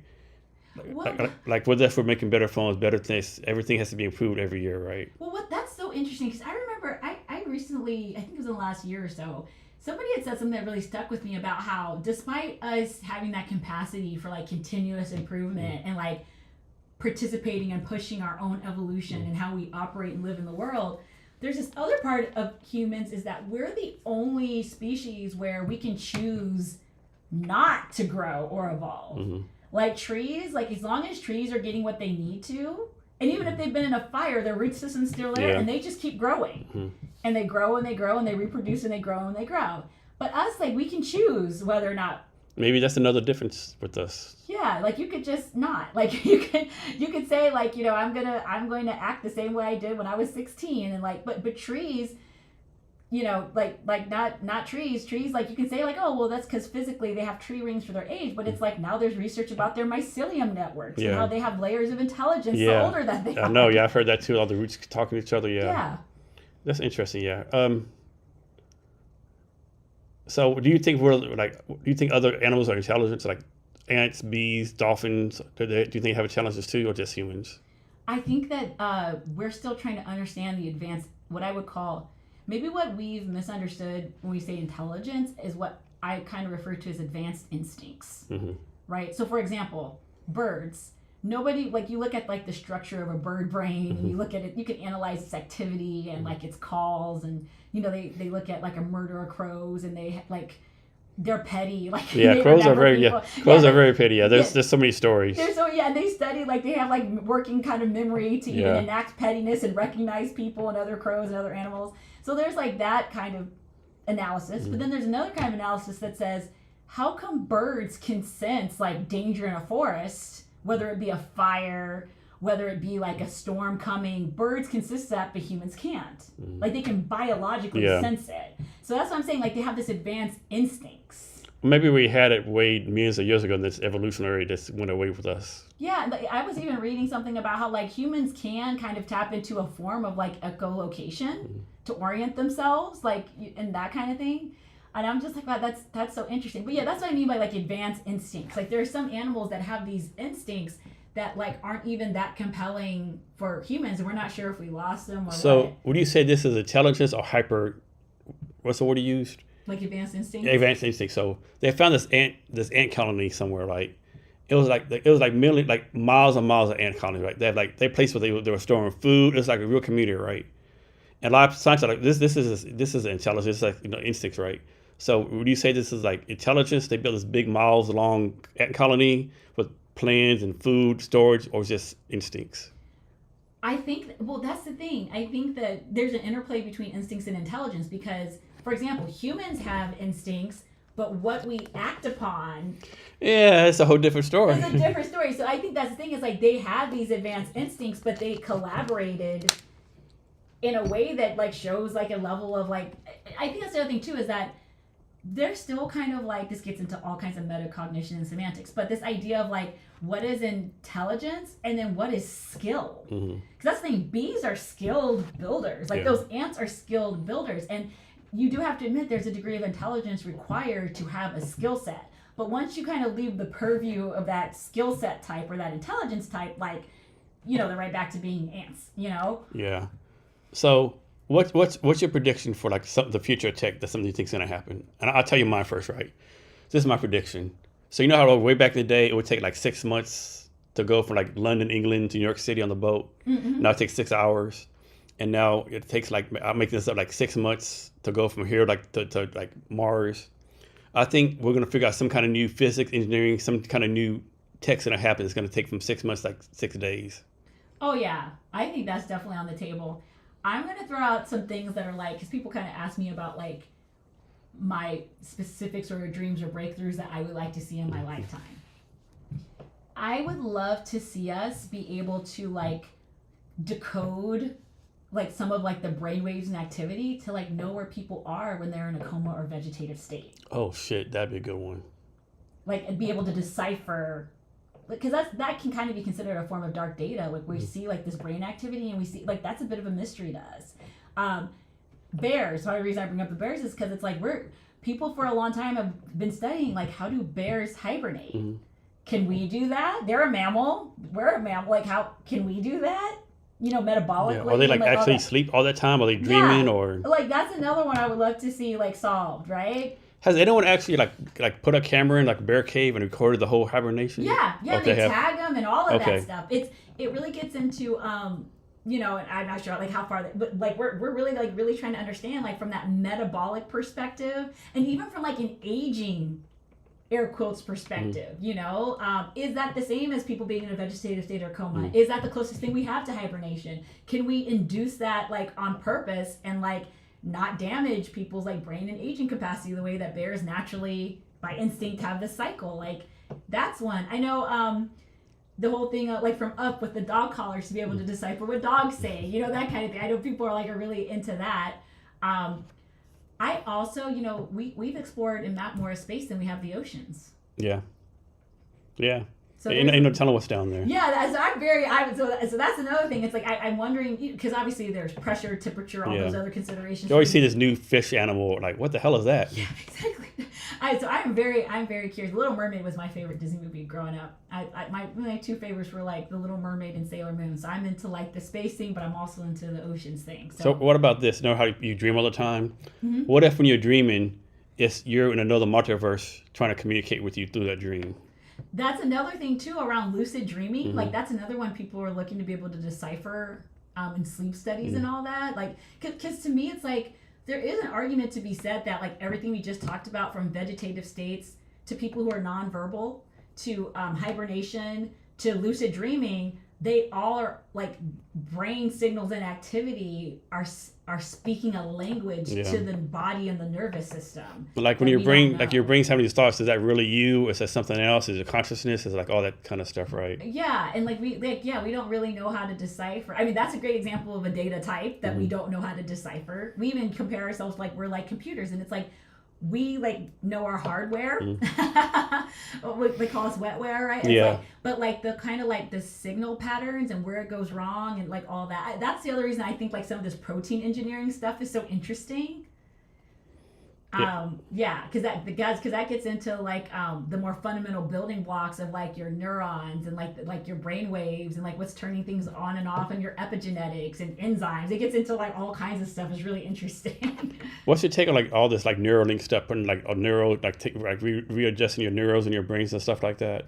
You know, it's one of those things where, you know, let's see how humanity does with this new toy. That's what I'll say to it, because like, you know, there's very much like a scenario where you're like, wow, like there's somebody with dementia and Alzheimer's who before didn't have access to this part of working memory in their brain, and now they do. I would never say like that we should like not provide that for people if that's an option for them. Like, I'm not sure if you've ever had a family member or been interacted with somebody who has that and they like forgot you or something. Like, that's heartbreaking, and that's like, it is scary for the other person because they'll have holes in their memory and they won't remember they interacted with you that way. It's really something. And what about the company that's brought back the direwolves recently? You heard about that? Oh yeah, now my son. Yeah. My middle son in particular, he's very excited about this idea that like if we have like kind of these descendants from things like the wolves or like elephants and the woolly mammoth, he's really excited about that. For me, I'm kind of like, don't we already have habitat imbalances? Like, Yeah. Like if our like coyote population or our like isn't there like a feral hog situation in Texas right now? Yeah. And it's like we can't even manage like habitat balance for like the animals we have here. So I do wonder about that sometimes, and I'm just like, well, why are we trying to like bring back species like woolly mammoth? Like what habitat do we have for a woolly mammoth? Yeah, like, what's on the this planet yeah? right now? Like, And of course, you know your mind goes worst case scenario. Okay, you brought back the dire wolf, and then you put neural links in their brains to make it smart, and give them AI robot enabled drone laser fighter things. You know. I didn't even think of that. Yeah, I'm trying to. I think that's my thing is I'm always trying to understand like purpose. Mm-hmm. And what is the purpose of that being with the dire wolf back? I don't know. I don't know. Because you can do it. What's that saying? Just because American doesn't mean American. Like we ever listen? No, we don't. What you got? Any speaking gigs coming up? So apart from Seattle's Got Tech with you, I'm going to be at the Columbia Tower Club on Tuesday for Tech Week. Mm-hmm. An event called VC Insights for Founders. Okay. So I'll be like on panel and sharing the stage with folks from Plug and Play and Flying Fish and like a whole bunch of other folks. How do you decide to say yes or no to speaking engagement or being on a panel? I guess it's more just kind of like an alignment thing. So far, you know, it's only been since February, and it's not like I'm famous. It's not like I need an agent. It's not like I'm signed or anything. I'm union. So so far it's been just very relevant things, you know. And I think also too that kind of gets into. Remember I said earlier about like TEDx and Belltown Women and kind of providing another space. Well, you know this. You run events here in the city all the time. You know, you're always trying to figure out how to bring in newer people. It's great to see familiar faces, right?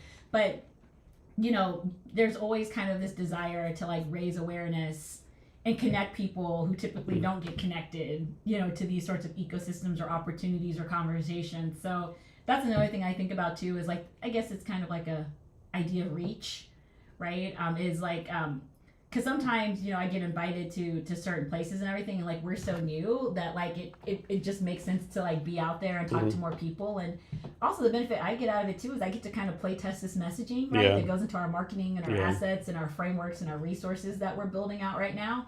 So so I get that added benefit. It gives me it's kind of like my chop wood, carry water, so to speak, right? Is this is a role that takes a lot of education, a lot of communication, a lot of connecting. And it also is a role where you kind of have to build your credibility in like your track record in the ecosystem, so that, you know, the flip side of it is I invite people to speak too. You know, I invite people to demo at the Quantum Curios. I invite people to, we're looking to put together a regional roundtable with a futurist at AI Week in October. And we want to normalize like this kind of regional roundtable where different people across the state, we talked about regional, you know, disadvantages. You know, how can we build in roundtables where people are traveling all over this region anyway? How do we make sure there's always something for them at these major conferences, tech weeks, etc., you know? So in that way, I guess it's kind of good karma, right? If you show up for other people and you put it out there that you want them to show up for you, you can build that credibility. So do you see like Seattle, Tacoma, Kirkland, Bellevue as like all separate, own individual separate tech places, or you see it as a one combined tech community? I definitely see I see them as disparate ecosystems. Kind of like the water cycle, you know, there's going to be a cumulonimbus like in Colorado, but that cumulonimbus experience in Colorado is going to be very different than the one here. It's kind of like that. When I think of ecosystems, I think of the water cycle. I think of like the clouds, the rain, the groundwater, the evaporation, and like how the cycles, like it's an ecosystem, right? Everything has its place, and there are these forces that are always there that drive like the ecosystem cycles forward. And I do think that, like, I say disparate ecosystems because, like, I think all those places that you mentioned, they have ties to like these bigger hubs, but there's still a sense of a lot of silos. And I think that that's kind of by design. I think that that's a feature, not a bug, because, you know, people want to be differentiated, but also people want to be relevant to the folks in their own backyard. So I get it. Yeah, that's one of my criticisms of the Seattle tech scene too. Like, there's all this stuff, but it seems like there's New Tech Northwest where we met at one time, Founders Live, Kirby does this stuff, there's Poker's this, there's all this stuff going on, Startup Hall, Comotion Lab, the climate tech thing down the street, right? Oh yeah. Pioneer Labs, The AI house. but it's also like there's like like not even communicating right. I know they do, but it seems like there's like so isolated sometimes, right? If that makes any sense. Well, yeah, and I think it's partially because everybody is just trying to make sure that, align to what they're trying to drive for. They're bringing the right audience. Because I think that's the thing. The one thing that all these folks have in common is that they kind of all reach a different audience. Yeah. And so, and that's the thing. It's like, I get it. I mean, it kind of reminds me of like blockchain and decentralization. It's like on the one hand, you're like, hey, everything gets to be personalized and democratized. The downside of that is it's very fragmented. The shadow side of decentralization is fragmentation, right? And so I can kind of see that where it's like, there's that paradox in tech too, that the more personalized your digital experience and solutions are, everything becomes one size fits no one. And that can raise cost to serve if you're like on the supply side. Like that is kind of the paradox, because people say like we want custom things, we want things to reach different audiences, we want things purpose built, even with events and communities. But the downside of that is that you will have as many experiences and audiences as you will have as forums. Yeah, very true. And so I get it. It's tough. It's nice that we have that much going on. I can tell you that coming from Ohio.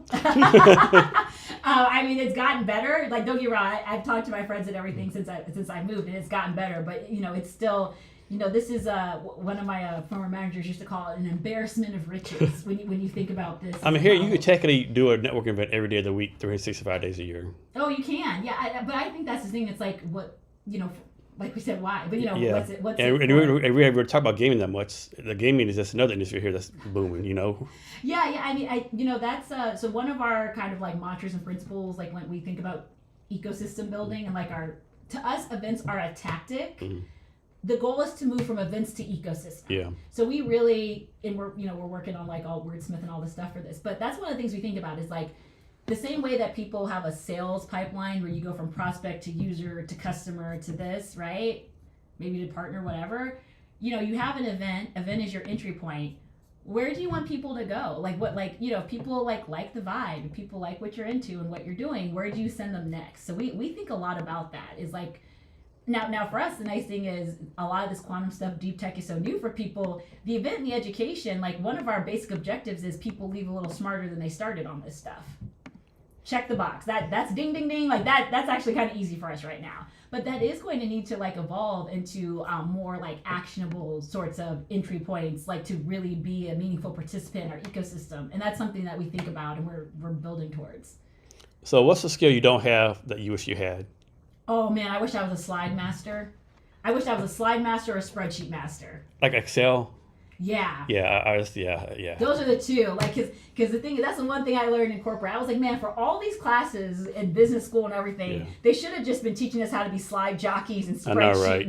Every time that I want to design stuff, I know what I want, but I can't figure it out. I go to Canva, PowerPoint, like, ugh. I know. You know what though? I did know Lucid Chart has an AI function now. Okay. That I've started playing with, because that's where it tends to trip me up is like the diagrams, because it's like. Like, I want it like this, but I can't get the mouse to do this, Or me, I'm just like, I don't want chevrons for everything. I know, right? Yeah. Yeah. Are you mentoring anyone right now? Not formally. Mm-hmm. It's funny because like something happened where once I left like the corporate ecosystem, it's like I was some sort of crazy maverick, and it's like, I'm not sure I want her to mentor me. She took those golden handcuffs off. I'm not sure I want to be on there. I get it. It's fair. That's funny. Well, I mean, because think about it. Like, so much of the mentorship, and even now, like, so many of the questions that I get is very much like, well, if you would have stayed at Microsoft, or how you got into Microsoft. It's very much like climb the ladder, get in, break in. It's not like strike out. It's never like, how do you strike out? It's always like, how do you get in and climb? Yeah. So when people reach out to you, like how many people reach out to you to like what percentage like for quantum, what percentage for Microsoft, what percentage is like, hey, you're a black female, I'm a black female, come mentor me or give me advice? I'm going to keep it so real with you. Right now, I have like kind of two like outreach tracks. It's either someone trying to sell me something or like somebody like looking to actually like connect and collaborate. There's like, and I think it's just because like the nature of, I get it. Like this is like being on the other side of the go-to-market. There's so much go-to-market, like coaching and like be your own. Well, you've seen this. You get it, right? Like you've seen so much of this personal brand stuff, and how when you use social media as a channel and you have the LinkedIn persona and Instagram persona, etc. And then like you kind of have like your customer targeting, right? And so what I find is that going back to like how I can't really fit in the box of a lot of like funding type things for startup people. Likewise, I don't really fit into a lot of boxes for like the sales or prospect personas either, right? So like I'll have people reach out to me like, I see that your business is like looking for LPs, and I'm like, no, we're not like, or it'll be like, oh, like I see that like you're trying to like, expand your personal brand as like a leader and be a professional speaker. I'm like, no, I'm not. Yeah. Or like, I get all the time, hey, I see you're growing business like Kevin's HR. At Bob Jones HR, we can do your HR for you. Yeah. There's a lot of fractional C-suite stuff. People are pitching me like fractional CFOs. Yeah. And they're like, your portfolio companies need fractional leaders. And I'm like, do they? Did you talk to them? Yeah, I understand. There's like a lot of like, I don't know. I understand sometimes I don't, Yeah, I mean, I get it. It's like, it's the systems, it's like the algorithm, you got to charge it to the game. But like at the same time, like I do think it's unfortunate that from like an ecosystem perspective, I'll give a basic example. People will be like a partner, right? We're looking for partners for this, partners for that. I've seen partner mean everything from franchisee to like a customer that just bought a bunch of stuff from you to like hey, like come sponsor this event with us. Like, and that's, that's the thing. It's like, there's a lot of, I think this is just the effect of this kind of like go to market conditioning that's just been put out there and mass produced. And everybody's just trying their best with it. I do think that it can kind of be tough when like so many people, they do kind of have to have this transactional angle to even be able to interact with you. I've noticed that sometimes from like the coaching and consulting space, like that gets a little awkward for me because like built into some of the pitches or like the messages people sent me, it's very much this like, are you a Black female leader trying to find your voice? Have you considered what social media marketing and publishing an ebook could do for your brand? Just like, I mean, are you saying that my insecurities as a Black woman should make me an ebook author? I mean, like, because like I'm like, part of me is kind of like, I'm too like neurodivergent, like I'm too ADHD and like subtextual and maybe a too Aquarius to like play into that well, because I'm very much just like, I'm like, wait, you lost me. So I'm insecure and I don't have my voice, so I should have a book? Like, for me, the worst one is like, I get these all the time. Not so much now, like, hey, Jason, my name is Bob Jones. I work for a financial advisor company in Denver, Colorado. Who's doing your investment things for you now? Let's do a call. First of all, does this even work for you? Like, who's like just giving the financial stuff to some random stranger they never met before, right? Well, yeah, and also, that's the thing. I did a version of my Chop Wood Carry Water when I was at New York Life, and I used to be in those, like, we used to be in these call clinics where we were supposed to smile and dial because they used to buy, all the spam calls people call you. They're some of the people who buy those lists, and you're just supposed to cold call people. I did a version of that, like, as an IT recruiter, so I really do get it. My concern, though, is that, like, you talk about, like, AI displaceable. Yeah. Right? Like, even like the robocalls, like even even those things, it's like some of those you kind of wonder, like, is there even a person? Is there a Bob Jones? Yeah. Who's Series 6, Series 60? It's more like Bot Jones, right? Yeah, more like Bot Jones. Yeah, like I mean, I do worry about that because the thing about like kind of having these like sales targets, kind of like in the background of everything. I mean, think about it. LinkedIn. There's LinkedIn Recruiter. I used to use LinkedIn. Yeah. There's LinkedIn Sales Navigator. People kind of have to do those things to make it worth the upcharge that their business pays, even if it's a tax write-off, right? So I get it. I get the Sales Navigator recruitment thing. I kind of charge it to the game. My concern is like, how much traction can those folks really get in like getting to where they want to be in their career, sending people like us messages like that? Yeah, it's insanity, right? It's like, I don't know. But I guess it works sometimes, I guess. Yeah, I will tell you this. The top folks at New York Life who were in like the Gold Circle and President's List and all of that and the Eagle Club, they weren't doing that. Maybe they started off doing that, but when they started off doing that, it was like in the 90s. Yeah. Yeah. Is there anything else I should ask you? I haven't asked you yet. Anything else you want to talk about? Well, you haven't. So that's what you asked me. It's like you shared. You asked me to share like all this stuff, kind of like what's next and what you think about and all that. I want to hear about that for your business and like where you see things going in the ecosystem with all these changes in tech and stuff going on. Okay, so that's a way. Okay. Oh yeah. Are we role reversing? Yeah, we will. This is awesome. Yeah. Okay. So Jason, when you guys do, which by the way, I love these different events and like outreach and things that you do. When you think about like events, the ecosystem, your outreach tech week, what do you call a win? Oh man, so that's one thing I've definitely like sucked, for lack of a better term, sucked at, right? With all this podcast stuff, I've kind of like felt like making the transition to go to market, right? And so my goal with the event on Wednesday, like I have like 145 people signed up, probably 8 will come. And so connect people, getting people's emails lists, but also I'm gonna do a presentation on the future of HR and in my company. I'm gonna like announce like my refunder campaign I'm starting and a Builders Club I'm announcing. So I'm trying to do that, right? And as far as like ecosystem, it's just a challenge being here, right? It's the best place but the worst place, right? Because like I think it's a good place to build, but unfortunately I think you have to go somewhere else to raise money, I'm just like example, man, I wish I could remember her name. I had a good friend of mine. This happened like maybe 7 years ago. And she had like a new sales platform, right? First time founder, background like Microsoft, Amazon, right? Pretty smart.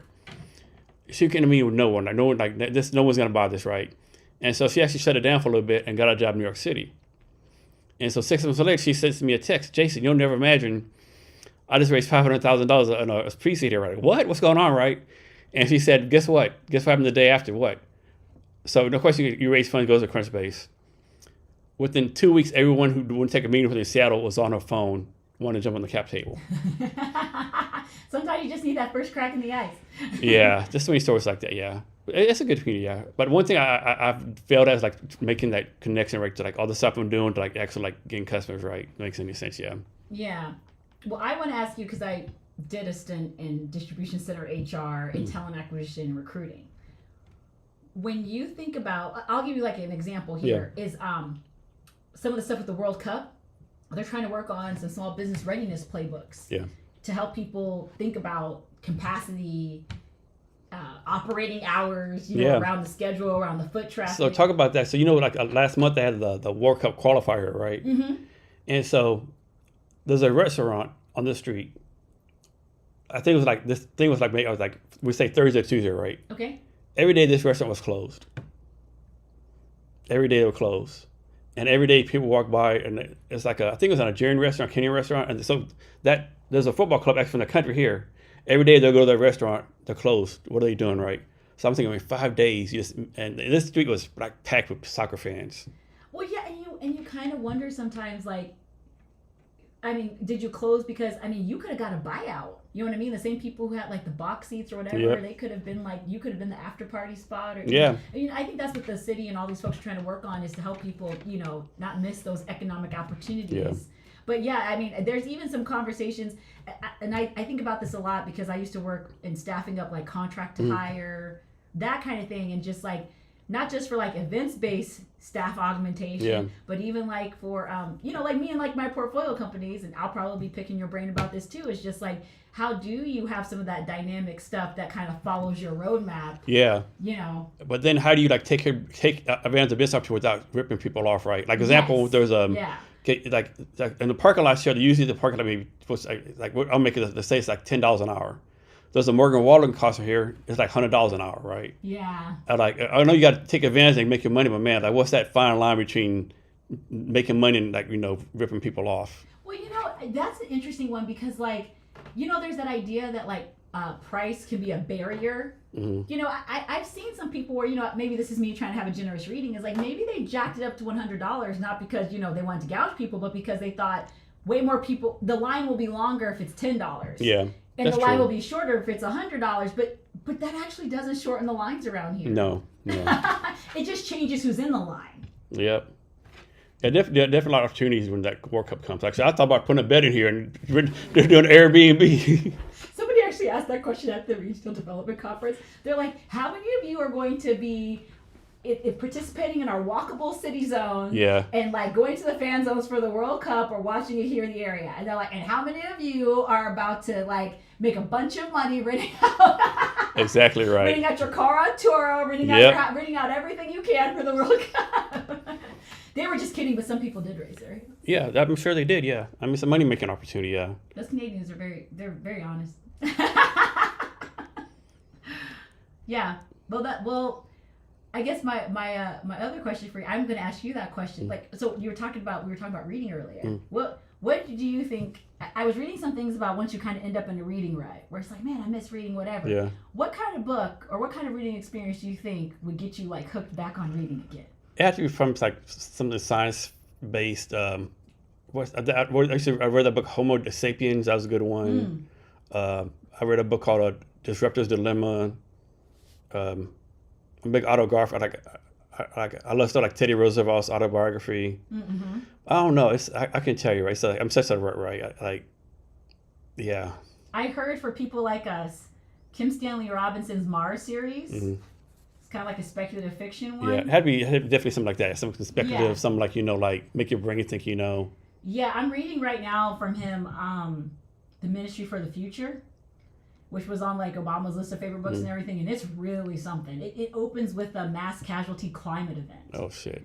And in India, and just even that phrase, mass casualty climate event, right? That spooked me because that's what makes this stuff so speculative fiction. It's in the not so near future where the stuff around climate and readiness, there starts to be kind of these like political action or kind of like what Ezra Klein and Derek Thompson might call like a attention focusing event, right? There's people who talk about, but there's an attention focusing event, like we've got to do something. And what ends up happening is that the whole thing of like, the UN, the climate, like all these different things, they're just like, guys, whether like this is really happening and this is like really affecting people, like we have to take action whether you guys believe in it or not, or just because it hasn't come for you yet. Yeah. That kind of thing. And so it kind of explores this world where like the people who really are most impacted start taking action and other people kind of get complacent, and you kind of see how those dynamics play out. So that's where I'm at in it so far. It's really interesting. So are there any books you read that you wish would become a movie? I rarely wish that on the books I love.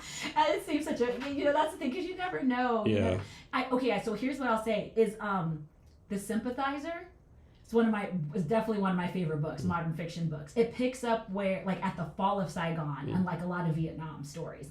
And I love that HBO. So I used to say, gosh, I want it as a movie, but I don't think they do a good job as a movie. Yeah. HBO picked it up as a limited series and they did a great job. Okay. The thing is that All the Light You Cannot See, that one, they made a movie and it was kind of hit or miss. So now I'm kind of like, now that said, oh my gosh, what was the name of that movie where they made like a movie about the writing of Isabel Wilkinson's book Cast? It was like a movie about writing that book. I do think that there are some nonfiction books that I would love to see get that kind of treatment, kind of like this is how they tell me the world ends thing. Like, I would love to see more nonfiction books like that get kind of like a narrative documentary treatment. I feel like that would be a much more compelling way to educate people on stuff like around like cyber warfare and cybersecurity that doesn't feel like so dystopian, but also like has like that human element to it. Because that's really what at least to me, like that's really what's sticking with me, is that like we talk about like these techs and cybersecurity and warfare and all that, but you're talking to the petrol station owner in the Ukraine, that's who she's talking to in this book, and it's like, man, I would love to see that depicted. Yeah, so another thing I'm doing too, so I'm going back to Vietnam in September for like the third time, right? So I'm trying to set up something where I have like non-tech founders in the States linked in with like tech people in Vietnam. Because, for example, like a developer is $100,000, Vietnam is like $30,000, right? So I made a lot of connections doing that. And the reverse side, I want to help companies in Vietnam go to market here, right? Trying to do that. So I actually had a meeting a week ago with the Consul General from Vietnam. He's the guy who's in charge of all the import-export from Vietnam here in the United States. Is that why you stood me up? Yeah. Yeah, that's why I stood you up. That was a good reason, though. I was legit. Yeah, so I have his personal cell number. He told me, like, hey, whatever you need, let me know. So I'm trying to figure all that stuff out, right? Yeah, I was I'm really glad to hear that. I was talking to some folks who were thinking about some of the stuff. They call it super teams in blockchain. Like Solana has super teams globally and all that. And I was thinking to myself, I'm like, because, you know, I'm a models and monetization nerd. I was thinking about that super team model, not like as outsourcing. Because you know what, you hear that and you're like, what's the difference between a super team and an outsourced team, right? And there are some clear characteristics for that. But I'm glad to hear you say that, because I do think that like people, I do think kind of like the next gen of outsourcing is that super team model. Because it's not enough just to outsource. That's what I'm trying to do, Yeah, it's a two-way street. And also, I feel like outsourcing, it assumes like you're just looking for lower costs abroad, when in reality, like maybe you're not just looking for lower cost, you're looking for a new global market. Yeah, and people don't realize how advanced tech-wise Vietnam is, right? They're doing some amazing things. Like, it's just insanity over there. You know, one thing, so when I was at Columbia, for grad school, I didn't get an MBA. I got a Master's of Science in Information Knowledge Strategy. And in the School of Professional Studies, you can get an elective, you can do electives in applied analytics. And so I did my applied analytics one, and you're supposed to take these data sets and like basically like have a hypothesis, prove or disprove it with the data, et cetera, et cetera. And I picked one around like this idea that the growth of the BRIC countries or developing countries was proof that America was in decline, or that the growing economies of other countries was like somehow damaging to the U.S. So I was able with data to definitively debunk that, maybe just for my own sanity's sake. But if I had to do that project all over again, what I would really be interested in looking at is the data around innovation, patents, investment, and growth around demographics and age. Because Vietnam has a very young... Yeah, half the people, 75% of people are 30 and below. Yes. And so when you say like that tech and all that is really like traction and it's advanced, that doesn't surprise me at all. Yeah, so I was there for 3 months. I actually did 18 podcasts over there. 18 in-person podcasts, right? So I had one guy, Chris Tran. He actually graduated from college at SMU. He's from Singapore, graduated from college at SMU, but he lives there now. He's like the #1 crypto NFT guy there. Another guy I interviewed, Raphael Masters. So his company, like, he does like robotic arms for amputees, but his master plan is like fucking crazy as fuck. It's like his scene is a future. Of course, he's like, you know, he's got to figure out how to do data, have data or whatever. But here's a future where like anyone just like take the arm off and put a robotic arm on. Like, hey, you know, like I'm gonna go do whatever, right? I need like robotic arms, like this, like changing tires, right? Yeah. Can you imagine like changing your limbs like tires, right? Yeah. It's like, yeah, they're doing some crazy shit over there. Well, here, I have another question for you, because you can help me with this. Because this is a question I get and I think about a lot. Whether it's quantum, what you just said about like those robotic hands. Here in the U.S., you know, a lot of people, they're convinced that stuff doesn't exist. Like I said, on the basis of a Google search, a article, hearsay, whatever. I know, it exists. But you know, people here, we kind of do the shadow side of the First Amendment is people kind of choose their own adventure and their own reality. Do you, like, how do you communicate with folks? How do you communicate? Basically, how do you break the news to them that the thing that they are so convinced doesn't exist, doesn't matter, etc. when it comes to this emerging tech stuff? Like, how do you break the news to them?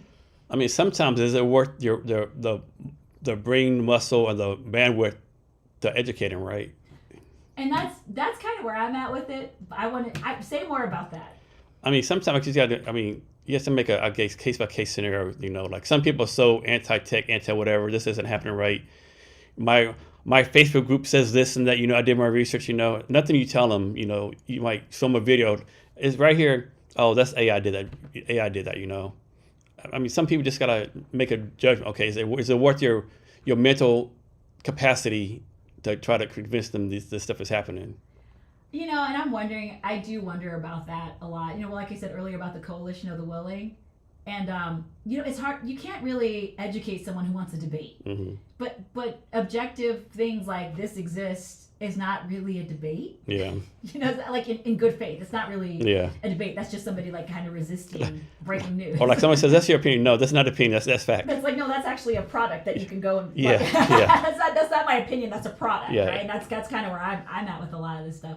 You know, I will say, going back to this incumbency and generational divide, I was telling Johnny the other day that I get a sense that people want us to have a bigger chip on our shoulder. What I mean by that is like, they want us to play David to their Goliath. Yeah.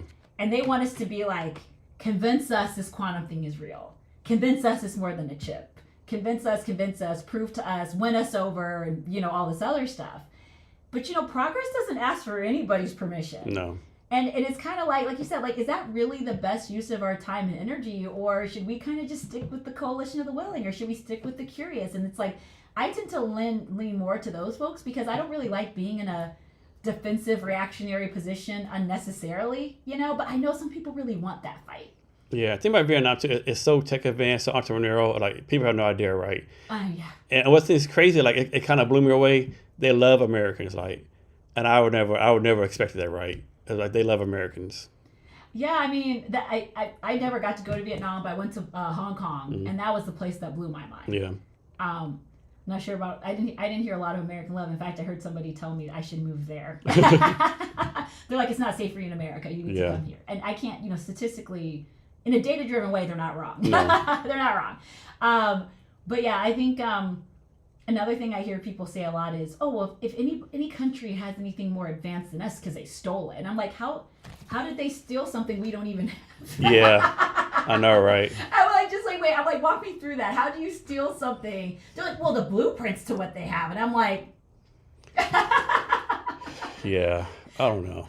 It's a different world over there. It's like, I don't know. Yeah, it's I don't. Yeah, this, you know, in going back to this generational divide, I am noticing it's a generational divide because there is kind of a level of American exceptionalism of a certain generation.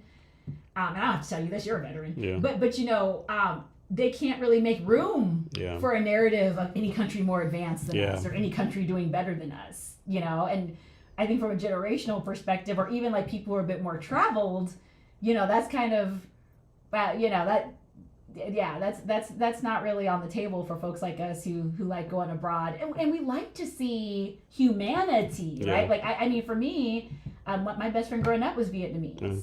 And I learned so much. I feel like I learned more about the American dream from her family than anything else. It's true. Like her dad was, you know, back in Vietnam, he had a machete and bamboo and all of that. And he gets to America, and he gets power tools. He's unstoppable. Yeah. He was building out, before they opened the nail salon, he built out the chairs for the pedicure stations.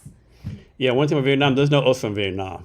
There's no safety, There's no. I'll see some pictures after this. There's no OSHA, no videos. I'll show pictures like people power tools and the flip flops, you know. Yeah. Like, and cigarettes. Or like I see like people like power tools on, throwing up the bamboo things, and people kissing. Like, what the world? Yeah. Or you had like the bungees, like the makeshift bungees for going up and down. Oh yeah, I remember even when I was in Bali, man. Those motorbikes in Bali. Oh yeah, you haven't lived until you've been on a motorbike in Ho Chi Minh City. I was just like, I remember holding on for dear life my first motorbike ride in Bali, and I was like, Anthony Bourdain would be so proud of me right now. So I'll tell you one thing I think is really gangster. So in Vietnam, like, you know, you ride back on motorbikes, you see females, like you used to have like you're behind someone with two legs with the left hand. These females that like have the legs on the one side. Their side saddle. Taking selfies, doing makeup, nothing holding on. The bike's like. Like, man, that's gangster right there. I tell you what, I've seen. I saw a woman riding. It was a mother, and then her daughter was like side saddle, and on the back was her son holding the youngest one. I was just, and the one daughter was holding the groceries. I was like, wow. So the best one I saw was this lady. She had an aquarium, full of water, full of fish. She was holding an aquarium like this and riding like this, and the water no water spilled. No water spilled. Man, that's really something. I mean, the world's a big place. Like the world and the people in it. My grandma used to say it takes all kinds. Yeah, and it's so safe over there. Like every time they're out drinking somewhere at 3 a.m, like, yeah, if I was in the States, I'd probably be fucked right now. I tell you what really surprised me when I went to Dubai. I was so surprised how those folks in Dubai were looking out for me. Yeah. I mean, they would. I remember this one time. I had here's a fun little story. When I was at Miston Labs in SWE, we were doing this event in Dubai for this blockchain summit and all that, and we had there's a group of partnership we were doing there out of Dubai who of course had ties to these like very wealthy families. Well, their family, the folks sponsoring us and doing the partnership with us in our ecosystem, they own the hotel we were staying in. And it also had a karaoke club, a nightclub, and all that. And for one of our closing parties, we had like a little VIP section, and like they had the singers, the dancers, all this stuff. And our VIP section had an imported beer, which was Budweiser. Because it's Dubai, right? And so I wanted to get a Stella. And so I went over to the bar, and it was loud, and we're yelling over people and all that. And so this one European man had gone in front of me, and he ordered, his Heineken and all that. And I went to go order my Stella, and they said, oh, okay, do you want us to put it in U.S. currency or local currency? Because, there's a bank fee, a transaction fee. And I was like, oh, you can put it in U.S. currency. I mostly did it because even though I told my bank I was traveling, the fraud alerts go crazy, right? Well, this young woman, after I had done that, she goes, excuse me. She says, I noticed that you let them charge you in U.S. currency. I said, yeah. She's like, oh, never do that, especially here. She goes, it's always cheap. Now, mind you, she didn't stop that European guy. She stopped me like, oh no, you want to do it like that. And then somehow later that night, me and some of the Miston team, we ended up partying with CZ and the VIP. He came by our party. Nice. Still got some of the pictures from that. That was fun. Cool. What's the country you haven't been to yet that you want to go to? I gotta pick just one. Yeah. Italy. Italy? You haven't been to Italy yet? I haven't been to Italy. Are you serious? I'm serious. I was right there. I was in Greece and I didn't go to Italy. Oh, it was hot in Greece though. Had my first heat stroke in Greece. So when I was on, we were in Italy for 2 years. Yeah, you have to go to Italy. Yeah, and that's why I said that. So my choice is that kind of weird. I want to go to Norway for some reason. Oh, Norway would be awesome. I have no clue why. Like, I don't really like cold weather like that, Maybe it's the Northern Lights. I don't know. That's Norway's like stuck in my mind. I've always wanted to go to places like Norway and certain places in Germany. I studied German in high school and everything. But once people told me that the storybook imagery was based off of Stuttgart and Munich and Köln and like some of those places in Norway, I was just like, or just across Europe, I was just like, well, I got to see where the fairy tale valleys and mountains and, the hills are alive with the sound of music. I want to see that. Or even like New Zealand, right? Like Hobbiton. I want to go to Hobbiton in New Zealand. The Shire. Yeah. I haven't been to South America. For some reason, I really have no desire to South America. I've never been to the Caribbean. It doesn't like do anything for me, I guess, I went to Jamaica. It was really nice. I'd love to go to the Dominican Republic. I went to Brazil. I went to Sao Paulo. There's some really, there's definitely more places I still want to go. I want to go to Belize. Yeah, that's beautiful. Yeah. Yeah, because it just looks really beautiful. Now I got to get over my thing about bugs if I'm really going to enjoy Belize. Yeah. Cool. Any more questions? No, cool. That's it. That was so fun. How can people reach out to you? Oh yeah, you can just find me on LinkedIn, look up Barclo. We have a submission form on our website, which is about to get an update. We're going to have a bit more of a specific form to kind of funnel people into what they're interested in our ecosystem. So we're barclo.ventures. You could just look up Barclo, Barclo on LinkedIn, or I'm on LinkedIn as Sierra C. And yeah. And so how much time do you think, generally talking, like how much time do you think y'all spend on putting your name out there versus actually building what you're doing versus like researching companies? Is like a template for that? Not yet, because in the first 6 months, because I think there's another slice to add into it, which is, how do I know all this stuff I told you that I'm learning about with Quanta? You put the link in the back of your neck back here, the matrix thing. Yeah. And Bernardo's like Morpheus, and I say, I know trapped ion compute, and he says, show me, and No, there's a lot of time spent just like working up the learning curve, and not just for ourselves, but we're kind of like, the thing about doing anything futuristic is you kind of have to be this interlocutor. You have to be this translator. So when we talk about future fluency, we have to understand the source material from these researchers, from the rocket scientists, from the clean room people, and be able to translate that in a way that like makes sense, isn't compelling and relevant for people. And that goes into like those LinkedIn posts you asked me about. That goes into the way you can ask me these questions on the spot, and I still have all this stuff to learn. I'm sure you might get comments on these like, that's not exactly how trapped ion superconductivity. Like, okay, I know. But that's, next week they're going to ask me about it, and I think that's the thing. It's like I always have to be kind of prepared for that, but also just kind of stay on my learning path. So that's another slice I would add into it, because if you can't do that, then you can't connect with the companies.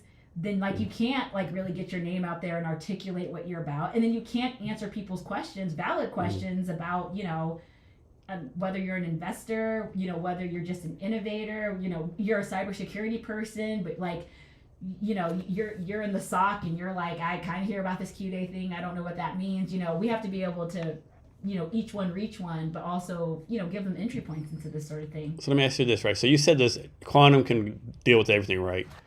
What if someone came to you and said, like, hey, I want to do a quantum farming business?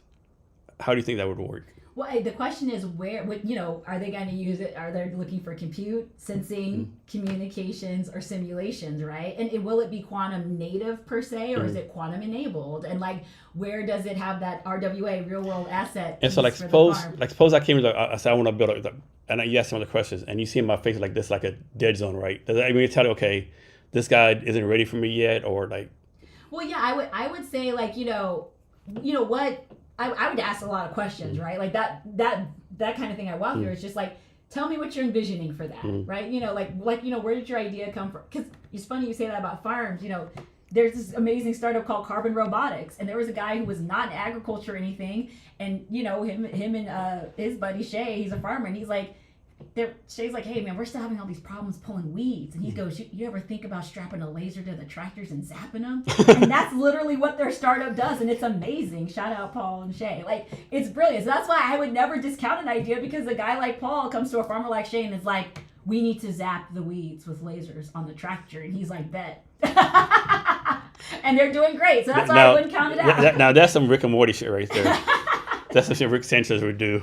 Yeah, I mean, there's this idea of new ways of doing old things. So that's why I would be very open. I would just ask like a series of questions to kind of understand how much they thought about it, and why quantum and not just AI, or is it hybrid, or like where would the compute piece come, or some stuff is one thing I hear people say a lot to me, and this gets back into like filling them in on what else is in the world. They'll be like, man, it must still be so hard working on stuff that nobody has figured out. And I'm just like, no, like people do have it figured out. We just don't have people using it and putting companies around it here. Like, IonQ isn't like this big, like I said, this goes back to can people hear themselves? Because to be like, none of this is real and it's all hype, it's like, so what, the U.S. Patent Office is just passing out cotton candy?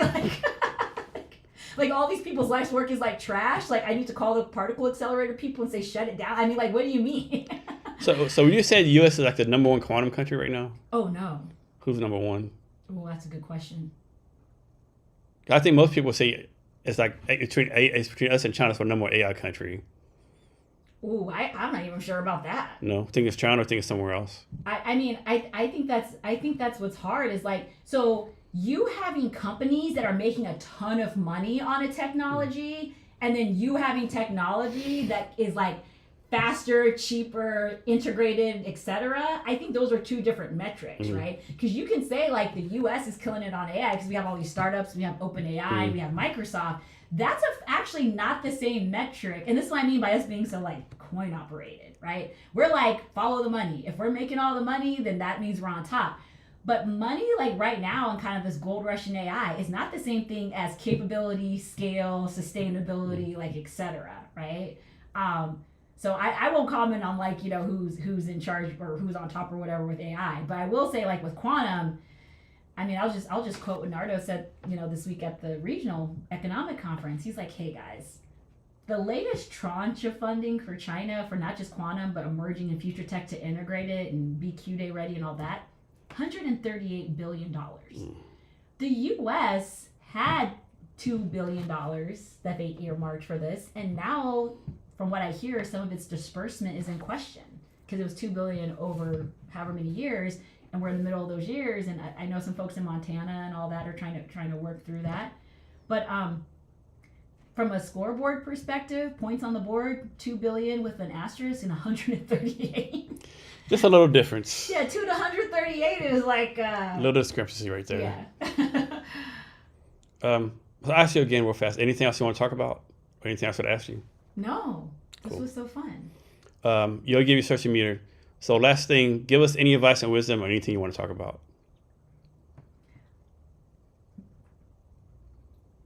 Fear is always an option, but it is never the answer. Uncertainty is scary. The future is scary. You can't see around a corner. You never have been able to. Okay?